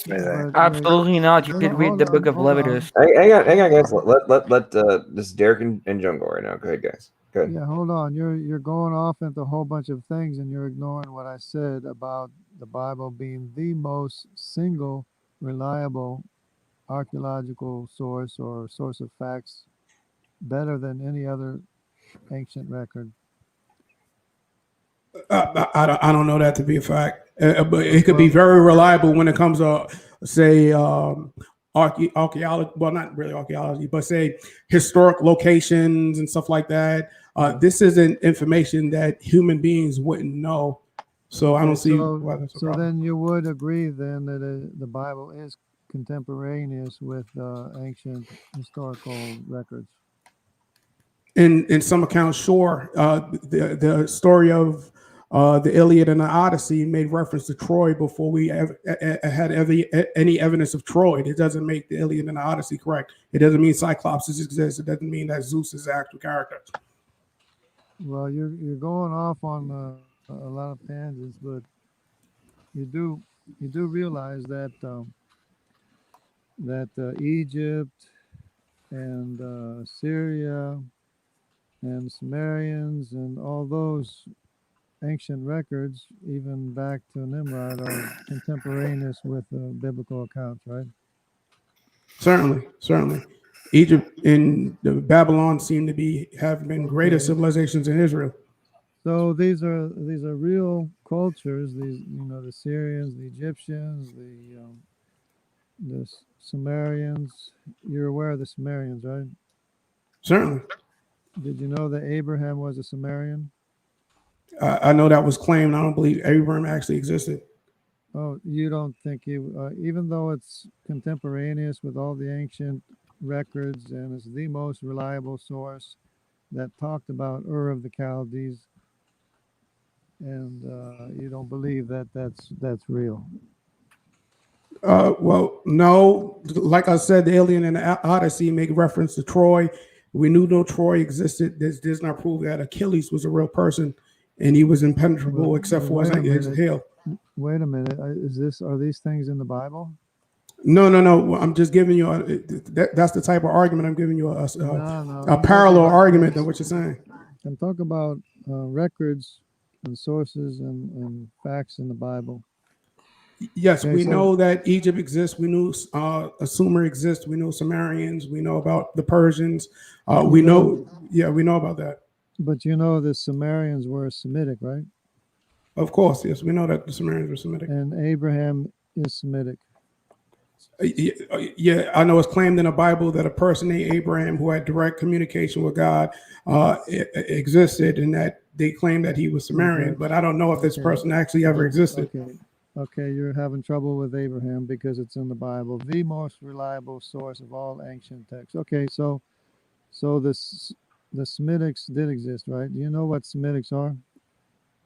The Middle Eastern people. Semitics are a descendant of Shem. Do you know who Shem is? I know it's claimed that they're the descendants of Shem. We don't have any verified information that a Shem actually even existed. Today we have the Y chromosome. Do you know who Ham is? Yes, I know. I recognize what the Y chromosome is. Do you know what your Y chromosome is? Yes, every male inherited from this father. No, your personal Y chromosome. Do you know what it is? What letter or designation it is? Well, I would say Y is the last chromosome on the last pair. No, but do you know whether your Y chromosome is A, B, C, D, E, F, G, H, I, J, K, L, M, N, O, P, Q, R, S, or T? No, I haven't done a DNA test. Okay, so you wouldn't know if you were an E or not. Do you know what the EY chromosome is? No. Okay, the EY chromosome is people from places like Egypt, Ethiopia, and like the North Africa, the Berber area, the Phoenicians. Well, I would imagine that with the history of the slave trade, my Y chromosome most likely may be West African. But if you look at my complexion, clearly I have other mixes in me, so it may be from West Africa, I'd imagine, but it could be, who knows? Yeah, but you wouldn't know until you did the test. But if you did do the test, you would be able to determine which branch of which tree that you belong to. Yes, but I don't subscribe to the biblical flood story. Well, you know, Cushites are a people, right? In Ethiopia, Cushites. You ever hear of them? Absolutely. Nilo-Saharan. Do you know who Kush is? Yes, I heard of Kush. Yes. Do you know who he is? Well, yeah, a fabled individual that supposedly existed in the he's Bible. Not a fable. It's not a fable. Your ancestors are not fables. Kush Well, I may not be East African. Most likely I'm West African. So he wouldn't be my ancestor, even if he did exist. But we do know that the kingdom of Kush exists. Unless the West Africans came from the East Africans. Well, according to the Out of Africa model, every single human being on the planet came from East Africans. But not according to the Y chromosome genetic distance family trees. Oh no, it makes the same one. If a good book is Spencer Wells's Journey of Man, and we can actually trace all human beings back to East Africans, and the oldest, of course, human populations are actually the Khoisan people. Are you familiar? Okay, so on that note, guys, Jungle, we'll come back to this. I know I'll let y'all go longer than your 4 minutes. SFT, I believe you wanted to go next, right? Yes. Everybody's been having so much fun. I'm starting to feel a little bit jealous. The temptation's been killing me. I said I would just sit back for most of the time, but it's a lot of fun. Yeah, this has been an awesome after show. So there's been a lot of points thrown around that I'd like to address. Just give me the 90 seconds. That's cool. I'll just touch on one thing regarding natural selection and the claims in regards to genetic degeneration. Here's the thing. I agree with what Sal said. I think he said it nicely on the fact that natural selection oftentimes results in reduction as compared to the creation of any true novelty. Now, here's the thing. There's far too many mutations, new mutations accumulating from generation to generation that are essentially, Derrick, invisible to selection. They're too subtle. So that means selection can never filter out so many mutations that are low impact, only slightly degrading to the genome. And that's what the evolution is. That's the question they have to answer, is what type of selection can filter out so many mutations that are accumulating. I mean, what we know is it's roughly 100 new mutations per person per generation. And as far as I know, all population geneticists and evolutionary biologists would agree that beneficial mutations are rare. Actually, they're incredibly rare. That means that harmful mutations vastly outweigh truly beneficial mutations. And another thing, Brother Sal points this out, frequently, when you do get a rare beneficial mutation, okay, it's about 1 in a million, typically that so-called beneficial mutation is itself reductive and functionally compromising to the organism. So my point is, this is a major, major hurdle and unsolved problem for the evolutionary story, meaning an ape-like creature could not have evolved into man over time through mutations and natural selection based on what we know of the nature of mutations and selection. So that's it. So I'm just curious as to anybody's thoughts, I guess Derrick specifically, in regards to what I said on mutation accumulation. There has to be a type of selection that can filter out all of these accumulating low impact mutations. So that I just wanted to branch off that point. No, I appreciate it, SFT. That's a very, very good point. And, it's ironic in the, these debates that we engage in all the time, very often we hear the Linsky experiment, for example, as, standard talking point, and the citrate, et cetera, and it's like, yeah, that's literally the result of the deletion of the promoter. Like, there is no new function. It is literally you deleted the on-off switch, so it's stuck in the perpetual on position. Like, it already had the pre-existing capacity to metabolize this. Like, what's your point? Well, Richard Dawkins proves evolution. Richard Dawkins himself makes such a big deal over the Linsky experiment, when in fact, even their best beneficial mutations were essentially, like you said, reductive or functionally compromising to the organism. So that's why the evolutionist has to answer the question. If we supposedly evolved billions of years ago through incremental changes, right, through natural selection acting upon random mutations, random variation, that single-celled like ancestor evolved over time into whales, humans, pine trees, through this process that is ultimately degrading to organisms. How is that possible? How is that not just a storyboard, given what we know about the empirical data? That's a very good point. Now, before we, I think Will had something he wanted to add. I had a little question. All right, go for it, man. All right, so you guys always says that our buddy is like a computer, but what is there in our buddy that's so complicated? That was my question. Complicated? Yeah, I mean, you guys said it's more complicated than everything that we can find in the world. Okay, well, I'll give you a quick example of that. So, alternative splicing, for example. So you have inside of a gene sequence, and this is where the ultimate irony of like evolutionary biology arguments of like junk DNA. So what are we discovering now? That you can have two quote unquote duplicate sequences, right? This is a famous talking point of the atheists and the evolutionists. Oh, it duplicates and then it slowly turns into something else. Yeah, okay, cool. So what we're actually discovering now is that those introns that are supposedly junk actually mean that things we thought were just copies actually in many instances have different outcomes based on the introns, because the introns actually have different alternative splicing signals, which result in a different recombination or the capacity for different recombination of exons. And now you have what we thought was just a copy actually has entirely different function based on what has been considered junk and supposed evidence for evolution from the evolutionary biologists actually causing a totally different outcome. And the irony is that these any modifications to these, even to the junk, has been discovered to be the direct cause of plethoras of genetic diseases.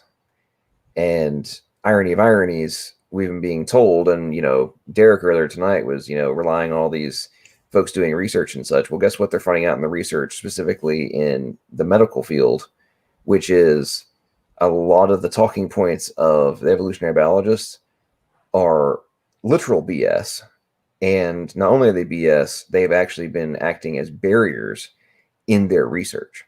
So that's one example of, we've got something that looks the same. Neff talked about this earlier in terms of different ways of expressing the data, forward, backward. In this context, it's like not only can you do it both ways, you can also rearrange things to result in variable outcome, but you're doing it in a completely controlled process that requires nanotechnologies to execute. And I don't know what about that doesn't scream design, number one, and number two, extraordinary complexity. Does that address kind of what you were talking about there, Will? Yeah, pretty much. And what about the fossil record? Like, all those bones. They cannot really prove something, can they? Fossil, I'll do a brief. A couple of folks probably want to answer this. The fossil record, to me, from when you look at it from a genetic perspective, is borderline stupidity. If you think it supports evolution. So just think about this logically for a second. From a genetic perspective, a Shih Tzu is almost identical to a wolf genetically. If you found a Shih Tzu skeleton fossilized, would you actually think that it was also a wolf? When, from a genetic perspective, they could be the exact same. You have the miniature elephants on the island, near Papua New Guinea, I think it is. It's a little dinky miniaturized elephant. It came genetically. It has a few mutations that cause it not to grow as size of a normal elephant. Again, if you looked at the skeletons and the bones in the dirt, are you going to say that the little elephant turned into the big elephant, or vice versa? Or are you going to have any idea? You have any way to know other than to make pure and utter supposition based on your own worldview, rather than look at things from the modern perspective we now know, which is, hey, there's a ridiculous amount of variable capacity that's pre-existing in genetic information, which could account for this. Enough of my tangent. Who wants to go? Anyone else want to address the fossil stuff? And there's some folks in here that love that topic. Anyone?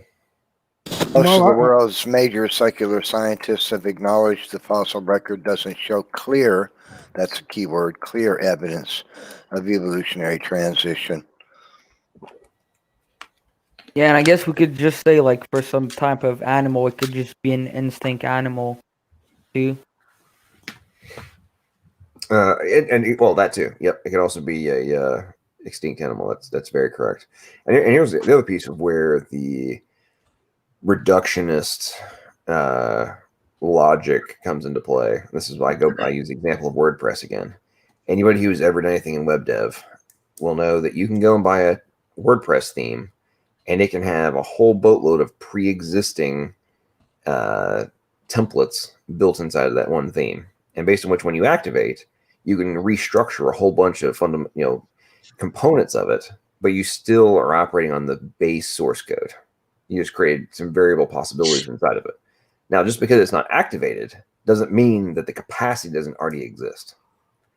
And this is the exact same what we are now discovering on a genetic level is like, wait a minute, there's all these different things that were already possible. And different ways of expressing the data can result in different phenotypes. And the anyway, I won't go on a long-winded tangent. Anyone else? Sal's back. Is your mom doing okay, Sal? Yes, thank you for asking.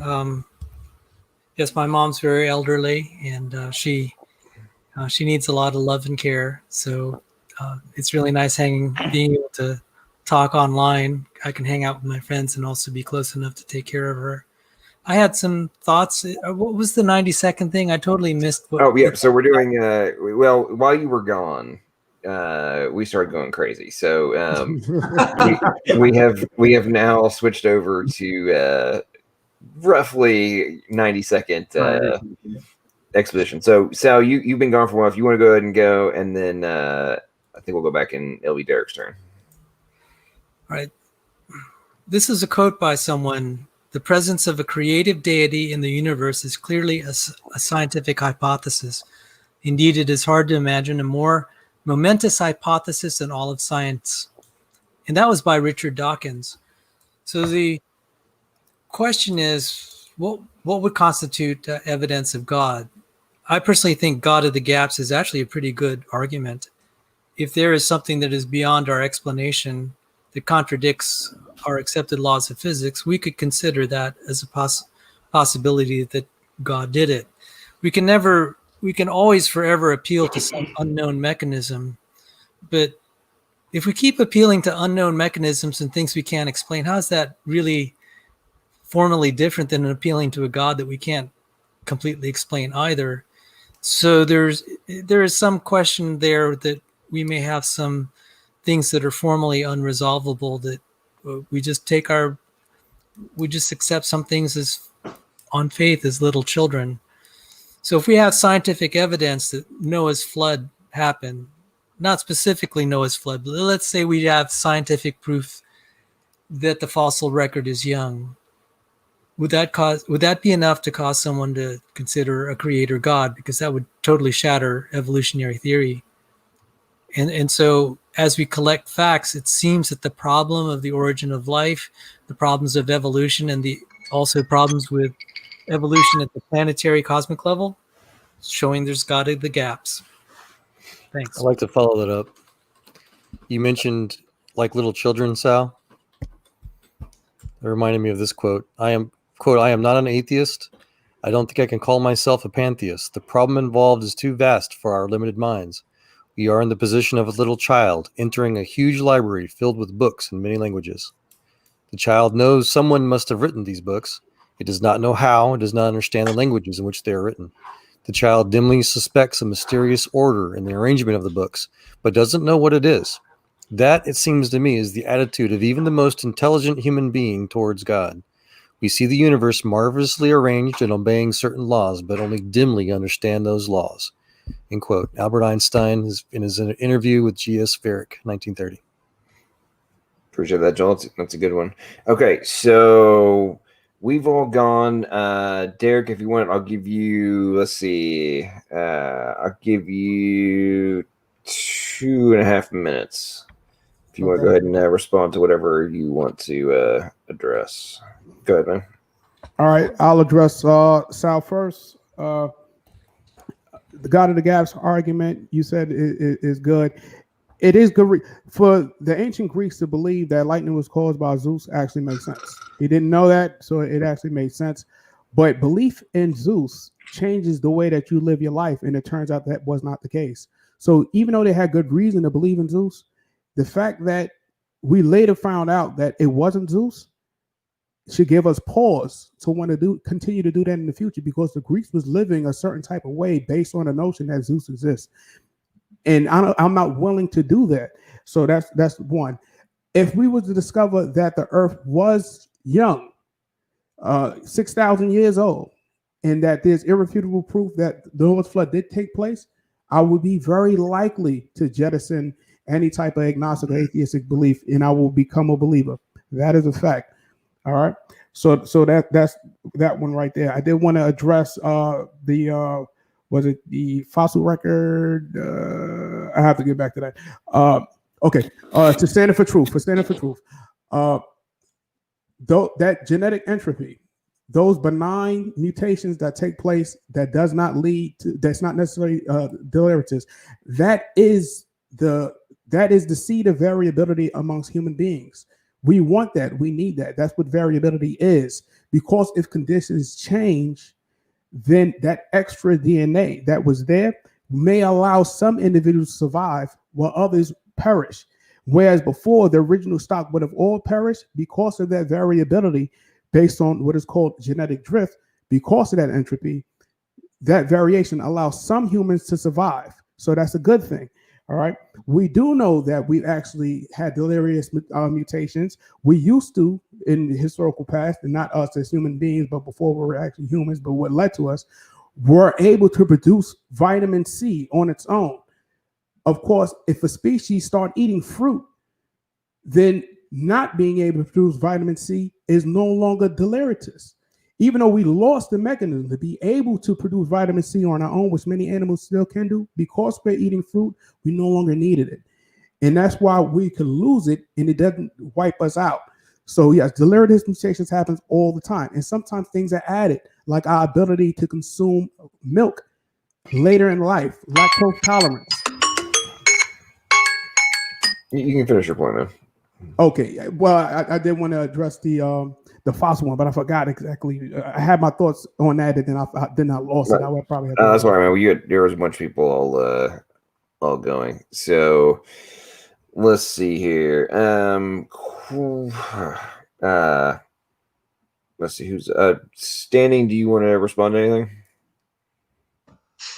Sure, I'll respond to Derrick's. All right, hang on. Let me get the clock right. Sure, yeah. Right, I appreciate you responding to those questions. Derrick, here's the thing regarding genetic degeneration, those deleterious mutations that you say are essentially benign, evolutionists assume that the vast majority of the genome is actually junk. And so, yes, what you're saying, according to the evolutionary story, that these mutations will then essentially be absorbed by the junk areas and utilized for evolutionary advancement by adding variation, like you said. The problem is what we now know, for example, based on ENCODE, they've revealed that at least 60 to 80% of the genome is active to some extent, is functional. So that means those areas that they once assumed were junk, when they're getting hit by those effectively neutral, those low impact mutations. Okay, as I was saying earlier, you're adding about 100 new mutations per person per generation. If they're hitting those areas that are functional, they're only very slightly deleterious to the point where they are essentially invisible to selection. That means, once again, selection being a fine-tuning mechanism. Yes, selection can fine-tune a species. It can even amplify the best beneficial mutations, like sickle cell anemia, for example, and it can get rid of the worst detrimental mutations. But still, based on what we know of the function of the genome, based on what we know about the complexity of the genome, those mutations need to be filtered out over time. Actually, can I address the Gulo pseudogene real quick, John? Maybe give me 30 seconds. Or no, go ahead. I got it. So it's interesting he brought up the gulo pseudogene because there has been papers written on it now. Dr. Jeffrey Tompkins comes to mind, and he's looked at it very extensively, and he's pointed out that the evolutionists are actually only using a very minute amount of highly selective data, which at the end of the day represents only a small piece of the entire gulo gene region. Now, here's the thing: there's data that is consistent with the notion that these are independent events, not the fact that humans and chimpanzees have a broken vitamin C gene because they inherited it from a common ancestor. But the fact is that we're looking at mutational hotspots, because Dr. Tompkins has pointed out that if this occurred millions of years ago, those exons would be much more degraded. And I mean, I can go on, but the point is, it looks like this broken gene is due to independent mutational events and not actually the result of common ancestry with the chimpanzees and the humans. So that was a good point to bring up. So I definitely wanted to address that. Thanks, Derrick. No problem. All right. I kind of remember what I was going to say about fossils. Okay, go ahead. Oh, okay. And I'll make it real quick. If you saw a Shih Tzu and you saw a wolf, their genes are very similar. You would think in the fossil record that these are two distinct desperate species. Yes, that's true. But we use artificial selection to create the dog and all the various breeds. Most of these dogs would not survive in a natural environment like that. For example, an English bulldog just would not. It wouldn't. Most of them are born through cesarean section. It wouldn't even be able to give birth to itself. But if you look at panthers, if you look at lions, tigers, leopards, if you look at them and you compare them to, say, a cheetah, which isn't a panther, right, but looks similar to it, we can actually look at their genes and see how similar and how different they are. In the natural environment, those changes in DNA correspond to what's the word? The physical outward representation of a phenotypic change, right? So that occurs. So we know that's the case. So we can, with the whole Linux classification system, yes, that's messy. But we do know that there are closely related species and some that are more closely related than others. We do know genes. We do know that there's species who can reproduce with another one and produce inviable offspring, some that can produce viable offsprings, and so on and so forth. I'll leave it at that. I'm sorry. Okay, so all right. If Shaquille O'Neal was living on he owns Louisiana, okay, and all of his offspring are 6'5" and above, right? Mm-hmm. And then you've got whoever the little guy that played Mini-Me in Austin Powers, right? Vern something. Yeah, Vern Jones or something, like whatever his name is. And he is in wherever, right? And all of his offspring are shorter than 4 feet and have like bowed legs and other deformities, right? Like disproportionate skull size to body, that kind of thing, right? Mm-hmm. If all you saw was the skeletons, what would your conclusion be? Yeah, I would definitely think there were different species, certainly. Okay. Is there any artificial selection? Not in that case, no. Okay, so what's the point of your argument? The point of the argument is that's atypical. And matter of fact, there's artificial selection. There's sexual selection in human beings. So we do select who we want to mate with and who we don't want to mate with, and that's intelligence involved. And there's a degree of that with animals, but it's less pronounced. But when you look at species as they exist in a natural environment. No, we're talking about from a genetic capacity perspective. Right. Does the capacity exist prior to or post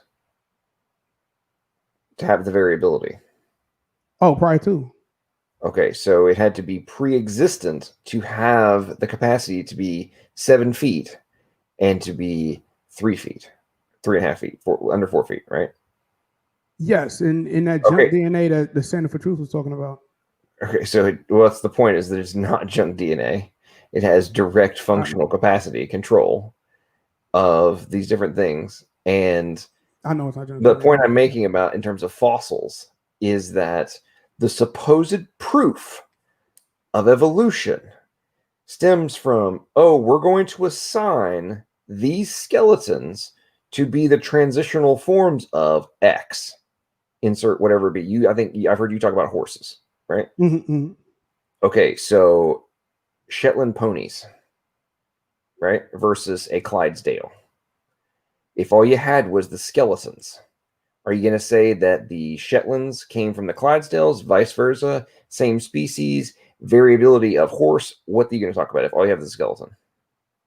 Oh, we wouldn't know exactly, but we know Okay, that okay, then how in the hell, if you wouldn't know about between Shetlands and a Clydesdale, how in the hell can you argue that these pieces of bone that we find are proof of evolution when we know that A, there's all sorts of variable capacity in DNA? We know this beyond doubt. It's proven beyond doubt to be true. And we freely admit that we couldn't know if it was Mini-Me or Shaq, if they were the same species, necessarily. We wouldn't know on Shetland ponies versus Clydesdales. And there's so many different examples you could do on this, right? That Absolutely. genotype and phenotype can differences here, man. There's so much functional capacity variability possible. How does this prove evolution? Okay, good. All you need to do. How does the fossil record prove evolution? Go ahead. I'm gonna shut up. I'm gonna shut up, and the clock is yours, man. Go.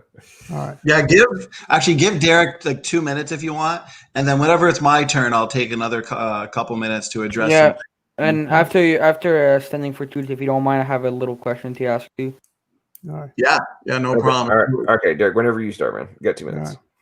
All right. When looking at the various fossils of hominids, right, when it just came to human evolution, we see that there is the Homo group, and then you have your Australopiths, you have your there's various genuses outside of the species. Now you can tell the difference in the genus, and then you can see, well, what fossils do we find this far back? Clearly, these are hominids. They are bipedal.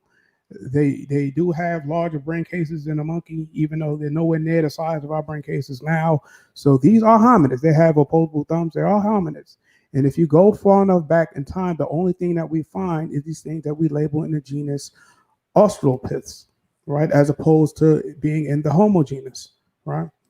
Now, the Homo genus do have a lot of things in common.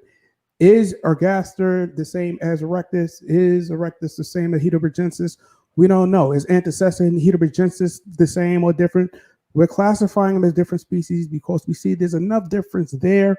They may not be different species. We acknowledge that, right? So we know that the record isn't clear. We know we don't have the answers. But based on the difference between at least Homo genus and the Australopiths genus and the Sahelanthropus, I forget the one that was before, that went back 7 million years. I know it's also with an S. Those are distinct enough where we can say, okay, these are hominids. These later Ergastus, Erectuses, these antecessors, they didn't live in a time period where the Australopiths lives. They didn't live in, right? Only the Australopiths was there, right? So that's proved, or that demonstrates, of course, if you use radiometric dating, which I still accept until, I need more evidence to discount it. What that demonstrates is that all the oldest ones look like Australopiths, the newer ones look like Homo. We look closer to Homo. We're still around. So it's very likely that we descended from those other earlier hominids. Okay. All right, Will, before you go, I'm just going to make a quick statement. You can respond to this if you want, Derrick. 5,000 years ago, did people with similar skeletal structure to Mini-Me exist? Certainly. Did similar people with the size of Shaq exist? Certainly. Mostly closer to Mini-Me. Yeah, I was not worried, but there were giants back then, right? What we consider a giant. I mean, Shaq's 7 feet tall. He's freaking giant, right? Especially compared to a Mini-Me, right? Well, yeah, definitely compared to a Mini-Me, yeah. Okay, so we wouldn't be able to tell if Mini-Me and Shaq were human necessarily, both humans. Mm-hmm. If all we had was the bones. Even if we had a full skeleton, we wouldn't Mhm. necessarily know. Mhm.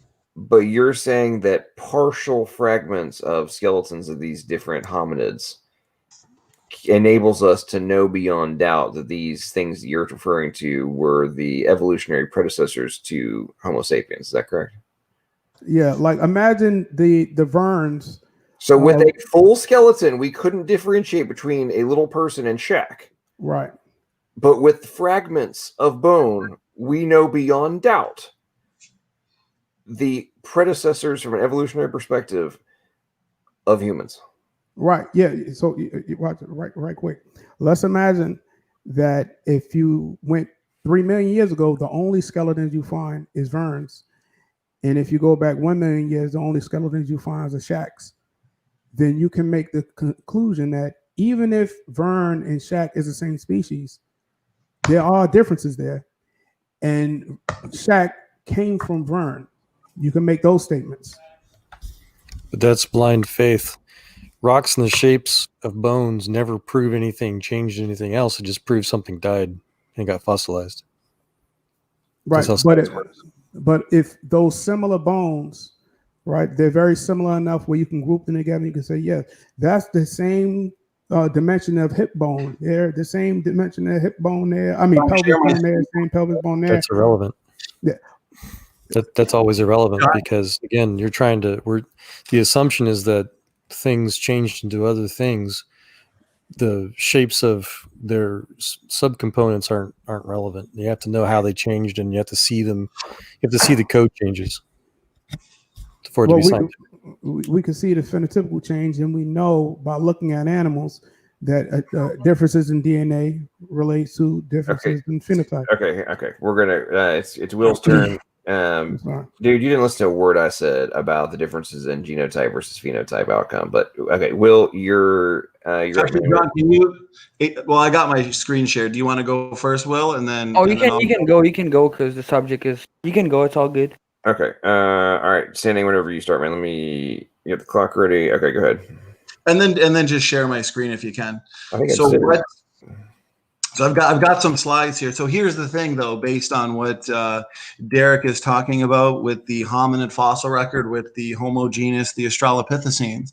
What they're finding now is massive coexistence. So, for example, here's a recent article derived from a technical paper that the Australopithecus, Paranthropus, and the earliest known Homo erectus all appeared to have lived at the same time and in the same place. So we're not looking at a clear progression from Australopithecus afarensis, right, the Lucy species, up to Homo habilis, up to Erectus, and then eventually Homo sapiens. Even some of their best claimed mosaic species, like Australopithecus sediba, there's new papers suggesting that Australopithecus sediba, not likely human's ancestor, study says, unlikely to be ancestor of human. And the fact that what we see in the fossil record, not only is it coexistence, which is more consistent with the model that we propose, like an out of Babel event, for example, where you've got the ape types, the Australopithecus types, and then the Homo sapiens plus their variants, like Neanderthalensis, Erectus, Naledi, the hobbits, for example, Ergaster, coexisting, living at the same time, sharing the planet at the same time. There's paper after paper here, human missing link fossils, maybe jumble of species. This is Sediba, for example. Also newer papers that talk about how what they know about human evolution, or what they thought they knew about human evolution, has been overturned. More importantly, they're finding, so for example, here's the Laetoli footprint. Here's some footprints in Crete that have been dated, that are in the exact same layers and time frame as, for example, Lucy, Australopithecus afarensis. Here's the problem. The domestic dog cannot live before the wolf. Yeah, the wolf and the domestic dog can live at the same time. Domestic dog ultimately came from the wolf. In the same way that we cannot live before our parents or our grandparents. So what we're seeing right now, based on the latest data, I want to show that what I'm saying to Derrick is not a conspiracy. So this is Donald Johansen. He wrote a paper that suggests the collection suggests that Homo and Australopithecus coexisted as early as 3 million years. Now, I just want to point out one thing. The evolutionists will say that this Laetoli footprint, they've attributed it to Lucy, Australopithecus afarensis. But when you actually put it side by side, what we're looking at is clearly a human foot. This is a chimp foot. And we know that Lucy, the Australopithecus afarensis, was like 3 to 4 feet tall. And this footprint was like 10 to 11 inches. Here's the problem. They say, you can read in their own literature, they say that these cannot be human footprints because we know, right? Because they have that evolution-based assumption. We know that humans didn't live at the same time as afarensis. So they can't conclude the logical. My point is everything about the hominid fossil record, everything about the ape to man story has actually been overturned. And what we're looking at is more consistent with the model that we propose, the out of Babel model. My time's up, so I could go on and on all day about that, but go ahead, whoever wants to say anything. Thanks for that. I guess if Derrick want to respond real quick. I don't know if he...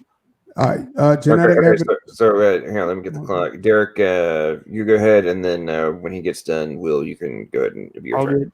All right, genetic evidence confirmed out of Africa model. That's the first thing I said. We know that there's multiple hominid species living together. Homo florensis, the hobbit, he just died out around 40,000 years ago, and it's very likely, based on relatively recent studies, we know about for a decade now, that outside of sub-Saharan Africans, human beings have Denisovan and Neanderthal DNA in it. So we know that there was, cross speciation and interbreeding and stuff like that was going on, that was taking place throughout the ancient world. No one said the linear model. Of course, that's not true. Like when you see like some hunched over thing and then you see a progression, no modern evolutionists actually think that's the case. They understand that that's symbolic. That doesn't represent anything that's real. We know it's a web that spreads out, and there's a lot of interactions and crossing going on, competition with very similar. But this is not.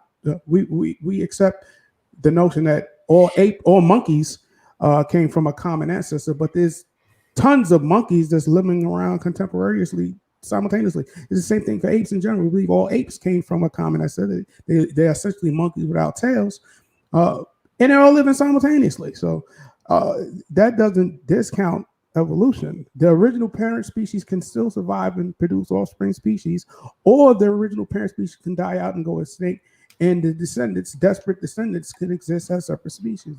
That's no problem. Logical. If you don't mind, I'd like to hear a standing for truth answer, and after I can go. If it's fine for you guys. If we keep the same topic, I'll continue that. Yep, this is fine for me. If you want to start my timer, John. So good points. Thanks for engaging the data, Derrick. Here's the problem, though.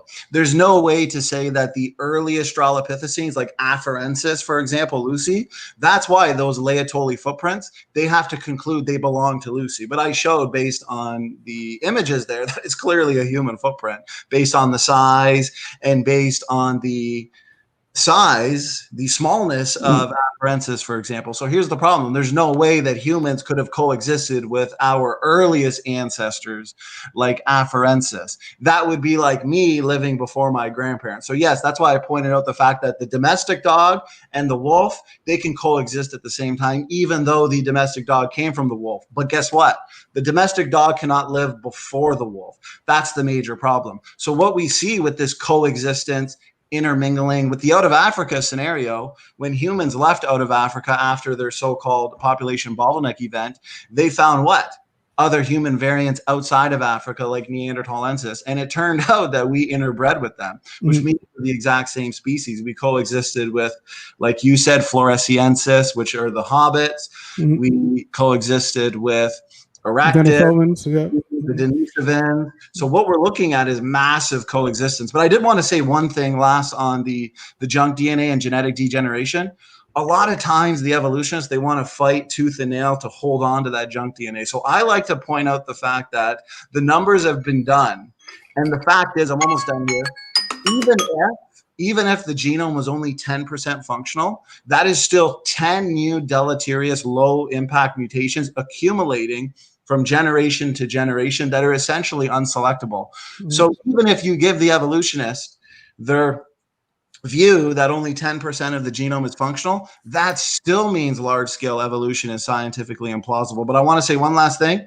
The data is pretty clear that the genome is at least 60 to 70% functional. So that means large-scale evolution is incredibly implausible. So yeah, I feel like I addressed everything. This question was to Derrick. I believe it's called the Ashley fossil. Have you ever heard about it? No, this would be new to me. I think Standing for Truth can help me back. Yeah, where they found all type of different type of animal with dinosaur and human bones together. How do you point that up? I would have to see that. That doesn't sound like it's feasible. It sounds like a hoax. But I would have to look and see. But they said apparently the dinosaurs, for the most part, died over 65 million years ago. Yeah, I mean, yeah, for there to be humans at that time, I don't think that's feasible. Well, once again, it's because you come on your basic that you're assuming evolution is true. So he says it's not possible in my worldview. But right. This is actually evidence. They were evolutionists that found that out, and they did not want anyone to know. And I think they even throw the bone in the rivers, the human bones. And I don't know if you have a link for that, Standing for Truth. And what do you think about the dinosaur blood that we found in the tissue? Have you ever heard about it? Yeah, it was not actual blood. It's like little particles, like red cells here and there. It's not actually blood. It's a red cell, sure, but now with the idea that there was like a conspiracy to try to cover this thing up, it seems less plausible, not more plausible. I did want to respond to the idea that we may not have came from Australopithecus. We may not have. There may have been an earlier human around even before Australopithecus. Well, we don't. Right, and that's we don't what know. Yeah, we don't know that. We're still trying to discover that. We want to see. But the idea that human beings and Neanderthals are the same, not necessarily. Some people say that Neanderthals are Homo sapien Neanderthalensis and Homo sapiens are Homo sapien sapiens. Try to link them together. But we know species in which, for example, the grizzly bear and the polar bear, those are clearly different species. But a grizzly bear and a polar bear can reproduce and produce a viable offspring. They call them growlers and grizzly bears, and those are fertile, so they can still, interbreed with the polar bear, or interbreed with the grizzly, or interbreed with each other and produce more viable offspring. But they're clearly those separate species. So, not being able to reproduce, even though that's one of the key markers of speciation, that's not necessarily the case. Is that my time? I'm sorry. Yeah, and all right. Hang on. Sal has rejoined us. I know he's got something he wants to say. He's been gone for a while. So, Sal, welcome back, and go ahead and bring up what you want to bring up. The floor is yours. I just wanted to say, Derrick, I really appreciated you responding to some of my thoughts. And you said if you had airtight proof that the world was 6,000 years old, you'd be a believer. And I believe you. I think the difficult thing is when we don't have quite as many facts as we'd like to settle an issue, whether we'll still commit to a belief. But I really do appreciate you answering that question straightforwardly, because I do think there's some people I've met that just refuse to answer that question. And some of them have said they would still go on not believing in God. So I just wanted to say that focuses how important the issue of Noah's flood is to the creationists. So thank you. That's all I had. I'm not against the idea of God. I don't reject God for the sake. I just don't see the evidence for him. I would love for there to be an all-powerful deity who actually cared about me and wanted to make sure that I was protected and safe, and that there was a place that I can go to after I die. I would love that idea. I just don't see the evidence for it. What type of evidence will you accept as a creator? Because the logic that I see, if you see a computer, there's a builder, right? Maybe if I had an experience like NephilimFree, that would have been enough to convince me. Maybe if I had a vision on the road to Damascus like Paul, that may enough. Maybe if I was in the presence of Jesus, that would have convinced me. But couldn't you come to a conclusion that maybe you're just dreaming or hallucinating? The thing is, I hear all of these types of stories from other religious people, and they believe just as fervently. And that's the thing. And who am I to say that their experience is any less than a Christian's experience or my experience when I was a Catholic? Like who's to say? You see what I'm saying? It's really just a matter of humbling myself and looking at human experience for what it is and trying to come up with a scenario for how did we get the ideas that we had. And it seemed to be this is what we do. We infer agency, we infer causality, we infer deity. That's what the Greeks did, and they were wrong. Can I be heard? Am I coming through my audio okay? Yeah, we can hear you now. Yeah, I don't Okay, know if we great. were talking before we couldn't. So Daryl, if if you say if I had an experience like Neph had, or if I had an experience like Paul on the road to Damascus, then when you say that, what I'm hearing is that you don't discount such a possibility.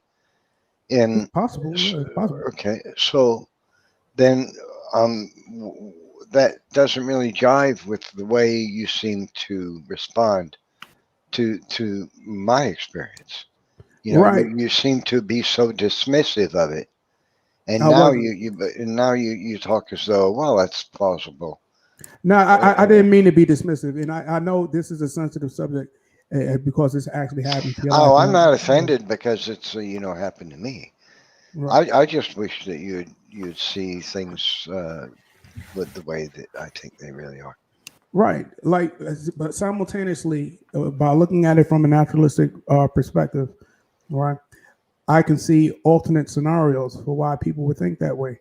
So I don't know if that actually was the case, but I can see good reason why you would truly believe that to have been the case. And it could have actually been the case. And if it is a case and it happened to me, even if I had bad reasons for thinking it happened, but if I had that experience, then I probably would accept the notion that there's a higher power out there who was looking out for me.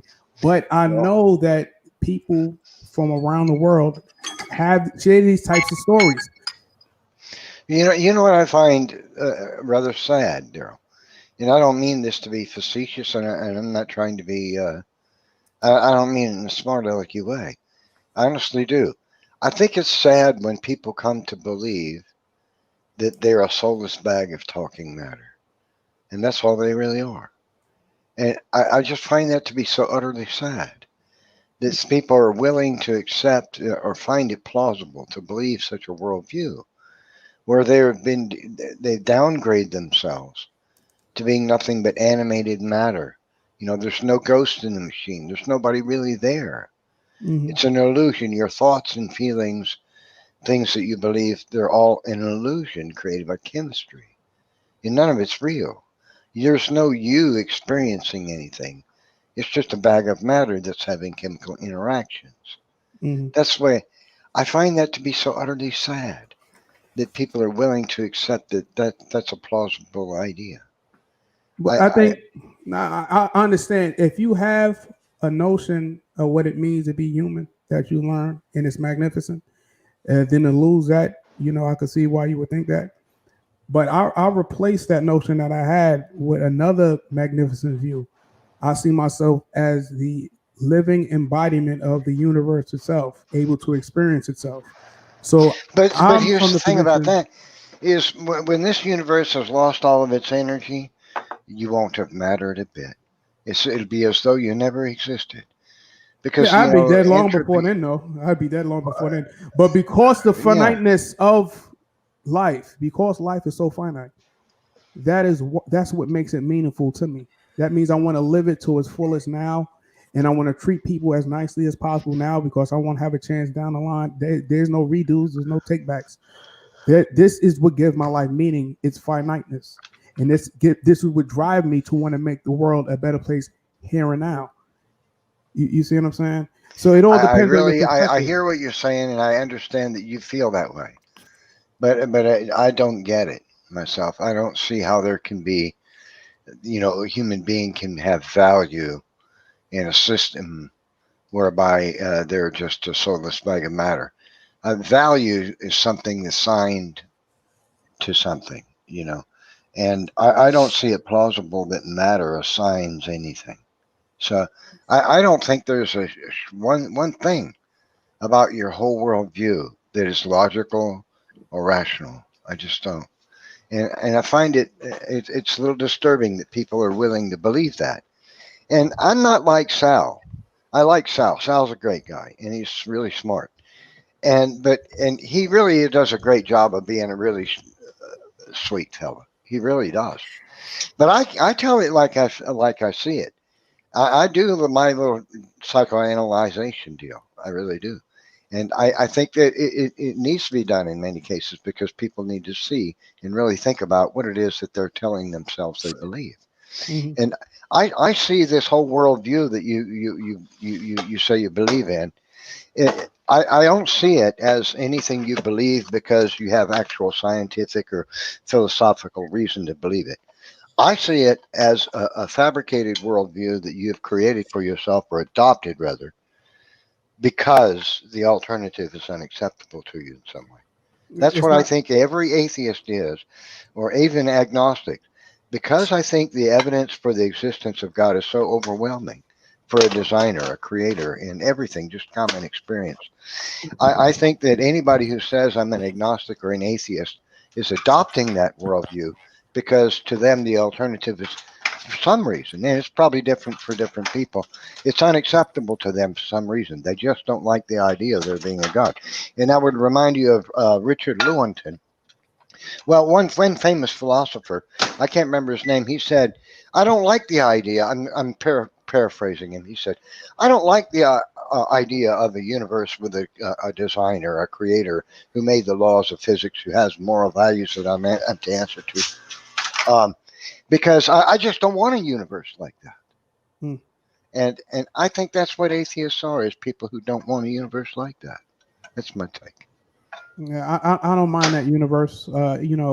If such a place exists, I would look forward to it. I'd seriously doubt that if God does exist and I die, outside of the fact that I didn't necessarily believe in him, that there's anything he can really essentially judge me on, or want to toss me in hell or anything else like that. And any guy that would do that anyway, without providing me with sufficient evidence, who would toss me into hell anyway, he wouldn't be a good or a merciful God anyway. So if a good and a merciful God does exist. So you're morally perfect, right? Oh, I'm not morally perfect, no. Okay. But I don't think. Okay. All right. So I don't think no one's morally perfect. All right. So this is a whole other topic we're going to have to get into in a minute. Yeah. So before we go any further, SFT has been begging me for another 90 seconds. So SFT, are you ready? Oh man, he left to get coffee. Yeah. Can I point out something real quick? Can I ask you a question real quick, Derrick? Absolutely. So you said you point out that if God were good, he wouldn't show you to hell because you don't see any thing you did wrong, right?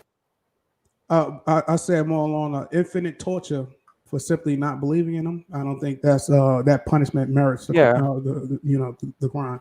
Well, the reason why God will show you to hell is not for not believing in him. It's for your sin. You did something according to God's that's not right in his eye, and he's totally imperfect. So that's the reason why. But let me ask you that real quick. Do you believe Hitler will deserve to go to hell? If hell exists, certainly. But maybe not for all eternity. Maybe annihilation would be better. Yeah. So, but see, one of the things is, I don't accept original sin. I don't see how the crimes of my father I would inherit it.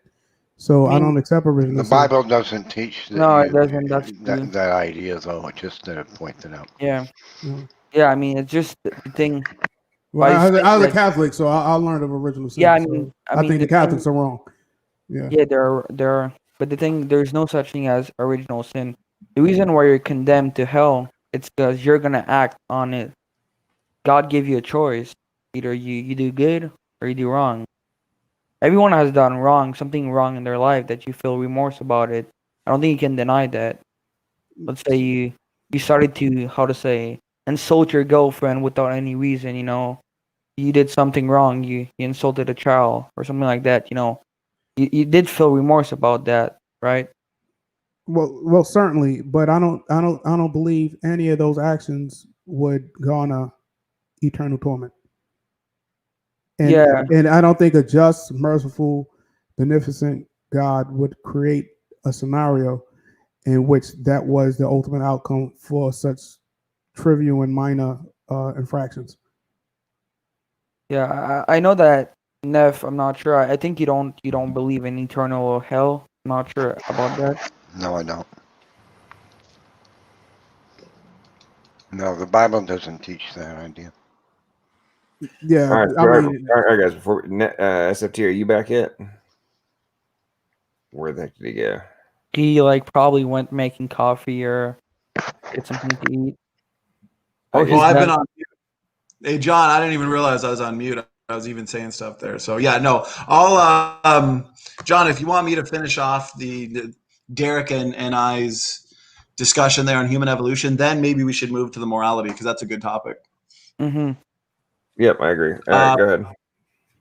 Yeah, so I was just going to point out, based on what Derrick talked about earlier on the Neanderthals, and then also suggesting, based on the evidence we now know with the coexistence of the Homo genus and the Australopithecines and the Laetoli footprints that are clearly that of humans at the exact same time as Lucy.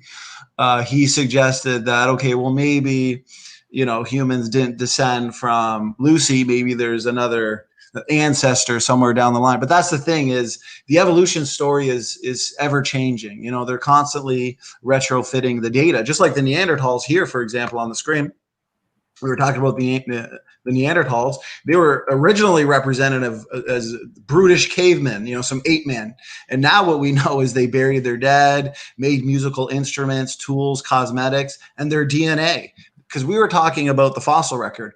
Here's the facts. Morphology and anatomy can oftentimes deceive us, because there is very frequently more variation within the same species than across species. That means, looking at a fossil, it's tough to say what may be the result of convergent evolution. There's an example that Dr. Rob Stadler points out in his book. Sal was talking about him earlier, where there was an incident. I mean, this happens all the time, but they took the same species of dinosaur, and they took infants, adolescents, and adults of that same dinosaur species and incorrectly classified them as separate species, just because of the variation within the life of that dinosaur. And they're constantly doing this all the time. That's why it's genetics. I frequently point out that's inherited sperm and egg.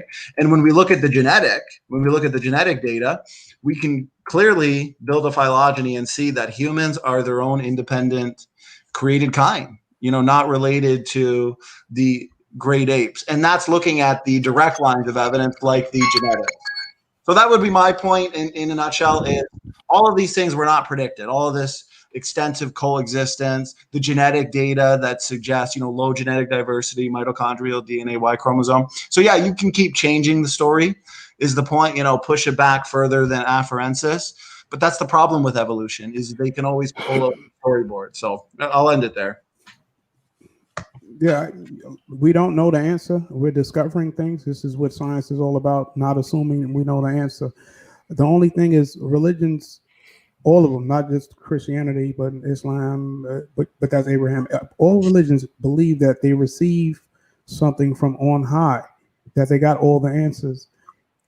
That does not necessarily correspond to what we're discovering.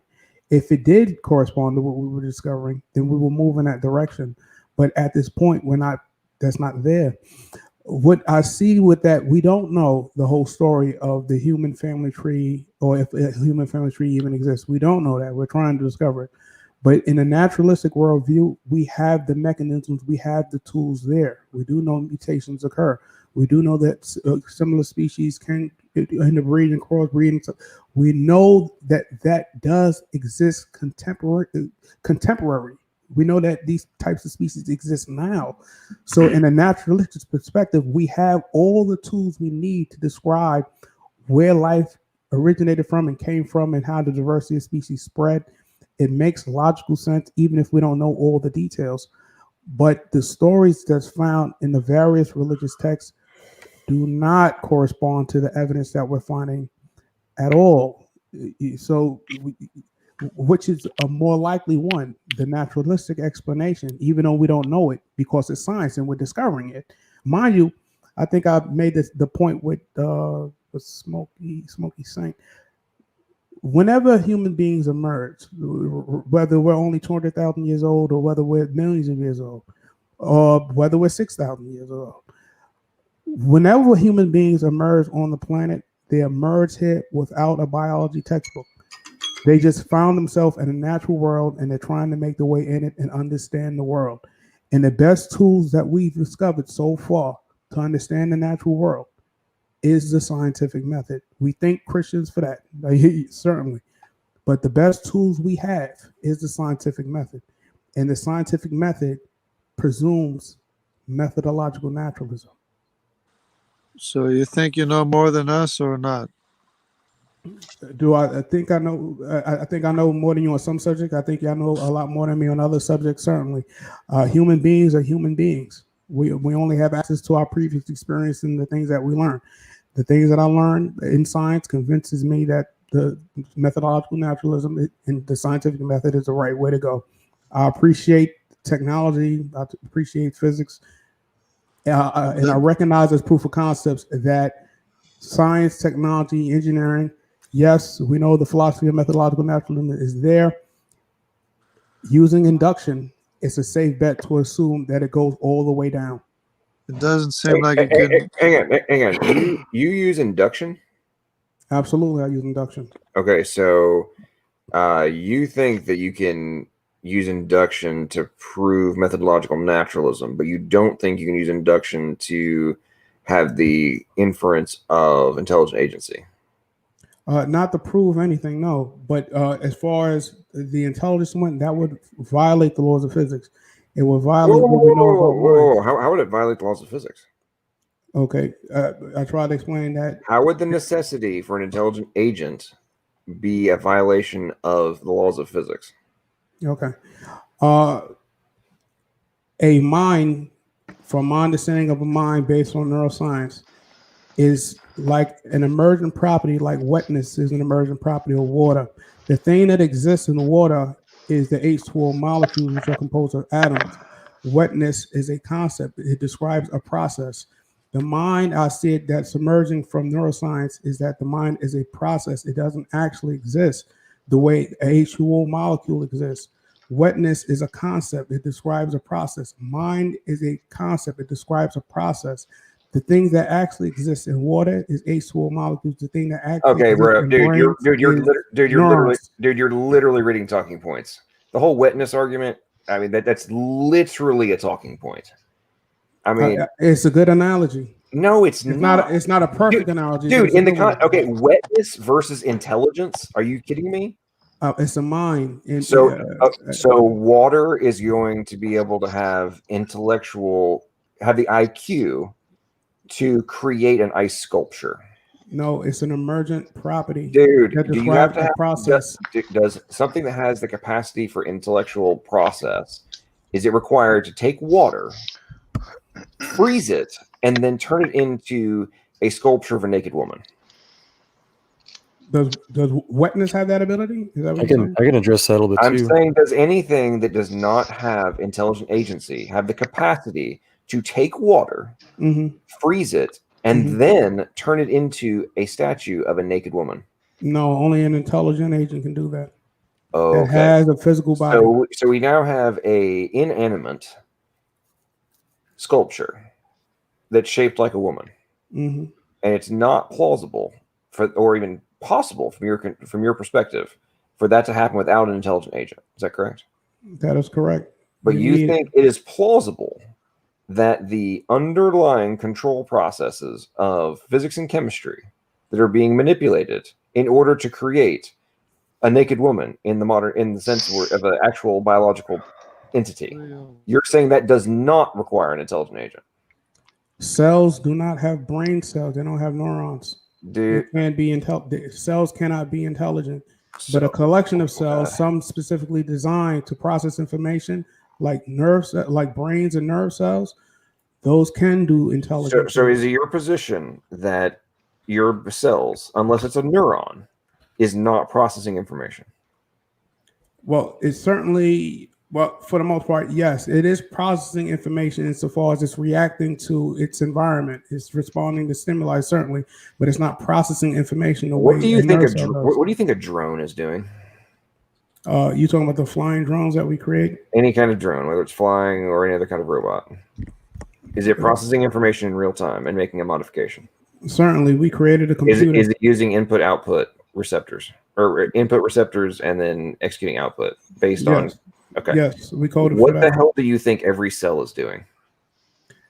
Yes, that's true. I do not consider And a drone sentient. is it processing? Dude, it doesn't have to be sentient. Sentience is not in the context of having functional capacity and processing information, which you just claimed is only occurring with quote unquote neurons. To use the word intelligence, certainly you could certainly things process information if you want to call it that, but Okay, so that's it's not what a level of intelligence is. So if you're well, actually, you can argue that in terms of AI and all sorts of other stuff that are their microprocessors are doing all sorts of computation. That's what I wanted to touch on. Let me finish my tangent and let you talk, Joel. Dude, honestly, I don't know where you get your talking points other than from staggeringly outdated crap. I mean, dude, this past December, there was a massive conference on computer science where the keynote was literally trying to recruit computer scientists to come work in biology, specifically in genetic engineering, because the literal keynote was, I know you're told by dumbasses in undergrad that this is not actual real computation and real computer science logic. They're wrong. It is. And just basically ignore what these idiots are telling you and come work on the most mind-bending things that we're discovering in biological systems. I believe that we are biological organic computers, naturally occurring biological. Okay, so you are suggesting that all of the logic rules that are required for any type of computer to exist, you are suggesting that without intelligent agency, those systems can come into existence. Yes, and the reason why I say that is because you already have logic gates all the way at the base of matter. So if it has an electron, if it has an electron and a proton, it's a stable particle. If it's just a proton that doesn't have an electron, it has a positive charge. If it has these are logic gates. These are rules that exist at the fundamental aspect of matter. You already have the rules instilled based on its geometry. That's all you need. And from these simple, that's all you need to create. It builds. It builds up from dude. That's like simple rules, and it builds up. Dude, did you when you created your WordPress site? Were you doing it purely through the content management system, or were you writing your own PHP, CSS, HTML, creating your own functions? Or were you modifying stuff? What were you doing? No, I use a template. I'm lazy. I do know how to do PHP and CSS and HTML. Okay. So are you suggesting that given enough time that CSS3 was just going to come into, actually forget that the syntax and all the logic rules for CSS was somehow going to come into existence without an intelligent agent? Mind you, we're only working with. Dude, answer the freaking question. Would CSS ever create itself? I told you before. Yes or freaking no? Would it? Yes or no? Okay. Would PHP ever be able to create itself? No. Okay. Would the translation into binary ever be able to occur by itself? No. Okay. Could the syntax that's translated from so the PHP and the English that's used for it, could it ever be translated into binary and then be executed inside of the the computer. On its own, no, we can do that, but no, it cannot. Do it on Okay, its so own. if every single one of those components exists in a biological system, right, are you suggesting that they can just create themselves when in any other context you would be laughed out of the room? Yes, and the reason why I say that is because Okay, we're not working with ones and zeros. dude, We're working with Dude, 92 right, naturally we're occurring working with elements. nucleotides. We're working with nucleotides, dude. We're working with 92 naturally occurring elements. That Dude, you're a fucking idiot. Okay, Joel, go ahead, man.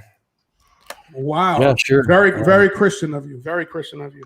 Dude, you're the level of denial that you live in, and I already stated this from the very beginning. I don't run around claiming to be holier than thou. I approach things from a logical perspective. So if you want to be Clearly, you don't. You believe in fantasies and fairy tales. Oh, Derrick. There we go. There it is. Derrick, It took wait, 4 hours. let me ask him a question. It took 4 hours, and we got. No, to let me ask him a question. Real I'm quick. talking right now. Okay, this idiot's pissing me off. Okay, so now we're all the way to fairy tales. We get to the fairy tales, man. It doesn't take that long, but eventually, these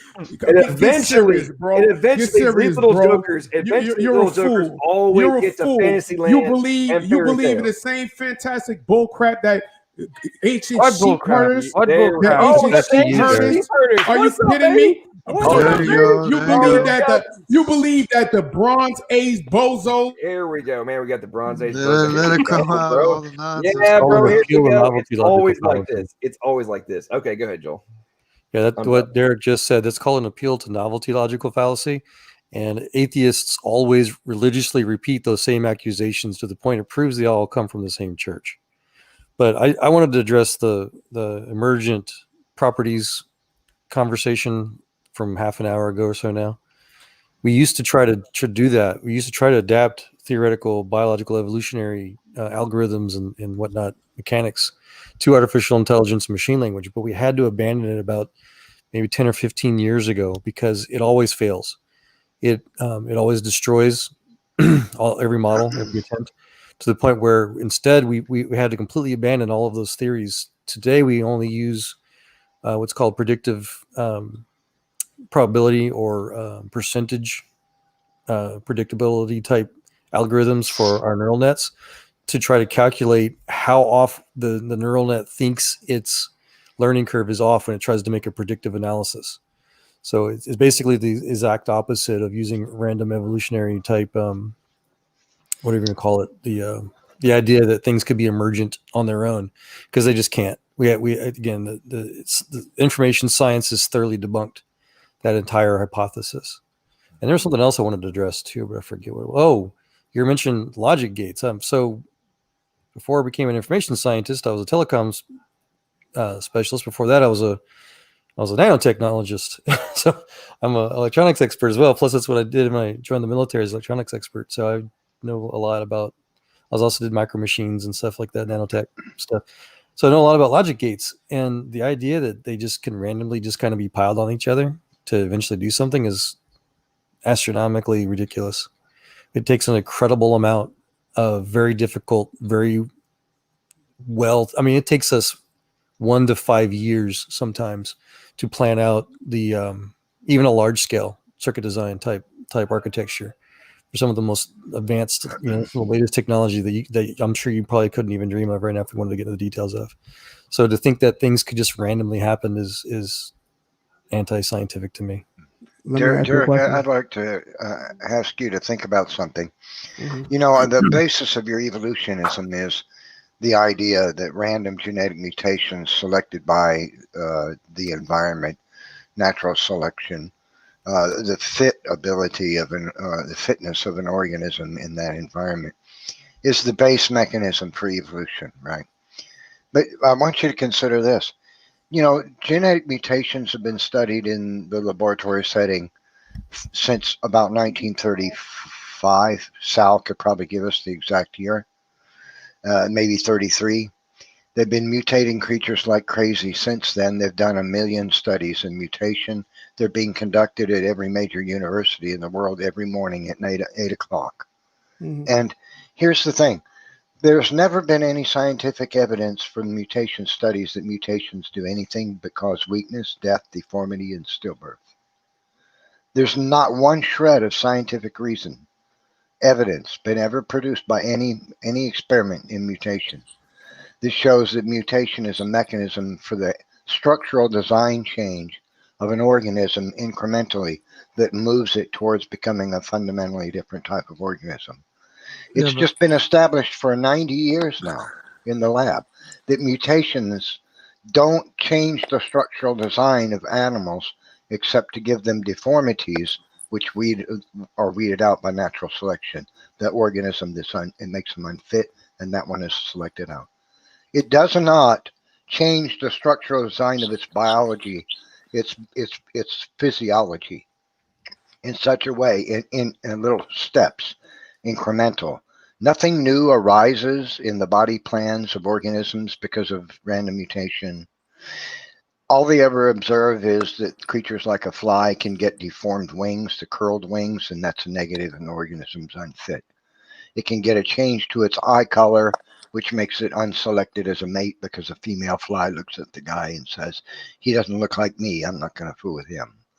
And so that's all that we've ever observed mutations to do, is cause biological weakness, deformities, death, or stillbirth, afterbirth, or stillbirth, but never any structural design change. Now, evolution theory requires this structural design change that happens to the physiology of living things in increments to build things that didn't exist before in its body, and to take features that do exist and transform them so they have new biomechanical functions.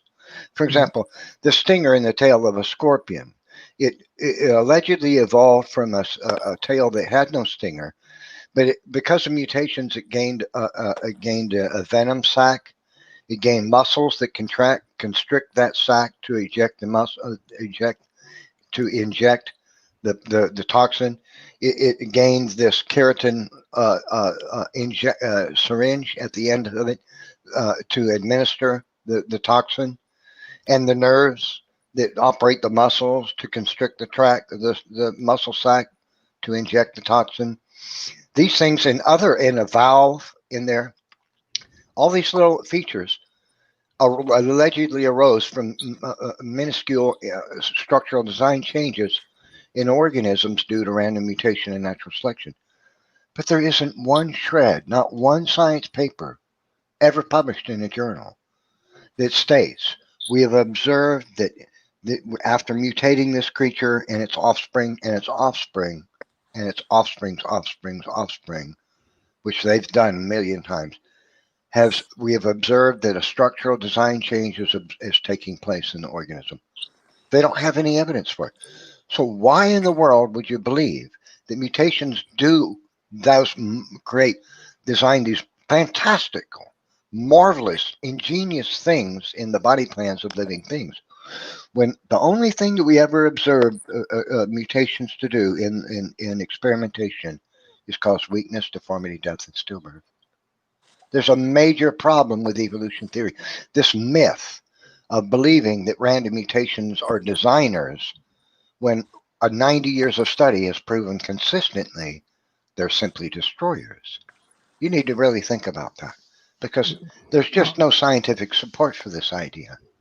All right. When you look at any human technology, when you look at any natural process, we can clearly see how complex things result from simple beginnings. If you look at the way computers are now in its complexity, not by natural processes, computers are designed. So I'm saying I'm giving a human example right now. Give a if you look at okay, well, let me finish it first. The wrong one.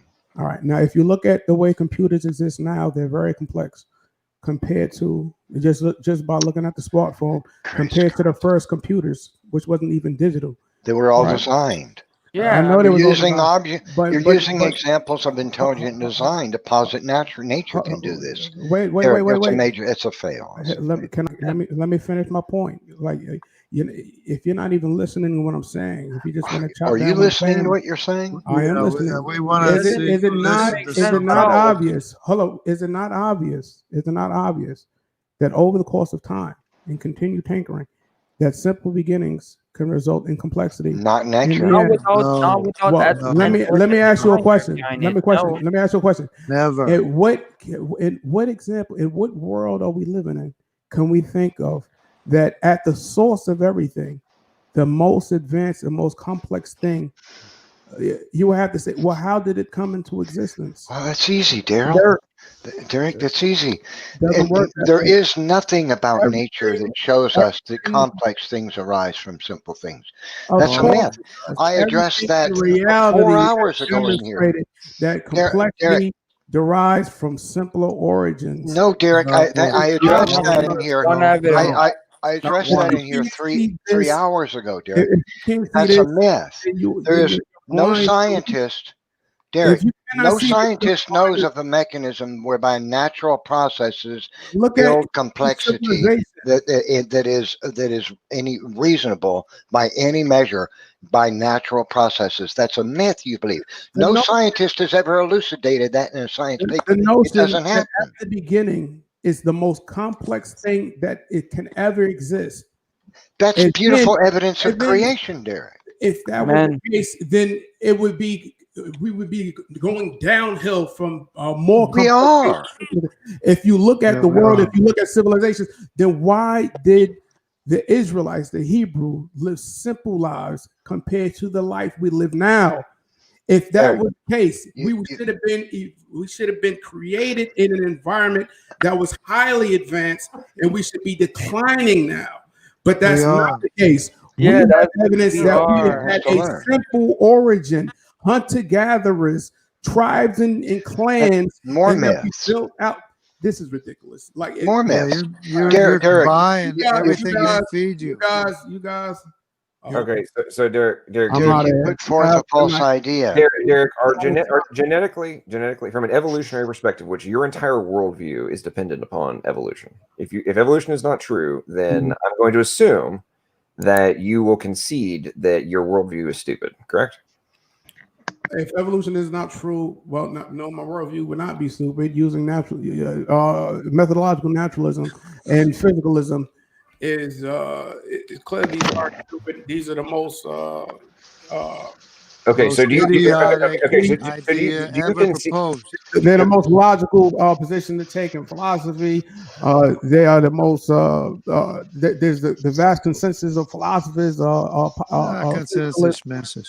Okay, so so you just conceded that or are you conceding that humans are the most complex technology? That life is the most complex technology. Yeah, are you conceding that point? That life, well, certainly, yeah. We didn't have a life 5 billion years ago. No. I'm saying right now, in the here and now, are human beings' bodies? Are we the most complex technology that exists? Certainly. Okay. Highest life form. So We came about from simple origins. okay, I understand your talking point, bro. The technology that you're trying to say came from simple things, right? Mhm. Did a single modification and improvement to that technology occur without the direct requirement of an intelligent agent being You're required? so freaking dense, man. You're so freaking dense. Dude, yes, it's a yes. It's a yes or no question, bro. Did the Model T become a Ferrari? We are an intelligent species. We are creating things. We create tools. Right. Okay. So is there nanotechnology that enables us to exist? Yo, my man, Is there nanotech that enables us to exist? Yes or no? You're stupid, bro. You're really stupid, bro. Answer the question. Okay. You are really stupid. Do you concede you don't that? understand the way? Do you concede, bro? Do you concede that He's gonna lose his proteins- job if he. Dude, do you concede that believes in functional evolution. proteins? If he Hey, doesn't everybody, believe- shut up! Everybody, shut up! Derrick, dude, who wants to have a master's in science education and teach a bunch of people a bunch of stupid crap. Do you concede that proteins are recognized as nano machines in secular academia? Yes or no? Go ahead. event language. We can label it. Dude, what answer the we want. question. Are It's an analogy, you bozo. No, it's not an analogy. It is not an analogy. You're an idiot, fool. It's Yeah, not. yeah, this dumbass. Okay, so Who dude, has- I'd like to say who's the something. problem breathing? atheist biologists, biochemists literally state they are literal machines, not analogies. There's literally keynote speeches where they make this designation that, hey, I know a lot of people say that they're just analogies. Why These are are you literal machines. the minority? These are literal machines, you freaking idiot. Now, No, it's not. Because human is just machines, you freaking idiot. do you know how ATP synthase works? Do you even know how ATP synthase works? Yes or no? Adenosine triphosphate. Yes. Bozo. Okay. I know, bozo. Man, get out of here. You're lame. I'd like to say something before Derek. goes. Yeah, I mean, he's just. Bye, bro. You are a joke. You are a joke, fool. Get out of here, man. You're a desperate little boy. Yeah. That's hilarious. Could I add something real quick? Whenever I wanted to say something to him before he left. Yeah. Crap.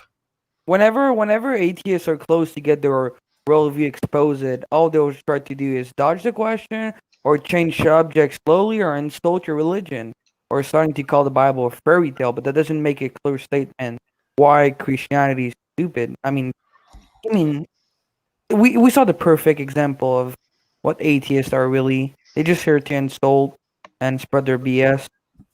Yeah, if this little boy thinks that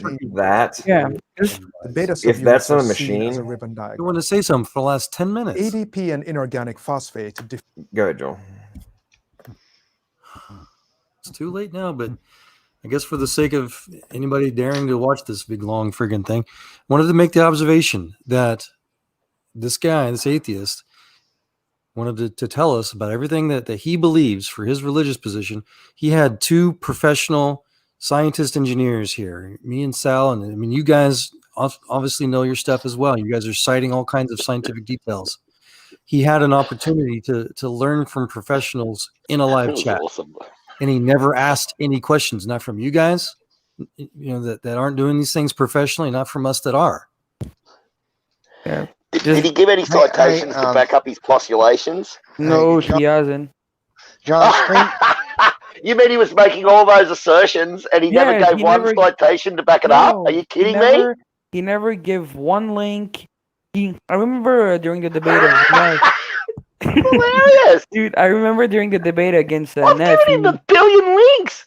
Yeah, I mean during when Neff debated him, and Neff he made a lot of statement and a lot of claim, but never give one backup for a stupid claim. He says the Big Bang was proven right by science. What? Okay, where's the claim?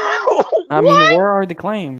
Well, more importantly, guys, in science, when we talk to somebody, if we've got competing teams, for example, that are working on different projects, that work on a different knowledge base that we don't know. The citation where the Big Bang was proven. Sorry to cut you off. I'm sorry. I apologize. Know what we don't know.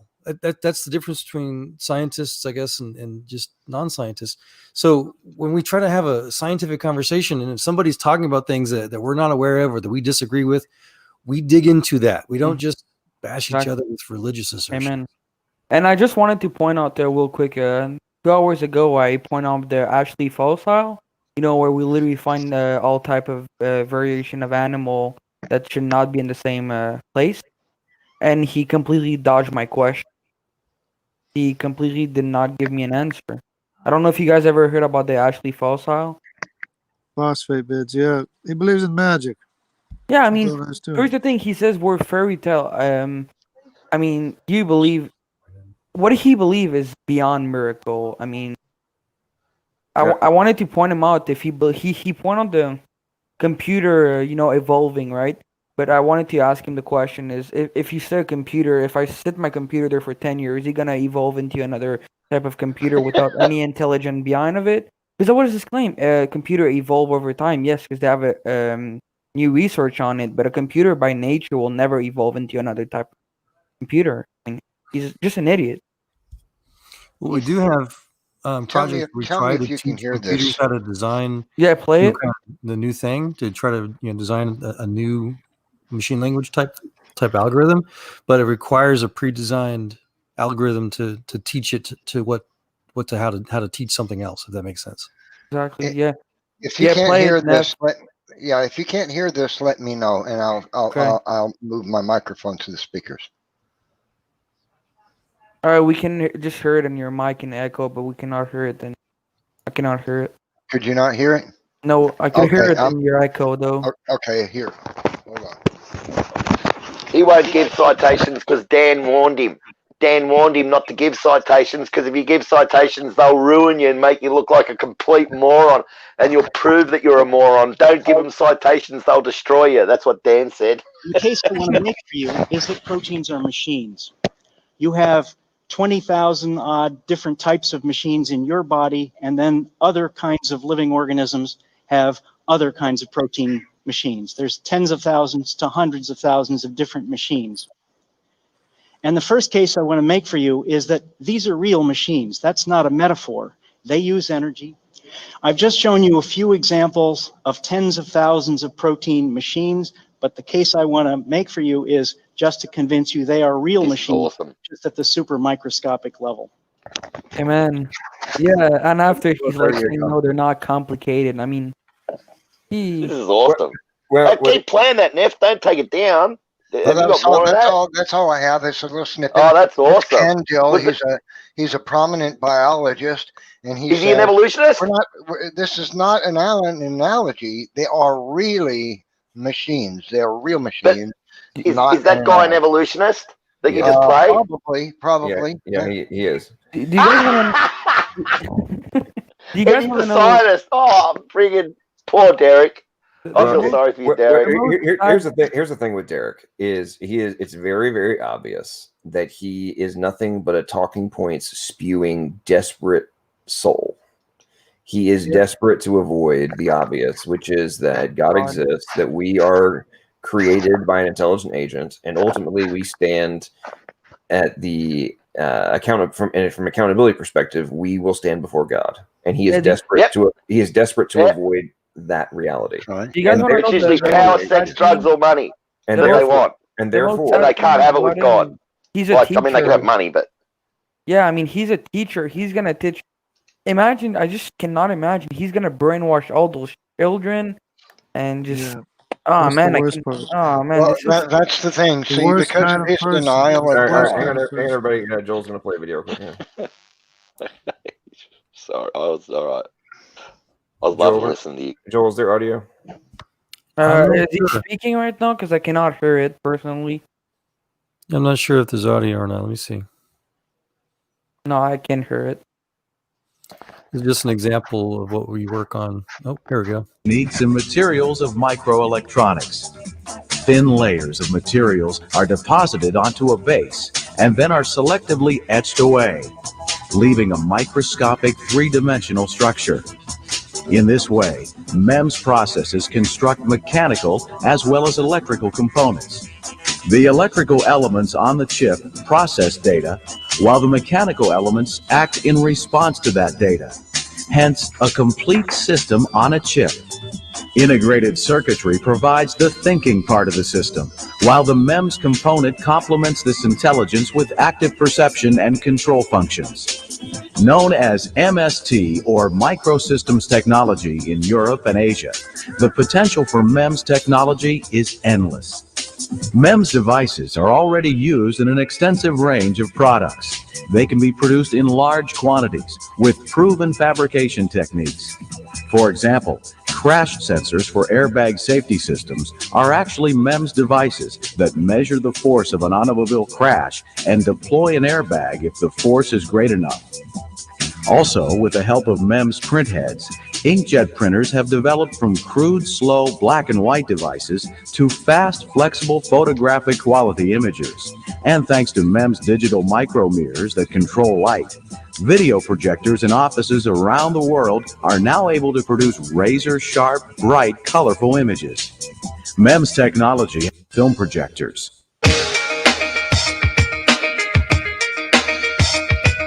We move into the future.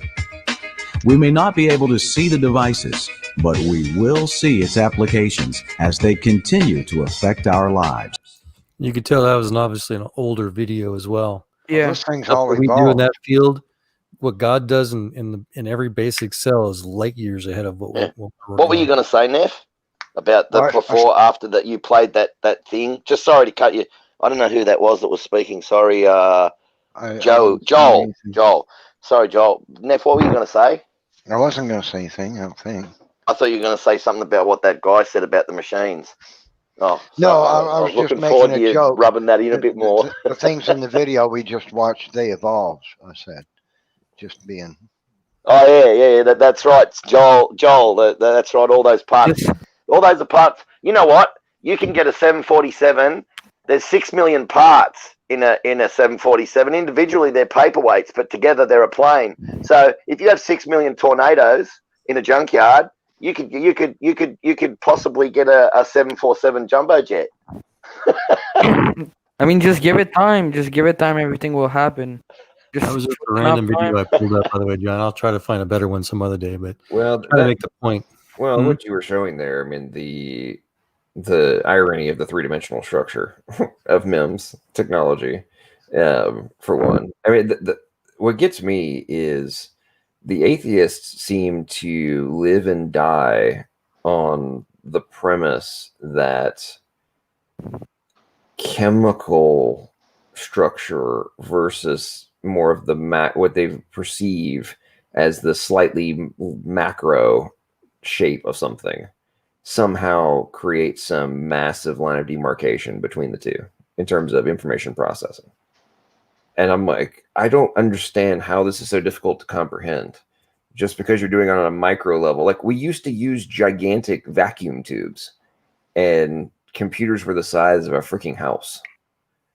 The fact that we can do it on the micro level, and now obviously we're doing it on the molecular level, or at least attempting to, I'm not really following you. Like, why is there this line of demarcation in terms of what equals computation and processing? Like, this is, well, I called Derrick out on this at the very beginning of this whole deal of, like, do you know anything about information theory?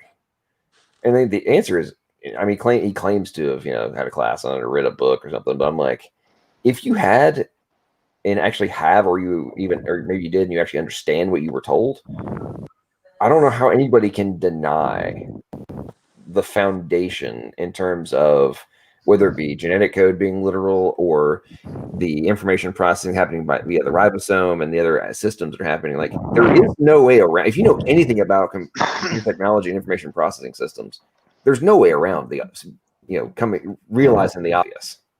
I mean, the only people who are denying this are internet atheists. Well, they're also in denial of 90 years of genetic experimentation. They believe these ridiculous myths that mutations design fantastic biological things with incredible functions right down to the molecular scale. And yet the only evidence we have for mutation is that it causes weakness, deformity, death. It's a destroyer. But they hold to this myth, and they'll stand in front of a classroom of students and tell them, after 90 years of study in genetics that prove that mutations do nothing but destroy, and stand in front of students and tell them mutations designed all these things and it made your eyeballs, when it just makes me pissed off. Amen. It pisses me off. The lies that these people are putting forth. Deception. They're deceiving everyone. Yeah, pisses me off. Sorry, Joel, man. Sorry. No, it's even worse than that, actually. Okay, we're getting some major wind, like heavy breathing in the background. Somebody. That might be me. It's even worse than that, though, Neff, because even in actual, the world of science, quote unquote, and innovation technology firms, it's become more and more, unfortunately, recognized that college degrees, particularly at the university level, are just becoming really useless. That not only are they teaching false, science, like you're pointing out, but the whole mentality, the whole inability to actually think for themselves, to question, the norm, whatever. All of that is it's reversed. So it's been increasingly difficult to hire new college grads to be able to do anything in science and engineering. I don't know if Sal's got any Well, kind of. they're being brainwashed. Like this guy Derrick, he's totally brainwashed. Yeah. Well, They sad. they really washed his brain really good. You know something Right. that's really sad too is they're not like hiding yourself from normal God. God is more than normal. He's love and everything. And all what we can see from the Bible is love, forgiveness, mercy, relationship. But I don't know how you can come to a point that you don't want to have all those things in your life. I mean, who wouldn't want to live a happy life with a beautiful creator and that's all powerful? Well, I think a portion of the mental block that they put up stems from so if you view this, and he made this point tonight, I was going to bring it up to, I forgot. I'm going to get around to it. When you live your life through the worldview that there is nothing other than this, you have then created a very small perspective of your existence. And you have created artificially narrow walls, if you will, in terms of your perception of reality, your perception of your existence. Therefore, the only logical conclusion is that you are going to perceive things that from a more macro view would seem small, right? If you now view everything from this like up close under the microscope perspective, this is my only portion of my existence, then things that wouldn't actually be as bad are going, or be, you would perceive them as being as bad, suddenly take on this massive scale and this huge weight. And just like, how could this happen, right? So in the context of somebody like Derrick, who is like unable to even consider that God might exist, right?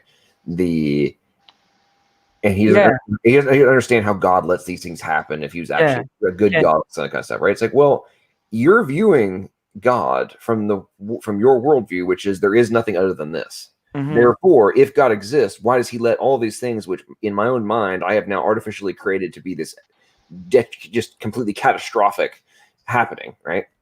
And it's like, okay, dude, if you were operating from the perspective that you have the potential for eternal existence, and that what you're going through right now is a minuscule blip in your overall macro level of existence. So suddenly that thing that you're viewing as this most horrific, how could any just God ever allow this to happen? If you shifted your worldview and it's, wait a minute, I have an immortal soul. My creator knows I have an immortal soul.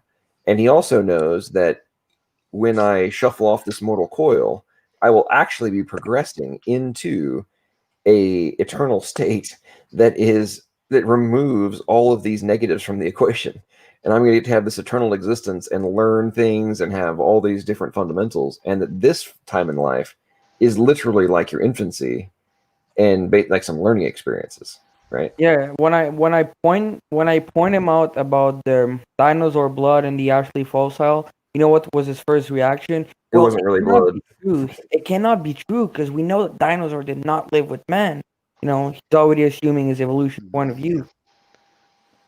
And I just wanted to add real quick after I'll let you talk. Thank you for having me here, boys. I really appreciate everything. Even if I'm pretty young, if sometimes I can be annoying, but just tell me and I'll shut up. Well, you've made a lot of good points this evening. You did really well. Will, I think you're doing a great job. Those of you who don't know, Will is only 15, so I think he's done fantastic. Yeah, you for a 15-year-old, you're doing great. Yeah. Thank you. I appreciate it. Well, the amount of disinformation that he demonstrated tonight is mind-boggling. It just, I can't see. It's like he must have been drilled day and night with all this. No, what it boils down to, JJ, you can see it. We all see it. It's his pride. You know it. It's just exactly what the scriptures say, because he they didn't prefer come up darkness with instead of light because they don't want their sins to be revealed. But he They didn't don't come want to up with admit all that they're on his guilty to own. God. He didn't come up with that on his own. He was drilled that information into his head. Yeah, it's so. Yeah, but he's fighting for it because. But anyways, because I gotta go. It's past my bedtime. I gotta All take right, off. have a nice one. God bless you, brother. Appreciate you, Jungle. JJ. Have a great night, man. Everybody take care. Hey, Jungle, are you back in Jersey? Do we need to be praying for you to be safe from all the madness? I will be. I'm gonna take off tomorrow. I'll be in New Jersey. We'll be praying for you, brother. All right, thanks. Hey, you might want to go. You're gonna go up there and vote, and then get the heck out of Dodge. Yeah, vote for Trump.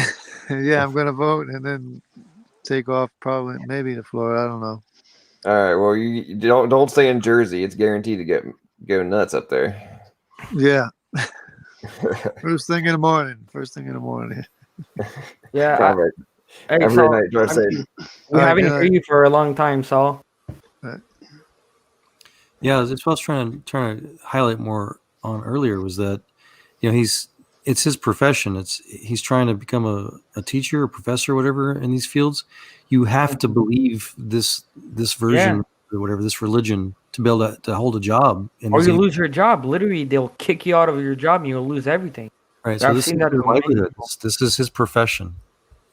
Yeah, I wanted to point out that verses in the Bible where it says, because that when they knew God, they glorify him not, him neither they were thankful to him, but became vain in their imagination, and their foolish heart were darkness. Professing themselves to be wise, they became fool, and they changed the glory of God into creepy thing. And after it says, who changed the truth of God into a lie and worship and serve the creature more than the creator, who is blessed forever. And I think that's what evolution are doing. They're worshiping the creature. They're worshiping, we're apes. Look at it. They're kissing skull and everything. That's right. That passage is a prophecy of the coming of evolution theory. Yeah, It's also a statement about how man worshipped imagined deities carved, out of stone and wood, and fake gods made into effigies. It's also that, but at the same time, it's also a prophecy of the coming of evolution theory. Yeah, and the best verses in the Bible that I really like is in Timothy. It's First Timothy chapter 6. It says, "O Timothy, keep that which I commend to your trust. Avoid profane and vain babbling, and a position of science falsely so called." So here he's saying, Timothy, no matter what people says, keep what I says. Trust in me. Don't trust in those men. They trust in men's wisdom so much. It's insane. That's a good point. Yeah, they're like, well, scientific are saying evolution is true, but it must be true because they're smart guys. And the Bible says, Scripture says that. I'm not quoting it correctly, but it says essentially that the wisdom of men is foolishness in the eyes of God. Yeah, and I mean, I'm not gonna deny that, Stephen Hawking, Richard Dawkins have a lot of knowledge about science, but they're just not using it in the right way. Same data, wrong interpretation. Yeah, exactly. I mean, it's go with their worldview. It's a whole denying of God. It's an old process though. This whole let's imagine that science supports the idea that God doesn't exist is an old idea. It really started in actually the inklings of it began in the 1500s. It didn't start to come to fruition until the mid to late 1700s, though, when there was a huge rise in secular humanism around the world, throughout Europe at least, and a rejection of Christian moral values. That was important. That's the thing. Men who had money and were wealthy and had any kind of prominence, a very great many of them in Europe in the mid 1700s, decided that they didn't need to answer to God for anything. And they gave up the idea of being accountable to a God, the God of the Bible specifically. And so they adopted secular humanism, and which moved towards philosophical materialism, and evolutionism came through that. And so it's an old idea. It's not new. It's been around. This rejection of Judeo-Christian values is what really spurred it on. And one of the things that spurred that on was there was a sort of sexual revolution in the 1700s where people who had money became very sexually promiscuous. They would go to expensive parties and have sex upstairs and in the backyard and the courtyard and everything. It was all about, let's forget about going to church and worrying about morality. Let's just do what we want to and enjoy life any way we want to. And so to be able to do these things without any kind of guilt, they needed to eject God from their thinking. Absolutely. And that was a rise in secular humanism. And so evolutionism, moral relativism, atheism, all these things that we have, are combating in the world today is nothing more than a fad It's a of whole sinful hatred against nature of God. men who refuse to humble themselves to God and Hmm. admit that they sinned and offended. Oh yeah, and here's the thing, right? For coming into God, you gotta come with a clean heart, right? And you gotta humble yourself before You Him. have to be And genuine. It has to exactly. come straight out of your real heart, and God has to be able to see it, and He And will. You know. yeah, and I don't know which one is his name. There's a famous atheist. He says the reason I don't believe in God is because I don't want Him to control my sexual morals. Yeah. So it was Thomas Huxley, I believe he said, who said that, if I'm not mistaken. Maybe Yeah. I'm wrong. He said the reason no, it might have been someone else. The reason we jumped on Darwin's idea, basically, is what he's saying, is because the idea of God interfered with our sexual mores. He said. Yeah, and isn't it according to the model of evolution, man has been capable with the fully brain for around 250,000 years? But why is the technology not more advanced, and why is there not more building, more body in the ground, more thing? I mean, if we were really there for 250,000 years, we should have been more evolving than we are the society right now.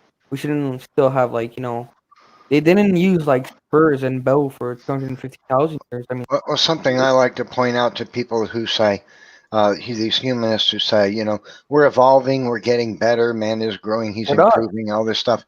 Oh, really? Must I remind you of the last century when we had 2 world wars?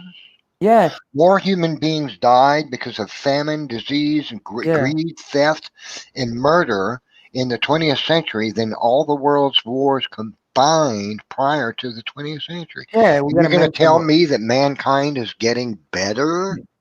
I don't Yeah, think and so. Nets, can I quote something about that? Yeah, please. Over half a century ago, while I was still a child, I recall hearing a number of old people offering the following explanation for the great disasters that have befallen Russia. Quote, men have forgotten God. That's why all this has happened, end quote. Since then, I've spent well nigh 50 years working on the history of our evolution. In the process, I have read hundreds of books, collected hundreds of personal testimonies, and have already established 8 volumes of my own toward the effort of clearing away the rubble left by that upheaval. But if I were asked today to formulate as concisely as possible the main cause of the ruinous revolution that swallowed up some 60 million of our people, I could not put it more accurately than to repeat, men have forgotten God. That's why all this has happened. Alexander Solzhenitsyn? Mm-hmm. Yep, he survived the Soviet socialist atheist gulag death camps. Yeah, I've got that same quote in my files. Yeah. And so my mom, she's an agnostic. She used to be an agnostic. She didn't mind about my religion and everything. She wasn't really looking into it. And 4 days ago, she confessed the Lord, Jesus Christ, as her Savior. I was pretty happy. There's a huge connection between Darwinism and racism and communism as well. I can quote that too. The communists loved Darwin's idea because it seemed to it was the political form of evolution theory, the survival of the fittest, the best suited to survive. This appealed very much to the Russian and German philosophers of the latter half of the 19th century. In a letter Karl Marx wrote to Friedrich Engels on December 19th, 1860, he said, Darwin's book contains the basis of our natural history of our view.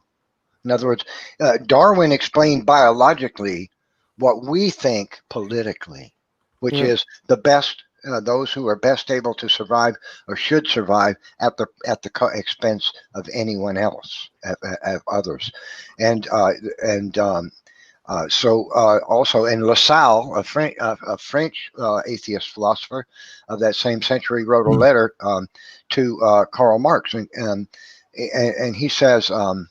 Darwin's book is very important and serves me as a basis in natural science for the class struggle in history.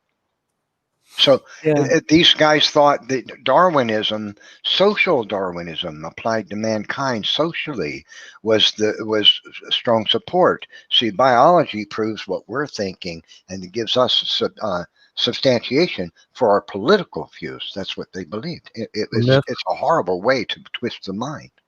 Now, if I like to quote Charles Darwin himself directly from his own primary source, from his Descent of Man, Volume 1. Oh, yes. And I can share that too if you guys would like. Yes, please. I've got the quote, but go ahead.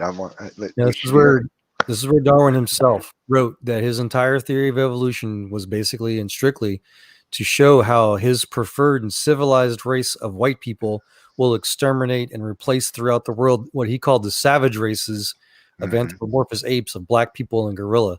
He says, quote, but all these breaks depend merely on the number of related forms which have become extinct. At some future period, not very distant as measured by centuries, the civilized races of man will almost certainly exterminate and replace throughout the world the savage races. At the same time, the anthropomorphous apes, as Professor Schaffenhaus has remarked, will no doubt be exterminated. The break will then be rendered wider, for it will intervene between man and a more civilized state, as we may hope, than the Caucasian and some ape as low as a baboon, instead of at present between the Negro or Australian and the gorilla. And he further makes this clear by saying, lastly, this is his letter to a gentleman named William Graham, 1881. He says, lastly, I could show fight on natural selection, having done and doing more for the progress of civilization than you seem inclined to admit. Remember what risk the nations of Europe ran not so many centuries ago of being overwhelmed by the Turks, and how ridiculous such an idea now is. The more civilized, so-called Caucasian races have beaten the Turkish hollow in the struggle for existence. Looking to the world at no very distant date, when an endless number of the lower races will have been eliminated by the higher civilized races throughout the world. Charles Darwin. Per race. Darwin, that's horrible stuff. Darwin also said this. Thomas Huxley, who was Darwin's bulldog, said, it may be quite true that some Negroes are better than some white men. But no rational man, cognizant with the facts, believes that the average Negro is the equal, still less the superior of the white man. And if this be true, it's simply incredible that when all his disabilities are removed and our prognathous relative has a fair field and no favor, as well as no oppressor, he will be able to completely successfully with his bigger-brained and smaller-jawed rival in a contest to be carried out by the thoughts and not by bites. The highest places in the hierarchy of civilization will assuredly not be within the reach of our dusky cousins, though by no means necessarily that they should be restricted to the lowest. I mean, it's just racism if there ever was. It's all the way through it. And so did Darwin. Read some of the stuff Darwin said, Neff, or did you already do that? Well, I mean, it's both of us disgusting. Yeah. I just read it. I mean, those, I don't know if you guys seen those Black Lives Matter burning the Bible because they were saying it was a racist book. I don't know why they're not doing that for the Darwin book. I mean, even worse. What's your guys' because view Darwin on allows them to have sex with little children and take drugs and party and have multiple sexual partners and be pedos and rock spiders and scumbags. That's why it allows them to be whatever they want to be. That's why they love evolution. That's why they're burning the Bible, because the Bible, they'd have to actually, conform and to God's law and follow rules. And they don't want to follow rules. They want to follow whatever rules they want to do, the dirty bastards. You're a god. You're a god. This is what Margaret Sanger said. She's the founder of Planned Parenthood. She was a eugenicist, and she was a very strong evolutionist. She said this: our failure to segregate morons who are increasing and multiplying demonstrates our foolhardy and extravagant sentimentism. Philanthropists encourage the healthy and more normal sections of the world to shoulder the burden of unthinking and indiscriminate fecundity of others, which brings with it, as I think the reader must agree, a dead weight of human waste. Instead of decreasing and aiming to eliminate the stocks that are most detrimental to the future of the race and the world, it tends to render them a menacing degree dominant. We are paying for it, even submitting to it. That dedicates the dedicates of an ever-increasing, unceasingly spawning class of human beings who never should have been born at all. That's And not even Hillary Clinton you said have she a looks up to physical Margaret Sanger. disability- If you have a Right. physical disability, we should just cut your testicles off and feed you with a spoon until you die, or take you out with a gas chamber. Get rid of you. That's what she thought, man. That's not even her best quote. She further. This is what she wrote in the New York Times. This is 1923. She said, "Quote: Birth control is not contraception indiscriminately and thoughtlessly practiced. It means the release and cultivation of the better racial elements in our society, and the gradual suppression, elimination, and eventual extirpation, which means to kill cattle, of defective stocks, those human weeds which threaten the blooming of the finest flowers of American civilization." And guys, I don't know, but Sal's been awfully quiet. I've been really. And where are all the abortion clinics, mind you? Where are most of the Planned Parenthood places in black areas? Yeah, I want to quote you this. This is a quote for his name is Peter Evolution's Singer. a genocidal piece of Yeah, listen to what this guy says. The life of a newborn baby is of less value than the life of a pig, of a dog, or of an ape. I've heard that. Wow. I mean, how can you? His name is Peter Singer from Princeton University. And this is child abuse. Why is this guy's not kicked out of the university? All right, so Salvador Cordova, you're no longer allowed to just be gracing us with your video presence. What's going on through your mind? I know I've been watching you over there contemplating stuff. So what soft-spoken analysis and dissertation do you have for us based on our craziness for the last hour? Yeah. The only reason I would sometimes engage critics, I've done this for 20 years. Not one has ever gotten converted, so I don't. You don't know how many people you converted, Sal. You don't know how many people you converted. Sorry? You may have converted thousands, but you may never have heard about it. The people that hear you refute the secular camp, they're affected by it. That's the purpose of it right there. That's what you're doing. Keep going, Sal. What are you saying? So, specifically what I'm preparing my talk for tomorrow, and the difficult challenge is there's so much material here. I have to cut it down, but I'm looking at this transcription factor 3A and the zinc finger proteins. I'm confirming that this is insane genius to put this together. And these aren't descriptions that I use myself. The authors have called it sophisticated. Oh, yeah. And biochemists that I talked to, I said, just try to build something like this from scratch. Could you do it? And they'll say no, because the problem is too difficult. We don't have computers that can, if we, like many times in engineering, we'll have specifications given, the customer wants this and it has to do this job. If I gave the specifications to a biochemist and he didn't know how to build a protein, but I said, okay, transcription factor 3A, what it has to do is connect to the DNA of the promoter region. And then when the gene is expressed, it has to connect to the RNA side also using the same parts of the protein. There's no scientist or team of scientists on the planet that could do that. Yeah. Wow. Scratch. Not a single thing had already done. Well, and with that point you're making there, Sal, it really just points out, to me anyway, the level of either willful ignorance or just a complete and utter lack of knowledge that plagues huge portions of modern society on some of these fundamental components of things you're talking about. Like, to me, the second I learned about transcription factors, and even I'm talking about surface level, my mind was blown of just like, what? That's all happening in order for just starting the process of protein synthesis. We're not even talking about like the actual execution. We're talking about the starting of the process. Yeah, okay, I'm done. Like, yeah, there's no way that this is a remotely plausible process to occur without intelligent agency. Like, I'm done.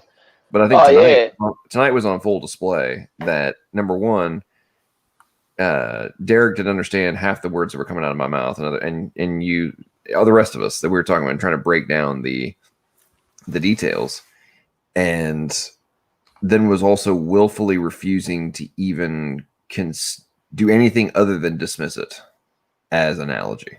Sorry, so continue. This transcription factor is insanely well designed. We couldn't. It's going to use these zinc fingers, which I'm going to describe tomorrow, to bind to DNA, and then it uses the same zinc fingers with a different approach to bind to RNA. The RNA is the gene product. When it connects to the DNA, that's the promoter. So it's polyconstrained. The promoter and the gene are polyconstrained. It's like an overlapping code.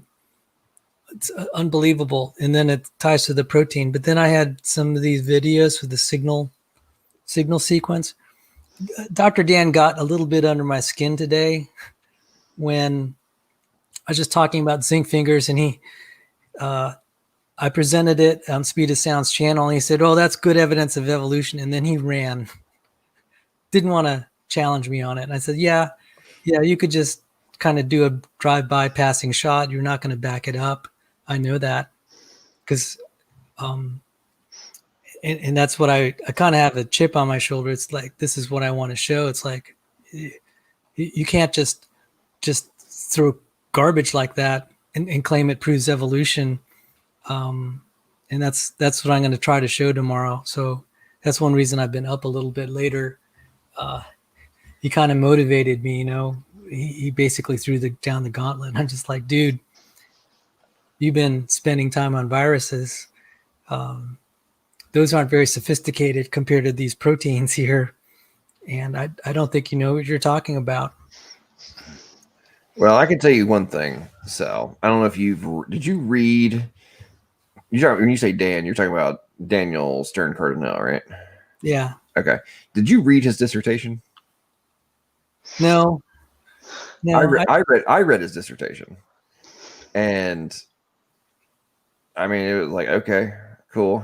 I mean, it was quasi interesting, I guess. But the ultimate irony for me was that in one of the confrontations I had with him in an after show, he went on this exponential diatribe about how there is no error correction in polymerase for eukaryotes, and made this huge diatribe about it, right? Well, the irony for me is that in his own dissertation, he literally talks about how in prokaryotes there are, he was arguing not just that there was in eukaryotes, he was arguing that there was no DNA correction, or error correction in polymerase. And in his dissertation, not only does he talk about this, he specifically talks about the error correction process. And I'm like, so he must have got someone to write it for him. That's what you're going to say. Either somebody else wrote your dissertation, you copy and pasted some crap that you didn't read, or you are a liar. Which one is it? I mean, I don't understand. How you can, in your own dissertation, you make this point, and then you're claiming the exact opposite. Fast forward 5 years, whatever it is, you're claiming the exact opposite of a point you made in your own dissertation. I mean, correct me if I'm wrong, but I would think that a PhD would have some semblance of knowledge of their own dissertation. Is that a fair assumption? That's funny. I'm going to have to get out of here, guys. I can barely hold my eyes. Hey, that was a nice sleep, one. Neff. Getting off, Neff. Awesome. God bless you. Awesome job tonight. God bless you, Neff. Go to sleep. You guys have a good one, and enjoy talking to you. Hope to talk to you. Thanks. Appreciate it. You have a great night, man. Looking forward to your talk tomorrow. So, Yo, yeah, Neff, yeah, are you doing a podcast soon? I usually do them on the weekends. Okay. So what time is your discussion of protein? 9 p.m. And 9 I'm p.m. definitely tomorrow. gonna. I know this is going to be fairly novel stuff because I probably won't be able to stay up late enough to watch it, but I'll come back and watch it. It'll be 8. It'll be 8 o'clock your time. Neff. Yeah, I have to get to bed about 8 o'clock. I get up at 4 in the morning to go to work. Hey, Neff, you're just as good as Ken Hovind when it comes. I mean, I might not agree with you on your doctrines and a lot of things, but when you debate on apologetics and floods and I love it when you get into erosion. They always try to avoid erosion with you because you just kill it, and you're just as good as Ken Hovind when it comes to those debates. Oh yeah. I love watching it. Oh yeah. Okay, appreciate it, guys. Have a good one, and I'll catch you Have later. a good one. Peace out. Right, man. All right, have a good weekend. Sal, I had a question for you, buddy. Yo, Saul, are you a younger creationist?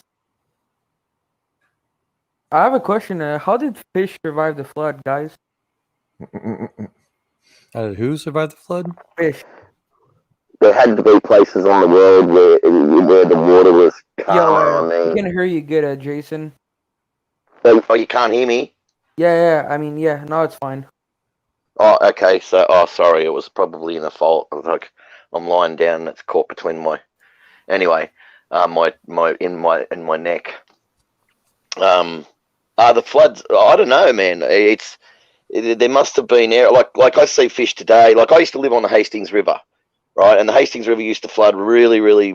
Like basically, we'd be able to drive a boat up and down our road out the front of our house. Our houses were built up because of that. But the water was like just for miles and miles in every direction, just flooded muddy and the fresh water floats on top of the salt water, by the way.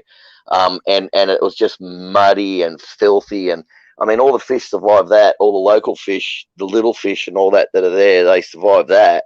And that is just a raging torrent. I know the flood would have been more heavy, with incredible with mudslides under the water traveling at 100 kilometers plus and 100 miles an hour type stuff.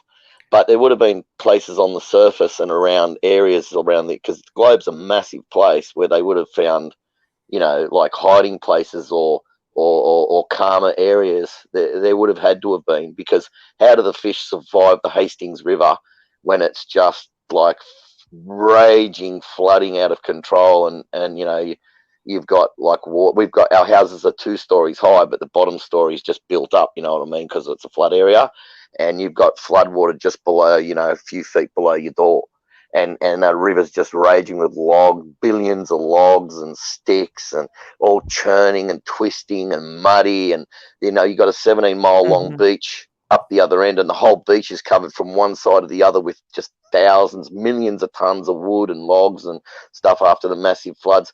And the little fish and that all survived. Well, not all of them, obviously. There'd be a lot of them that would die too, but a lot of them survive. Most of them survive, because as soon as the flood goes away, they're just all back there again.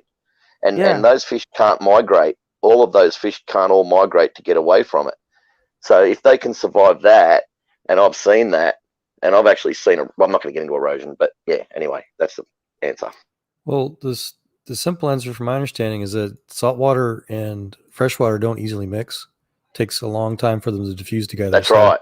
The freshwater floats on top of the always with the floods. You get the freshwater layer like a meter or 2 thick on the top. So the different groups would have just stayed within their little ecosystem. Mm-hmm. And not just that, before the flood, like if you watch Steph Harima's talk on the salt pillars on Standing for Truth, you'll see from what he says and what I can gather that before the flood, yes, I think that the waters were fresh. If you look at like have a look at like Steph's talk on. As a matter of fact, I'll go get the link now. Yeah, I just want to real quick, Sal, when we're done with this part, I wanted to ask you a question, if I may, before you try to go. Oh, go for it, man. I'm sorry, I shouldn't have.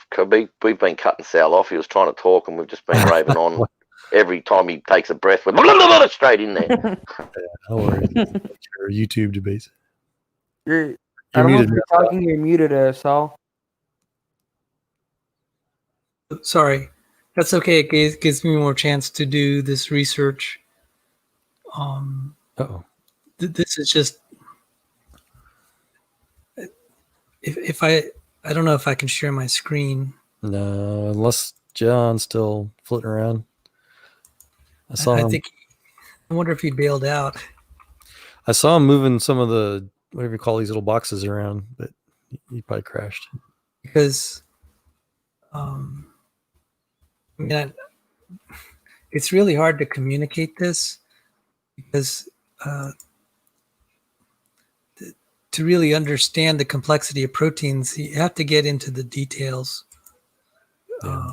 I'm going to just go ahead and try to show it. I don't know if I'm going to get through. We'd have to go on your channel or something, possibly. Do you see anything? Oh, yeah. John's the host. He'd have to authorize it. Oh, okay. But, I had just kind of a quick question, I guess. Hopefully, quick, unrelated. Yeah, go ahead. I'm sure you've heard me try to talk about wanting to create like a simulation project to help demonstrate a lot of this stuff, and I've been working on a bunch of ideas in my spare time. But more recently, I've been trying to research other simulation projects that other people may have already done, and I'm having a hard time finding really good ones. And I'm curious if you've or anybody else even that has seen like a really good kind of a simulation tool that basically just works on the atomic level. It just simulates atoms and molecules working in a native physics environment. Yeah. You have seen them? Yeah, I'm working with them now.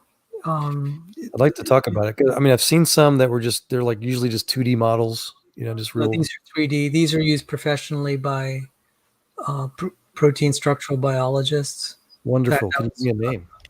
I'm sorry? Can you give me the name of the software? PyMol is the beginning of it. And you'll see it when you go. The one that I had used was in PISA. Let me give you a link. PYMOL? PYMOL. See it. And then there's the PISA protein structure. Would you say that it allows a freely natural environment for atoms to move natively without like a pre-engineered or preset model?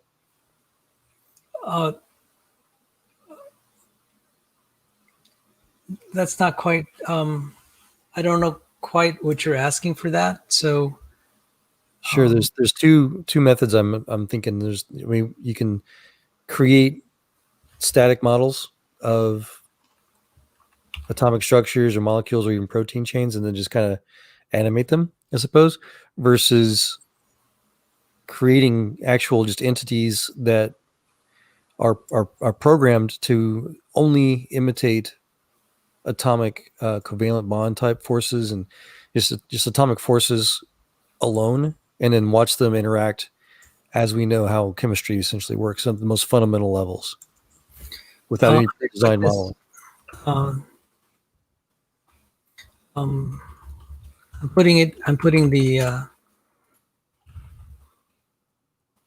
link in the chat for the PISA tool. This one gives both covalent bonds, salt bridges, which are ionic bonds, and hydrogen bonds. Mm-hmm. And then it's a 3D model that you can look from different angles and zoom in, and it will you can click on which amino acid you want to look on, and it will highlight it. It'll also you can either view it in the molecular structure or the conceptual structure, which are actually both very important to professional protein researchers. So the specifications for the program were actually developed, obviously, by the end users themselves. And unfortunately, that link you showed shows a PISA CGI error. There's no query. So I'm not seeing anything on that website. Just there's a piece. Let me back up then. Yeah. Try. How about this link? It should say protein data, PDB, which is protein data bank. Hold on, my mouse is being sluggish. There it goes. Yeah, they need to be able to model the atomic interactions, because otherwise they're not going to figure out how proteins work. So this 3D visualization uses X-ray crystallography data, because even if you have the chemical formula, it may not be evident how the protein actually folds. And a lot of times we're not going to be able to compute how it actually folds. We can get a guess on some of the simpler ones, but the best way is to actually have like kind of the equivalent of a microscope, so to speak. That's not the best term, which in the case of proteins is what they call X-ray crystallography. Right. They are starting to have new microscopes that may get very close resolution. That's called the cryo electron microscopy, which is a really cool technology. So, yeah, it's just been kind of a necessity of the chemical industry to be able to do atomic and interactions that will both involve electromagnetism and I would presume kind of even quantum reactions, quantum interactions, which would be the covalent bonds. Okay, but is it represented as a static model just to kind of view and move around, or does it actually show like a dynamic exchange or they're static, because the dynamic ones are on a per protein basis. It can't really be generalized. Some of these proteins and their interactions are just too complex to model. To have a general model, they usually need to have specialized models for each system. Sometimes an entire simulation model will be built for just one specific protein. I mean, it's that difficult. Okay. Well, that was what I was. Go ahead. Sorry. So it's almost a hopeless task to try to make one general, because one, we don't know how all the proteins work, and because each protein is so different, to get really the kind of fidelity you need, I don't think that it would be practical. It may be in theory possible, but to be able to put something that has enough of the variables. Some of the simulations I've seen were really intricate, where they actually do try to model all of the atoms, not just of the protein, but like the chemical environment, like even the water molecules floating around and the other ions there. Right. And that's kind of hard to do if you want to make a general model. It's easier if you kind of like know, all right, this is the protein.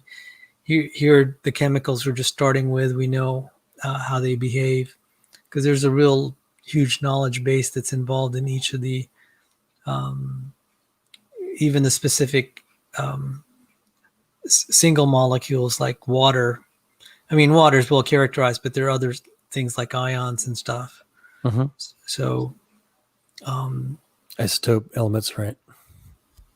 Well, that's kind of what I'm wanting to do. My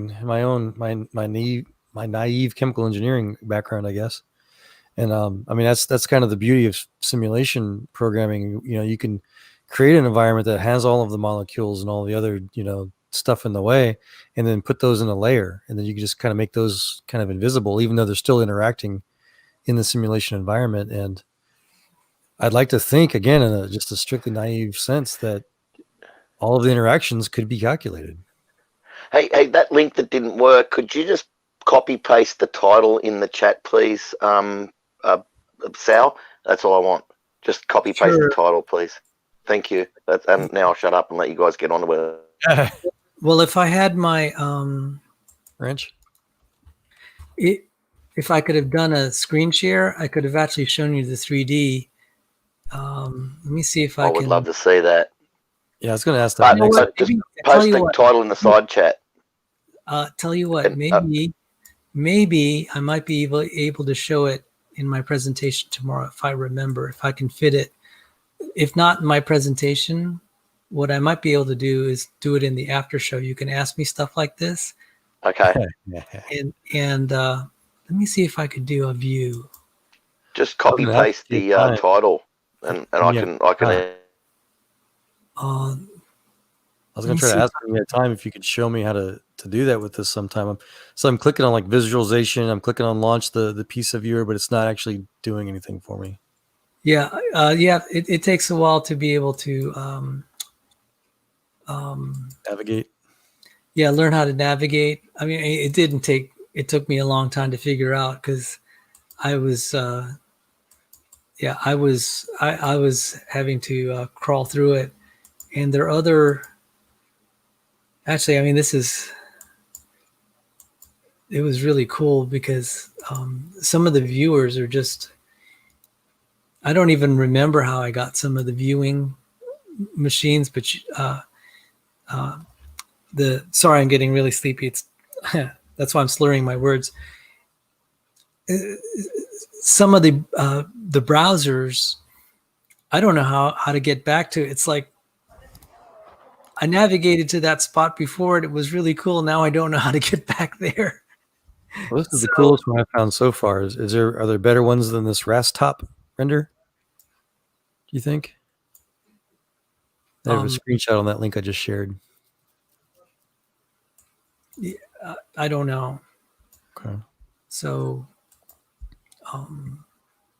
well, again, I'd like to find time sometime if you have any available to, again, see what's already out there so I don't recreate the wheel, so to say. But at the same time, I really want to experiment with how to get down to the nitty-gritty details of a lot of this stuff.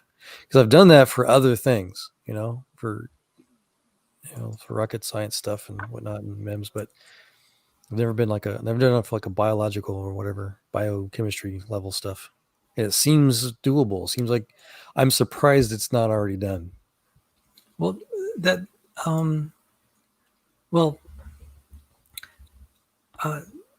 it might be. I'm trying to think. Well, can I give an example of what's in my mind?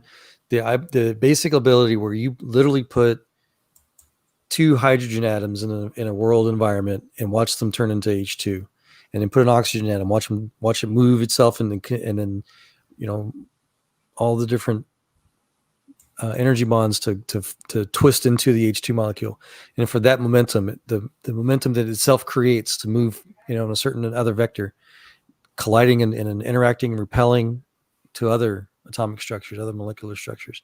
That seems so basic.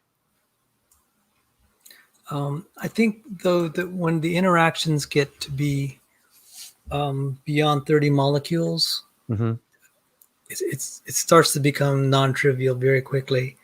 Well, that's the perfect reason to use a computer. And let the computer do it.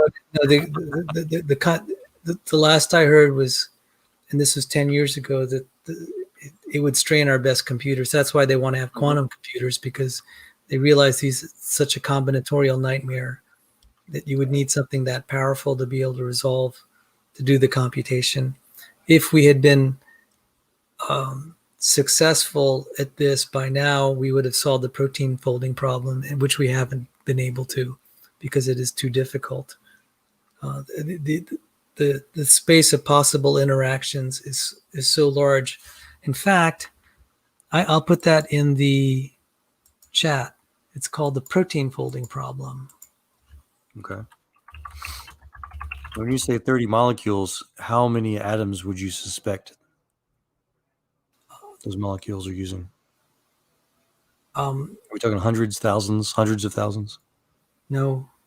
Millions? Part of this is because, and I'm not a computational quantum chemist, but the orbitals start to change when you it's not quite so simple once you start to have bonds.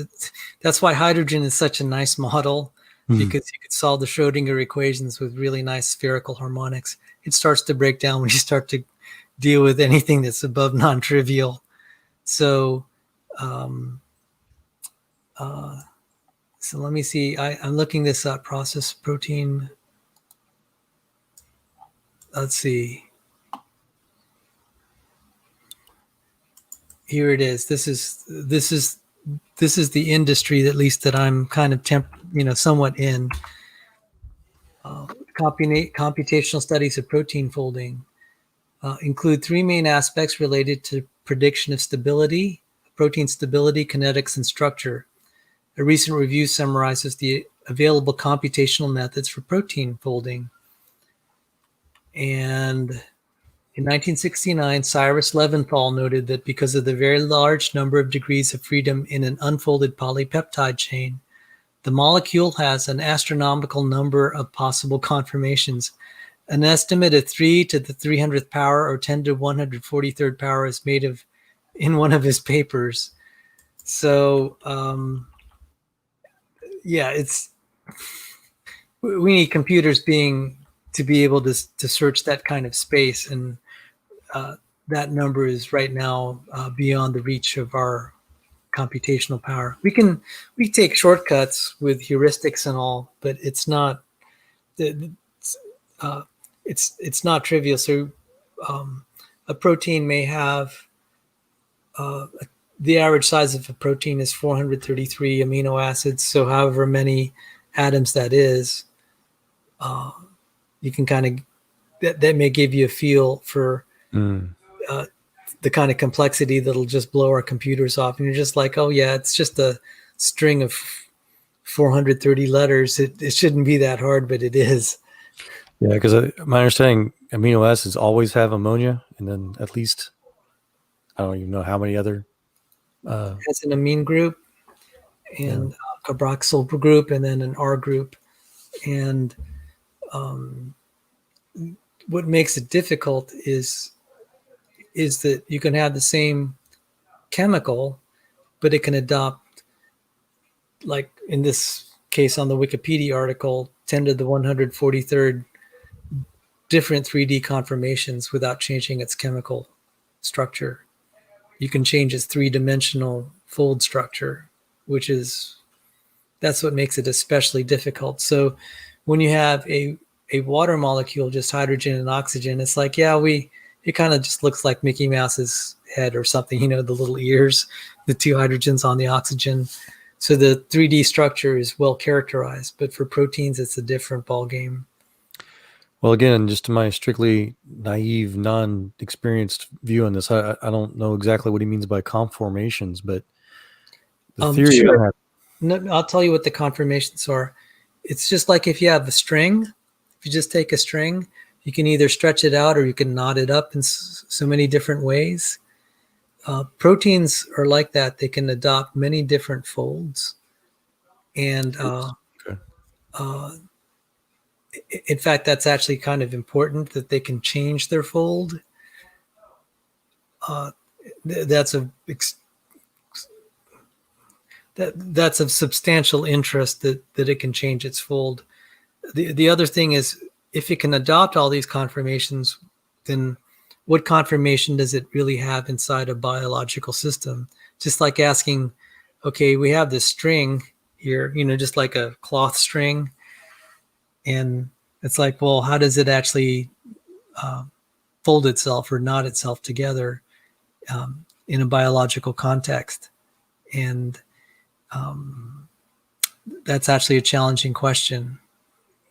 And there actually may be also machines inside the cell that will impose a fold on it. And that's also a different question. So you're saying that we just don't know what could be controlling the shapes? It may even be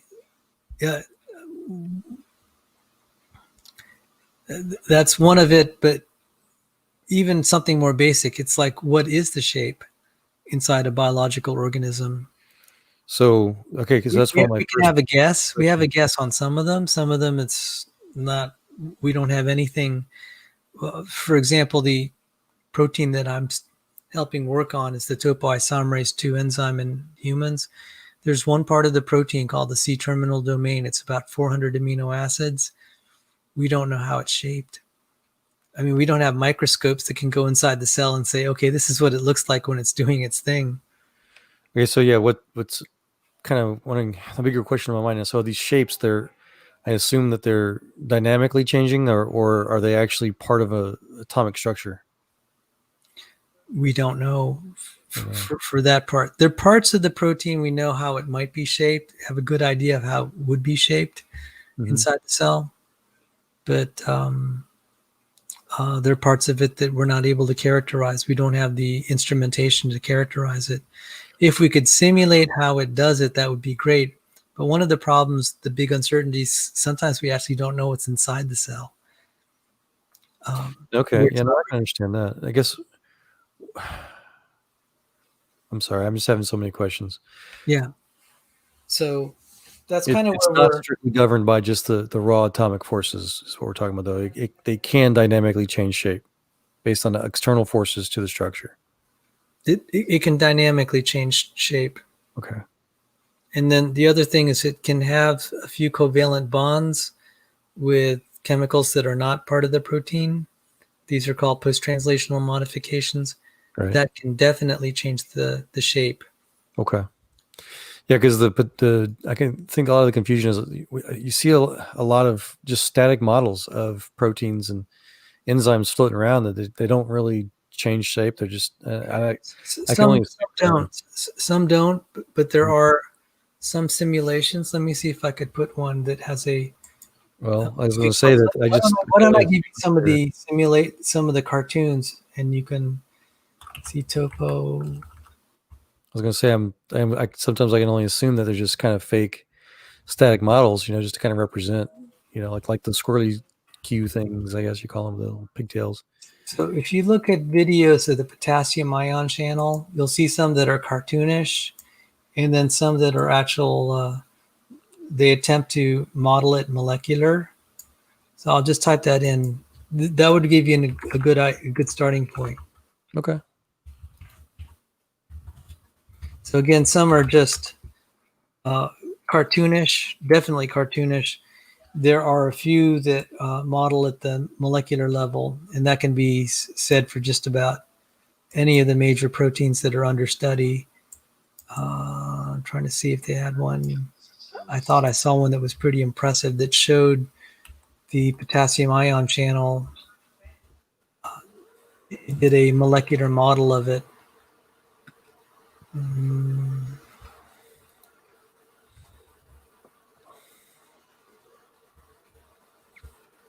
looking up, trying to look up a video of it. Yeah, I'm trying to see. Just cartoons. You might have to just kind of poke around. Let's see. There's other one. Let's see. Histone and water. There was one that was a relatively high fidelity one on the histones, and I can't find it right now. I was impressed because it was trying to model the individual water molecules bouncing against the histone protein. That was really cool. So maybe look at histone. What do you think of this video I just found? It looks like it does both. It looks like it shows an actual molecular structure of a potassium channel, and then it shows whatever those squirrely Q things are for the protein shorthand. Yeah, well, yeah. So I hope that's helpful. So anyway, I need to check out.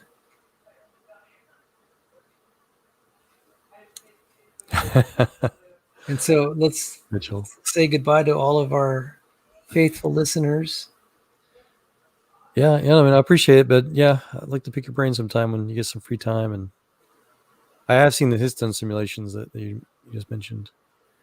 And I guess that's what kind of that and other things is what's kind of giving me that inspiration to try to see if we can, at least codify or demonstrate what we do or what guys like you are, demonstrating, and just create the actual what do you call it, the dynamic real-time environment without using static models, and just say, look how impressive this really is. Yeah, the potassium ion channel is pretty impressive. Yeah. Well, anyway, I'm sorry I have to bail out. So Sure. you're the last man standing there. So Yeah. take care. Yes, sir. I'll catch you later. Yeah, good luck on your thing tomorrow, your presentation.